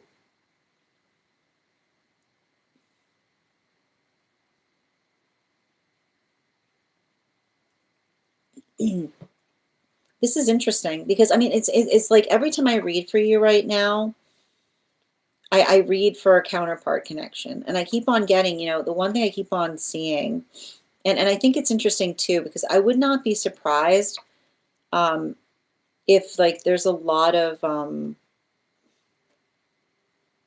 a lot of karmic work that's coming up to the surface, because I just keep on picking up upon the fact that like something about that, like you're going through some kind of process of energetic retrieval right now, but I keep on getting it's because there's a new energetic connection coming towards you. Yeah, like particularly with like the Six of Cups and its reversal, like it's often common for old feelings to come up in the span by which we're about to make a new energetic connection, is what I keep on seeing, because it's like almost you like coming into a point of resolution. So I feel like if you're very emotional, like if you're very emotional at this time, like just allow it to come through, is what I keep on getting. Animal spirit guide. Yeah, especially with the hawk energy. Um, like that's when I like, I feel like there's something that's really like, I feel like there's some kind of new connection that's really going to take off in the spring, is what I keep on hearing. Like especially with that, like especially like I feel like if you're going through a lot of emotionality and you're also feeling like really like energetically hyper aware, is what I keep on getting. Like making sure, like just building in, I keep wondering like just I keep wondering better out than in, is what I keep on seeing, you know? Lucas, I assume that means you want a one card. Can I get one for Lucas, please?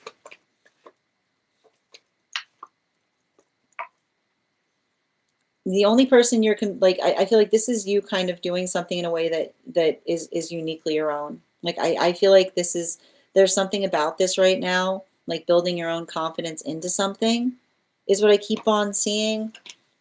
Yeah, don't worry about what others think. Just do something. I keep wondering, like, do something for the joy of it, right?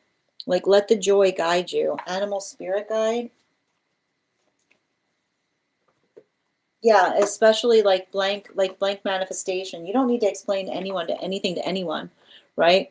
You can do something just for the fact that it brings you joy. You know, it's just I feel like that and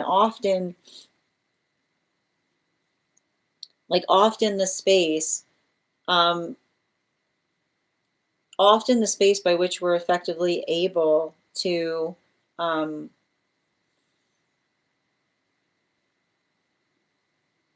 how do I describe this? The ability by which we're able to articulate or amplify upon how we like it's interesting too because I feel like I don't know why there's some kind of metronome quality to something that you're doing, right? And I feel like I keep on hearing it's saying to me a grounding practice doesn't need to make sense to anyone beyond the person that it grounds is what I keep on seeing, right? Like something that helps us build into a tactile environment is what I keep on getting. I hope that makes sense. Cool beans, one card, highest priority, please. We've got the Knight of Swords in its upright. And so what are we seeing with the Knight of Swords? Um,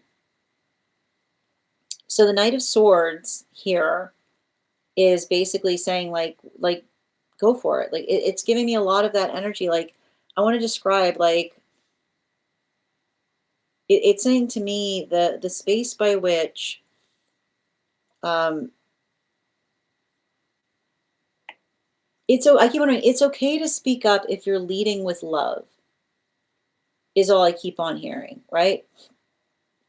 It's okay to speak up if you're leading with love, which is the observation of having a hard conversation. Yeah, hangman, right? Like love gives us the ability to have an uncomfortable conversation. You know, like that's what I'm picking up on. Like love gives us the power to have an uncomfortable conversation. It's not the space like love does not say, like love never says grin and bear it. Love says like have the awkward moment. Like have the like just like have the ability to effectively like hash it out because the ability to effectively articulate upon it is how we build into better processes or better plans going forward. You're welcome, Cool Beans. Alexandra, oh, I'm sorry, animal spirit guide on that. Yeah, especially with the cow, you know, like the space by which, and this is what we talk about, right? Like the space by which, like not allowing an energetic buildup point where you feel like you're bearing and bearing and bearing something until like you can't bear it anymore, but the space by which you effectively just communicate through it as you're experiencing it allows for the context of being able to identify and recognize, like I keep wondering, not taking someone, like not surprising someone in the space by which they think everything's fine until it's not, is what I keep on hearing. Alexandra, one card, highest priority, please. This is talking towards, I feel like I'm seeing some kind of situation or experience by which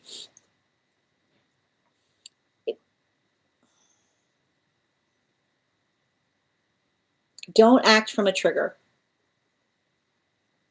which is saying if you're feeling triggered, like if you're about to do something and you're feeling triggered, just like I keep on give it a minute is what I keep on seeing, right? Like allowing the context of being able to effectively like if it's I keep wondering if it's a good idea now, it'll be a good idea in 5 minutes. Bottom of the deck. Yeah, especially with that 9 of Pentacles, you know. Like we do, like we build into something. We build into something in the modality by which we feel energetically stabilized or grounded as we do so. Animal spirit guide. Yeah, especially with the earth dragon energy. So I'm just identifying, like I said, like I keep wondering, allow the idea to like center within you, right? Like I keep wondering, when you know it's the right thing to do, it'll be here or not here, is what I keep on hearing, right? It'll be here or not here, which is not something that's coming from the space of doing it because it feels good, but something that you know needs to be done. Yep. Y'all got these shares up. Oh, thank you. I appreciate that, Lucas. Thank you for sharing the live. Always appreciate it. Thank you as well, Kath. The list is open right now, love, if you'd like to get on the list. You're so welcome. Hold on a minute. Hi there, Boat. You're welcome, Ivana.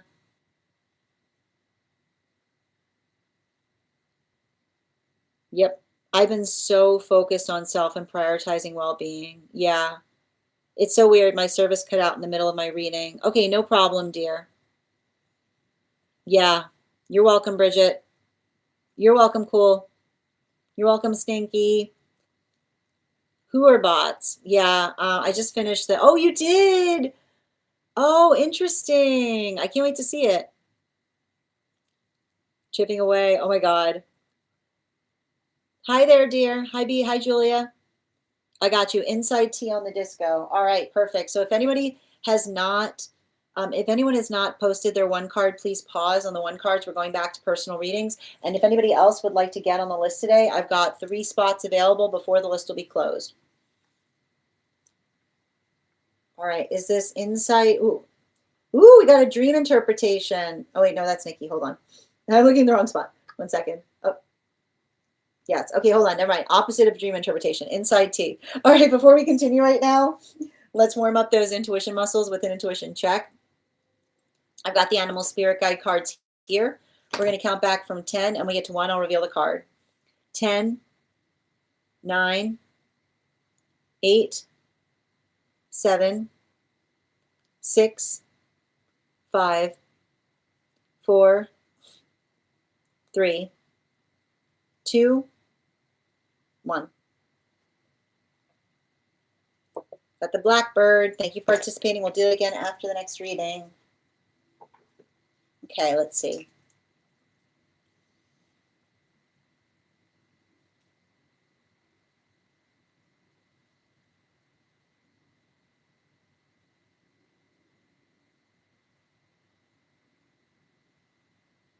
I also know I owe you that word. I'll send you that word after this.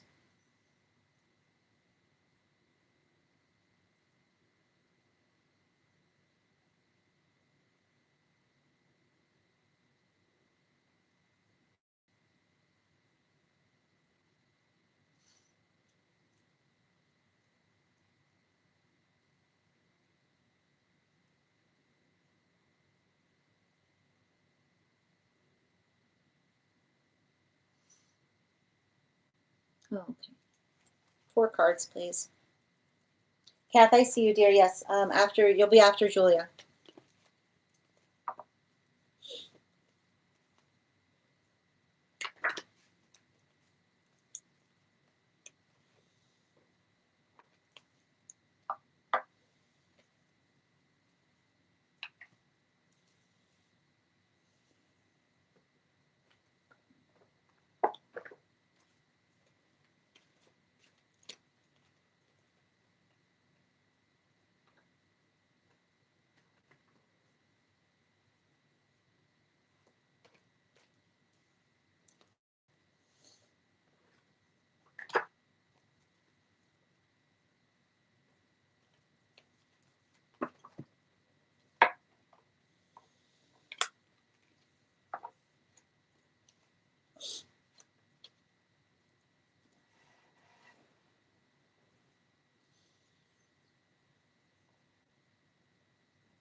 So there are several things that are coming through, particularly and especially um, and it's interesting that you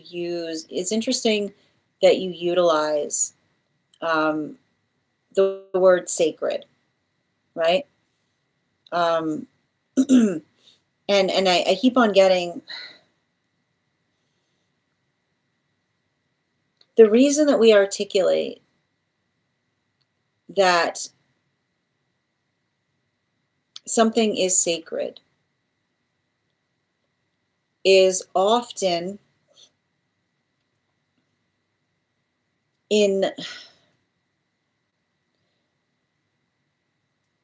there when we're navigating something that is energetically sacred, um, the honor, like the honor by which we convey it, um, allows for the context of it carrying its sacredness.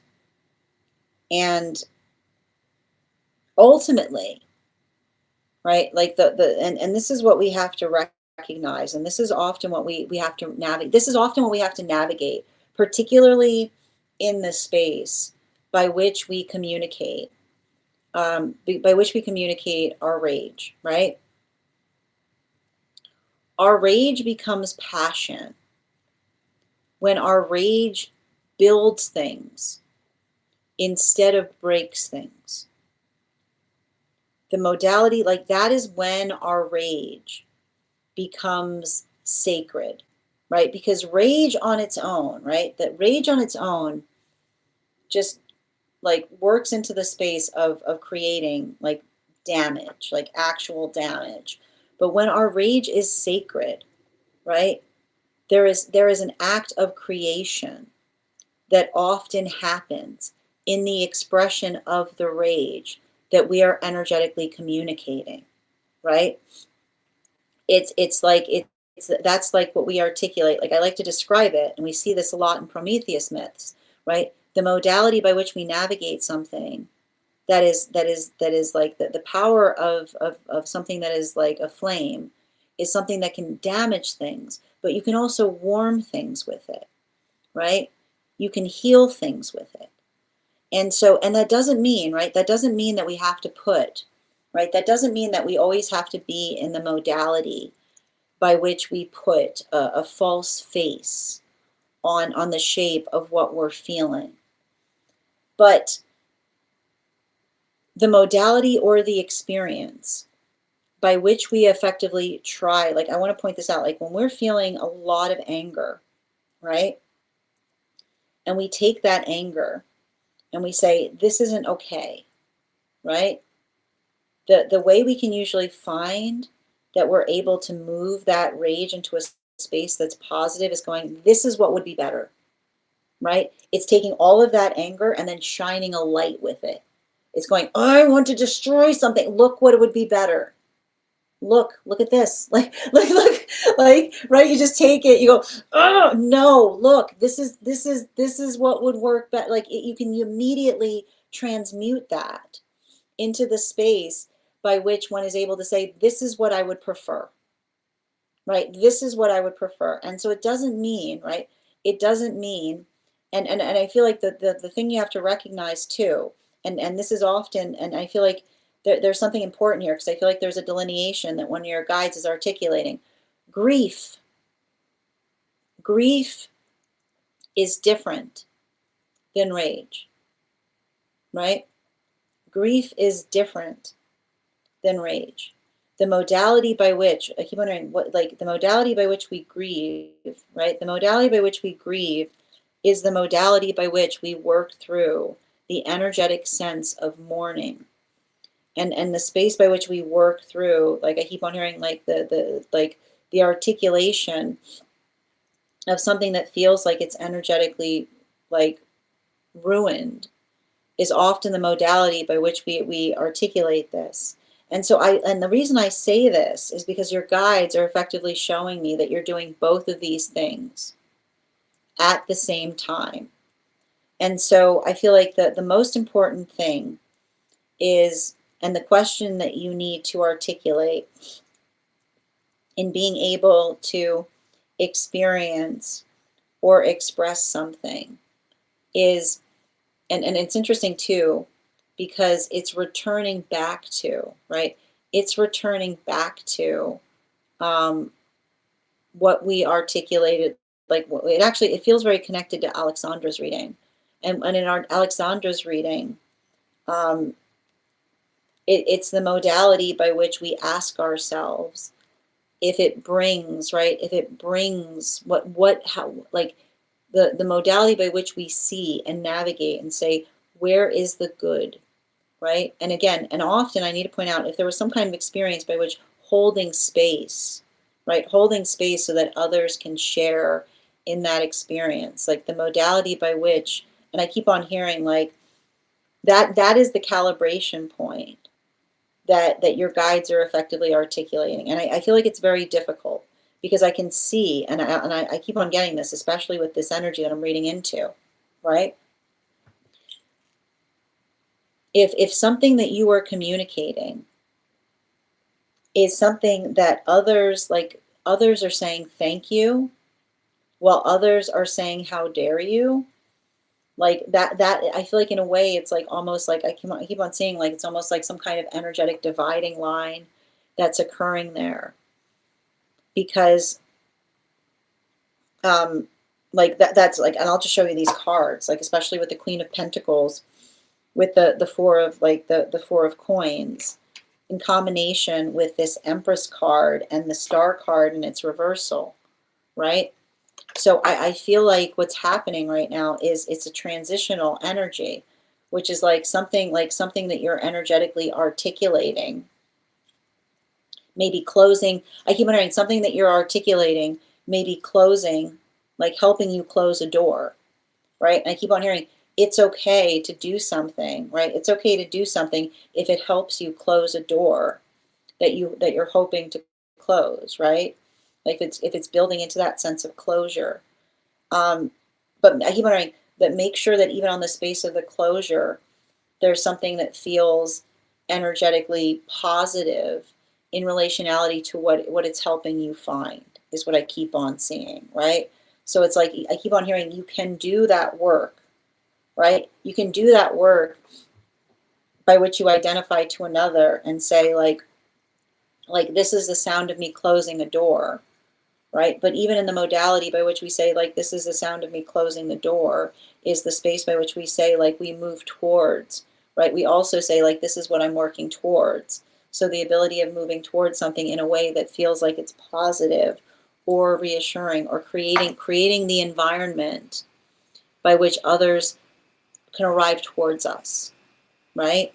So make like a humor like that is the energetic position to effectively articulate, being like I'm closing a door, like I'm closing a door on one hand, and in the other way I'm also building the ability to receive what I'm looking for, right? So this is like I keep wondering, I'm closing a door and this is what I'm looking for. So like as long as you're doing both of those proportionally, then you get to decide if that feels like it's energetically stabilizing.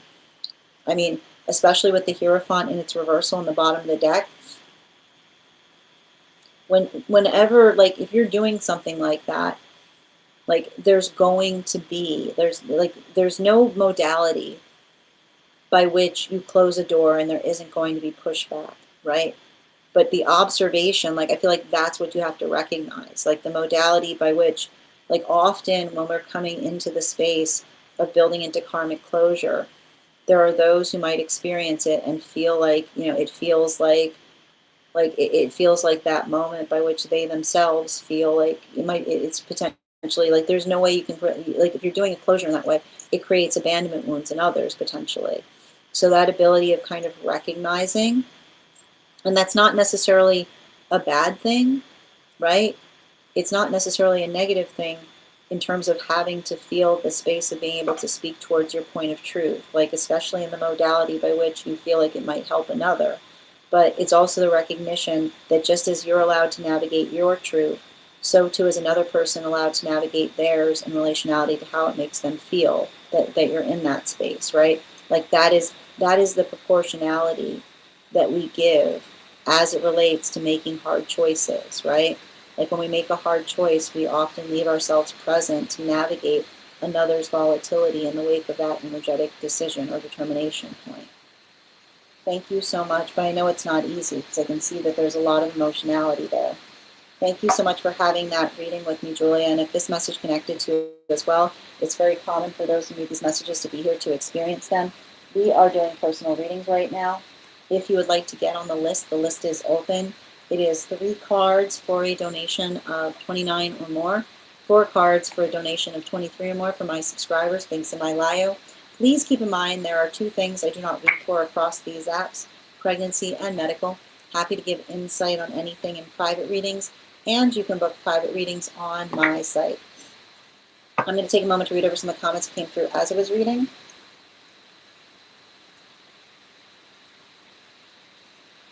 Thank you so much for those hashtags, Lucas. I appreciate you. I got you, Kathy. You're next on the list. And if anybody else wants to get on the list right now, it's a great time to get on the list. You'll be the second person read for. And Yassar, thank you for the follow. Always appreciated. For me, it was anger first, and then yesterday a tidal wave of grief broke free. Sending you so much support on that journey, dear.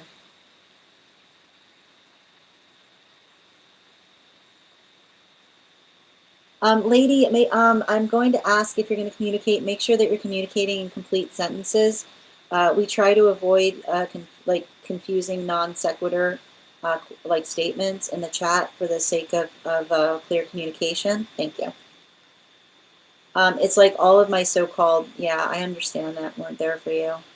I'm working towards friends that don't view my feelings as a burden. Sending you so much support on that journey, dear. And you found out, oh my goodness, oh dear, sending you so much support. No, that's a lot of stuff happening all at once. Well, I need to point out the space by which we have deep feelings. Like as long as our feelings, right? As long as our feelings are coming with healthy directions, right? As long as we're not just communicating to another person the fact that we have feelings, but the space by which we articulate what would be better or what we're seeking in the space of communicating them, like that is, I feel like that's your energetic share of the burden, right?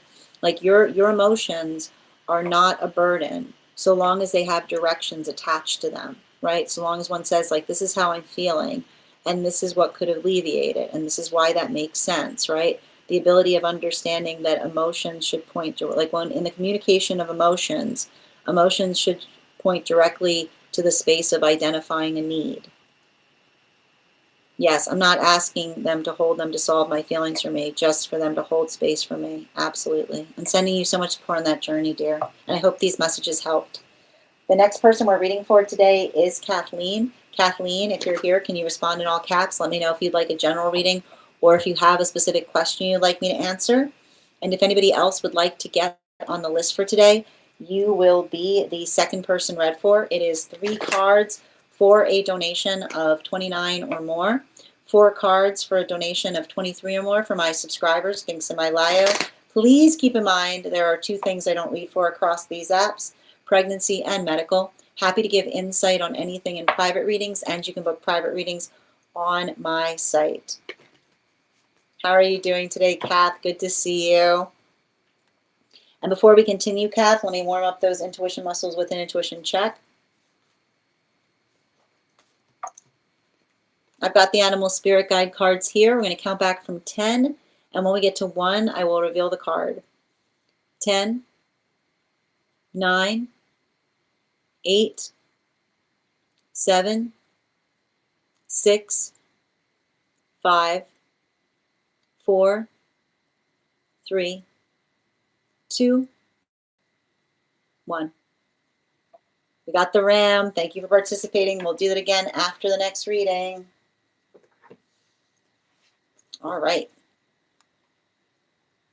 And we've got highest priority right now for Kath. 4 cards, please.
I feel like I see some kind of situation or circumstance by which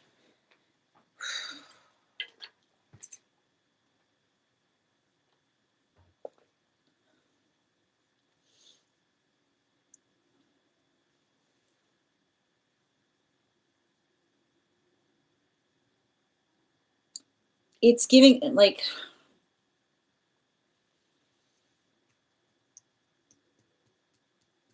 so all I can identify in relationality to what I'm seeing here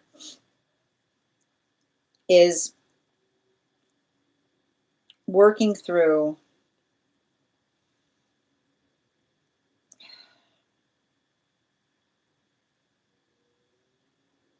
I'm going to say this with like all, like, I'm going to say this with all the empathy in my heart. You are not energetically responsible for others' choices, is what I keep on seeing. You know? And I feel like I feel like that, and I feel like I see like, and I feel like that's something that you say to others frequently. And because I almost hear, like, I don't know what your voice sounds like, but I feel like the guide is giving it to me in your voice, is what I keep on getting. Like the modality by which, and I feel like it's almost like a conversation you're having with another person in relationality to navigating choices, which is, and I just keep on seeing the same message coming through. Um, when we're like, when we facilitate upon a healthy, like what feels like a healthy choice, we basically like, we articulate upon what feels reasonable. And I think it's really hard here because I don't know why. Like I keep on, like I don't know why I keep on seeing some kind of work that you have to do with someone, but and I keep on hearing there's no buts. Like there's no buts attached to an apology, is what I keep on hearing. Right? Like there's no buts attached to an apology, because an apology with a but attached to it is an excuse, right? And so like I think that there's like, I feel like there's something about that that feels really important.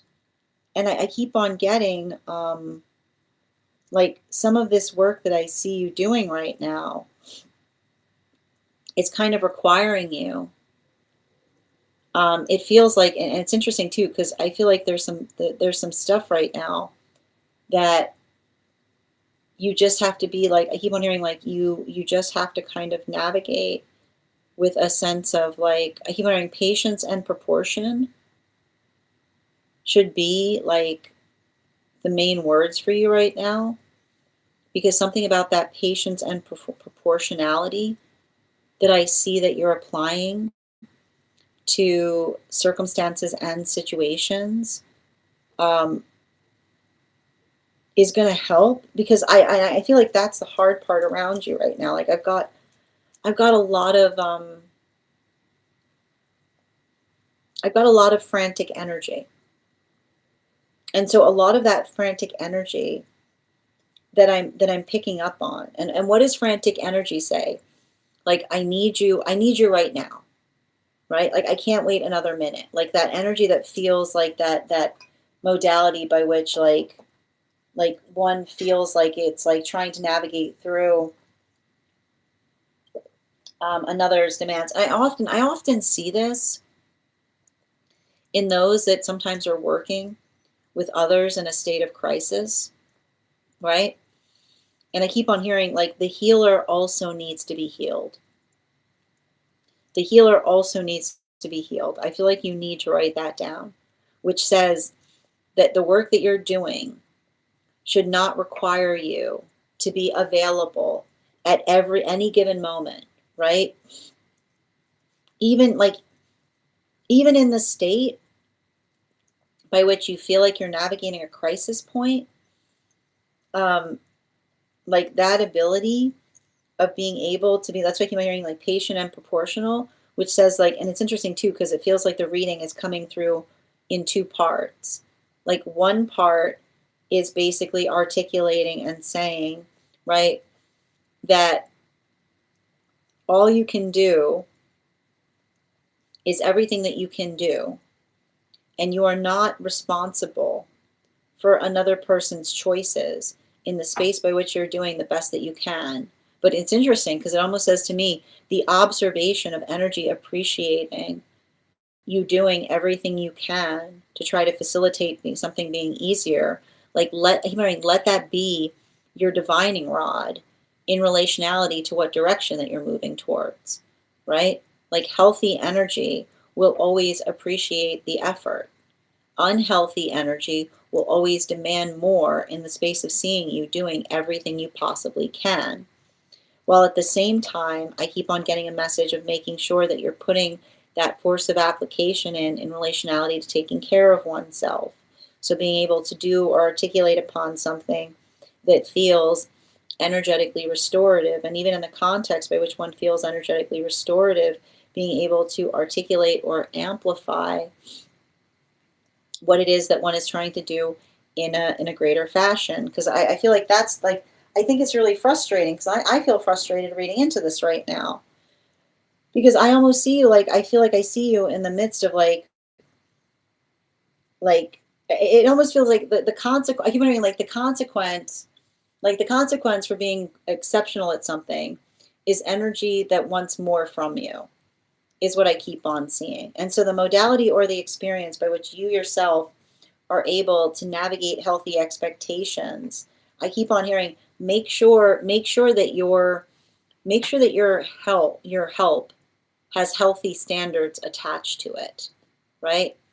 Like make sure that that help is something that feels directly proportional to like what you can do versus what you can't do. I want to give you some bottom of the deck information on this, so something to keep in mind going forward.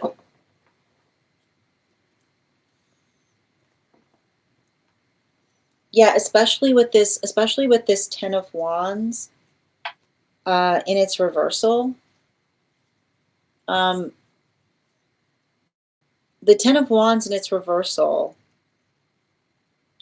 it speaks to us directly about the ability to make plans, is what I keep on seeing. So make sure someone's giving you healthy lead time. You know what I mean? Like I keep wondering, like the courtesy of something reliable is that we don't have to energetically wait to the last minute to know what's occurring. And I'll tell you right now,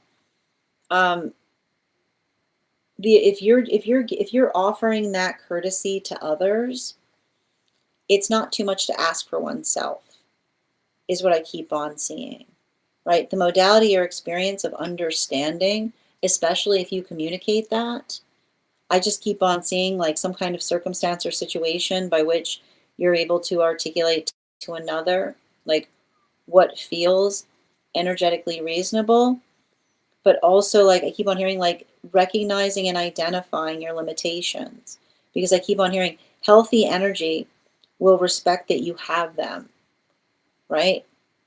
Like healthy energy will respect that you have them. And if something about you articulating upon the fact that you have a limitation brings out another person's ire, well, that's a gift, because that's the observation of knowing who you should basically steer clear from, is what I keep on seeing. I feel like it's and I feel like the thing about it right now is like I see you like working through a lot of disappointment. Don't let the disappointment cloud direction, right? Don't let disappointment cloud direction.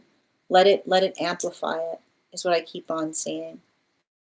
I don't know why I keep on hearing, like, I feel like I keep on hearing a guide articulating to you and saying, hope is not lost, right? Hope is not lost. Hope is always like, as long as we have it, we can find it, is what I keep on seeing, right? So don't let that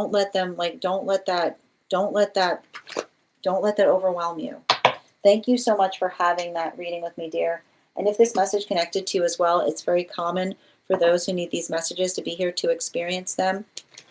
We are doing personal readings right now. If you would like to get on the list is open. You'll be the next person read for. It is 3 cards for a donation of $29 or more. 4 cards for a donation of $23 or more for my subscribers. Links in my bio. Please keep in mind there are 2 things I don't read for across these apps: pregnancy and medical. Happy to give insight on anything in private readings, and you can book private readings on my site. I'm going to take a moment to read over some of the comments that came through as I was reading.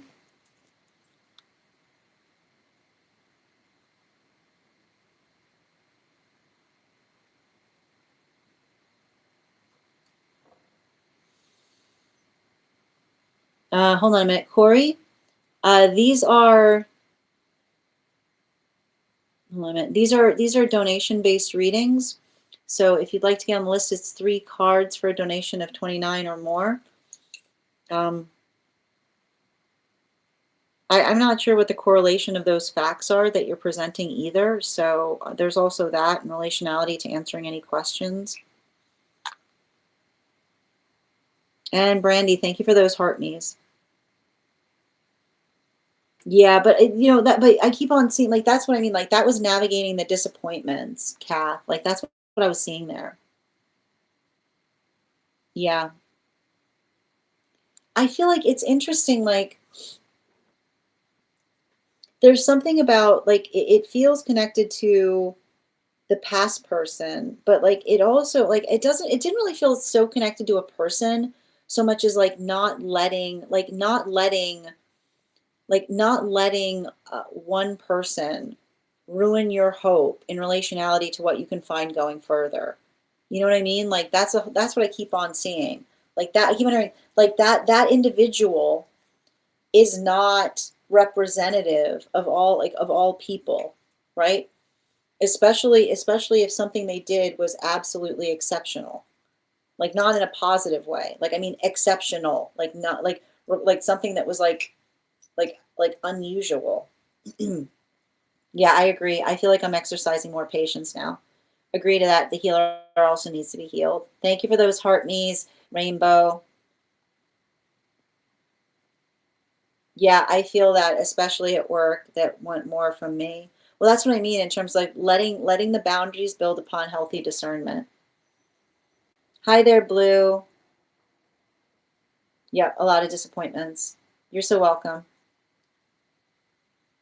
Ugh, I'm sending you support on that journey, Rainbow. I hope you feel better soon. You're so welcome, Kath. All right, my friends, the list is now open. If you would like to get on the list, you'll be the next person read for. It's 3 cards for a donation of $29 or more. 4 cards for a donation of $23 or more for my subscribers. Links in my bio. Please keep in mind there are 2 things I don't read for across these apps: pregnancy and medical. Happy to give insight on anything in private readings, and you can book private readings on my site. We're also at 33.5K likes. When we get to 50K, I will be gifting a reading back to the collective, so make sure you're tapping that screen, and we'll get to 50K in no time. And while we wait to see if there's anybody else who'd like to get on the list for today, we are going back to 1 card readings for superfans. If you are a superfan who has not had a card pulled today, you can go ahead and put your question in the comments, and I'll be happy to, one minute, I'll be happy to, one minute. If you are a super fan who would like to have an animal spirit guide card on top of your 1 card, just go ahead and recharge your heart knees, and you'll also get that animal spirit guide card. And if you'd like to become a super fan, just hit the bottom of the screen, hit that super fan status. That will make you eligible for a 1 card as well. 1 card regarding connection, please. I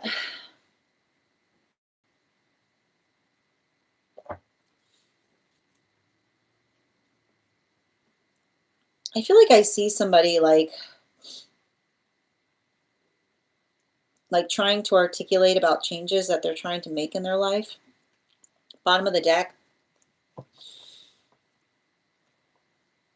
Like this is talking about relationship patterns, right? Like there's something here I'm identifying. You know, like it almost feels to me like, you know, there's something about that in relationality to being able to identify or recognize like one's own energetic tendencies. I feel like I'm picking up on someone who has like a deep tendency of self-sabotaging, is what I keep on getting.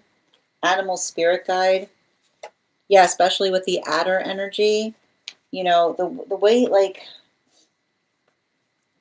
the way we work through trying not to self-sabotage is being able to be energetically aware, right? Like the observation. This is why it's so important to be able to take feedback, because often like those who are like, I'm trying to help you, like not taking it personally, but being like, oh, I understand that.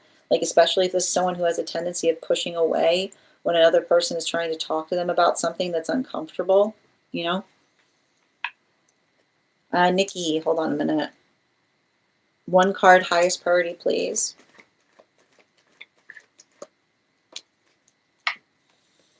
We've got the Five of Wands in its reversal. So this is speaking towards, this is saying to me like some kind of work I see you doing um, in relationality to like, I feel like this is you and another person trying to work through like healthy conflict resolution, like recognizing when something is escalating or trying to figure out ways of like I keep on, yeah, de-escalation. You know, here's the thing about it. Avoidant, like this has been coming through a lot in the readings. Like avoidant energy sometimes seeks conflict without meaning to, because it allows the space by which one feels free to express something. So potentially like having to have a conversation with another person towards their tendency of like, this is why we don't say things in the heat of the moment, right? Like we don't allow something, especially if we have a tendency of saying things in the heat of the moment that we don't energetically mean, is what I keep on hearing.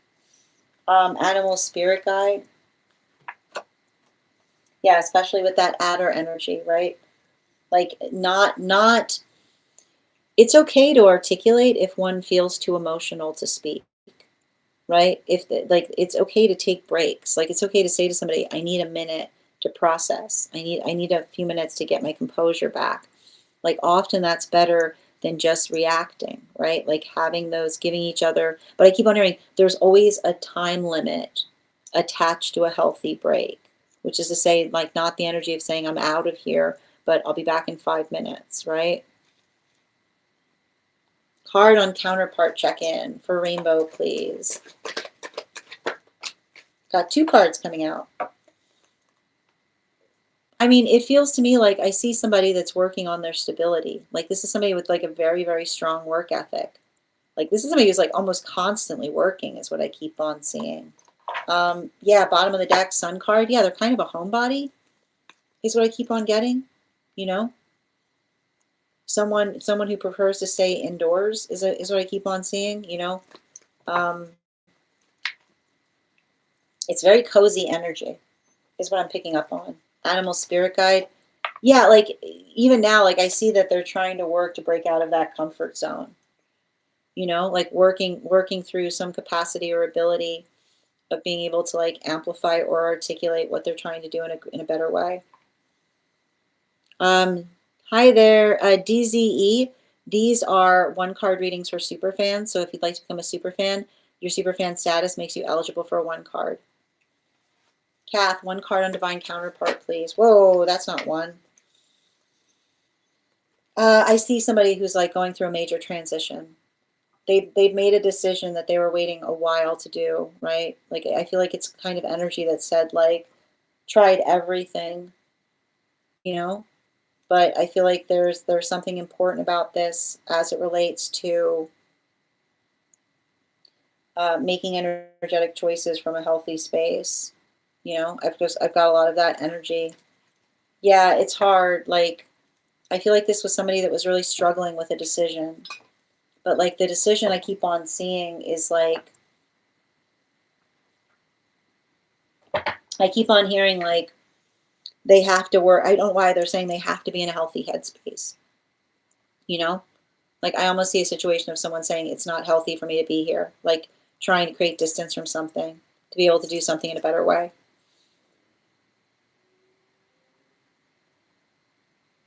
One card, highest priority for Melissa, please. The Ten of Wands in its reversal. So I feel like this is you kind of getting a better sense of where you aspire to be. It feels something like something building into locationality. Bottom of the deck. Yeah, especially with the Fool card.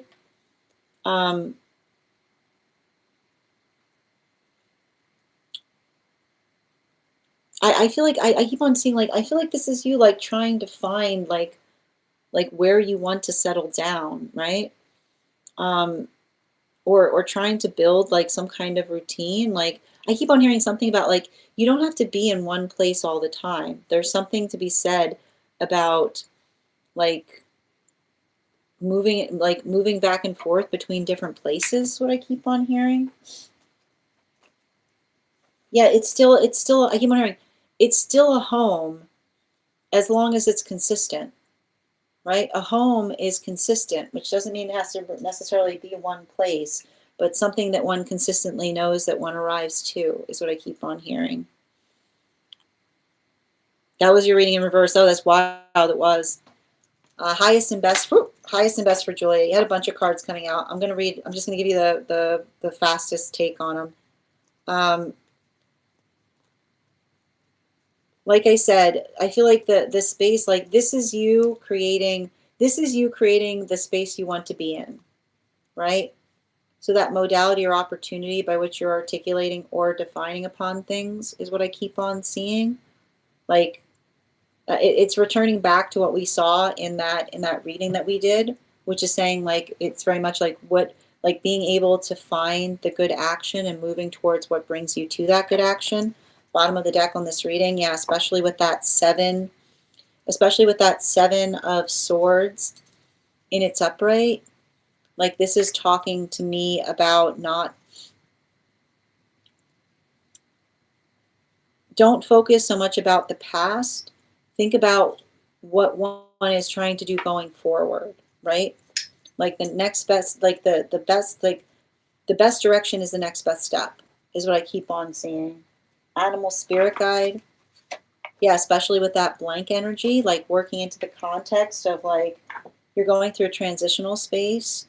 So allowing yourself to be present, like as you're going through those transitions, but also being like making sure that you're focusing on what those manifestation goals are, right? Like don't do anything without like I feel like anything you do, ask yourself, does this serve the manifestation goal? Ava, one card on N, please.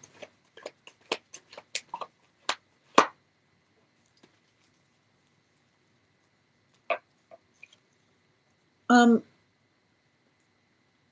feel like I see somebody thinking about something that you communicated to them.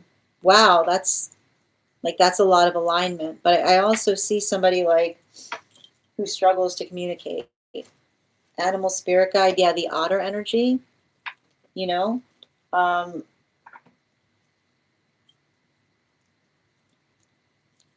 keep on hearing somebody say like it's good to have someone to talk to, or feeling some kind of like it's like it's the same thing I read to before. Like I need a good friend. You know what I mean? Like somebody who's like really feeling somewhat alienated right now. Yeah. And this sounds like me saying, am I my own counterpart? Well, that's a good thing, right? Because that would articulate the fact that the counterpart's going to be in deep alignment to you in terms of how you yourself are. I could see that being my counterpart as well. Yeah, I think that might be true. You're welcome, Kath. And thank you for those heart me, Sonia. Queen, one card on how to balance my throat chakra, please. Whew. Good. By speaking, right? Don't hold it in. Communicate it. And that's how we balance the throat chakra, right? We talk through our feelings, even if they're on bottom of the deck, even if they're uncomfortable, right? Right. We don't hold it in. We get it out. As long as it's not it's not complaining if there are directions attached, right? So it's not the space by which you're articulating It's a space by which you're able to say, like, again, what would you prefer, right? Let the emotions build into discernment. So the emotions, like the emotions calibrate by saying, this is why I'm communicating them, and this is what I would prefer from having experienced them. I'm doing well today, Talon. How are you doing?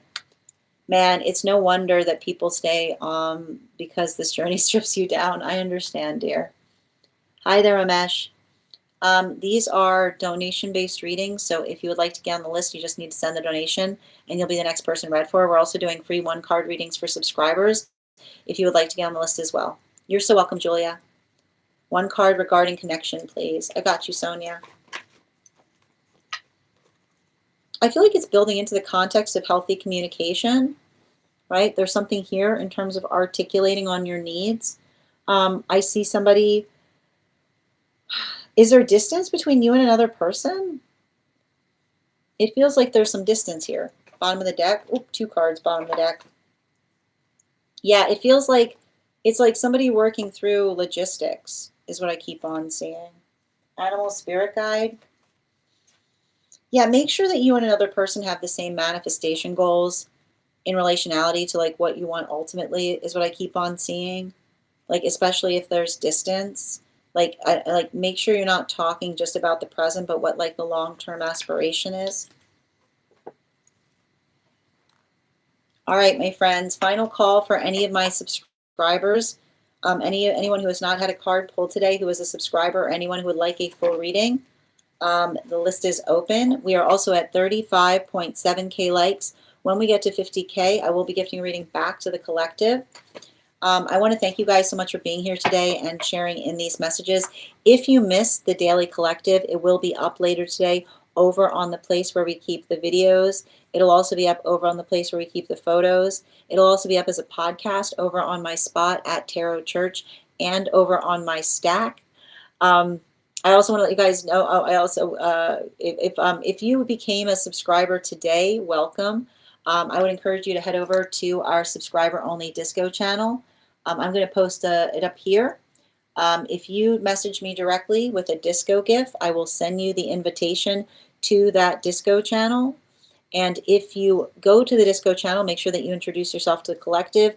Make sure that you're also heading over to the perk section. You'll find there a special coupon code that will give you a discount to our tarot class subscription program. Our next class is going to be held on Thursday, February 19th at 6 p.m. PST, 9 p.m. Eastern. We're going to be studying the Sword Suite of the Court cards.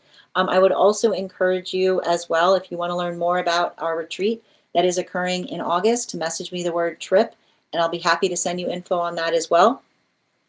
I want to thank you guys so much for being here today and sharing in these messages. Huge thank you to my followers, old and new. Thank you for being here and receiving these messages. Huge thank you to my subscribers. Your ongoing support means the absolute world to me. And the biggest thank you to my mods. I hope you guys have an absolutely beautiful day. Please take care of yourselves. Please take care of one another, and we will do this again tomorrow. Have a great day, everyone.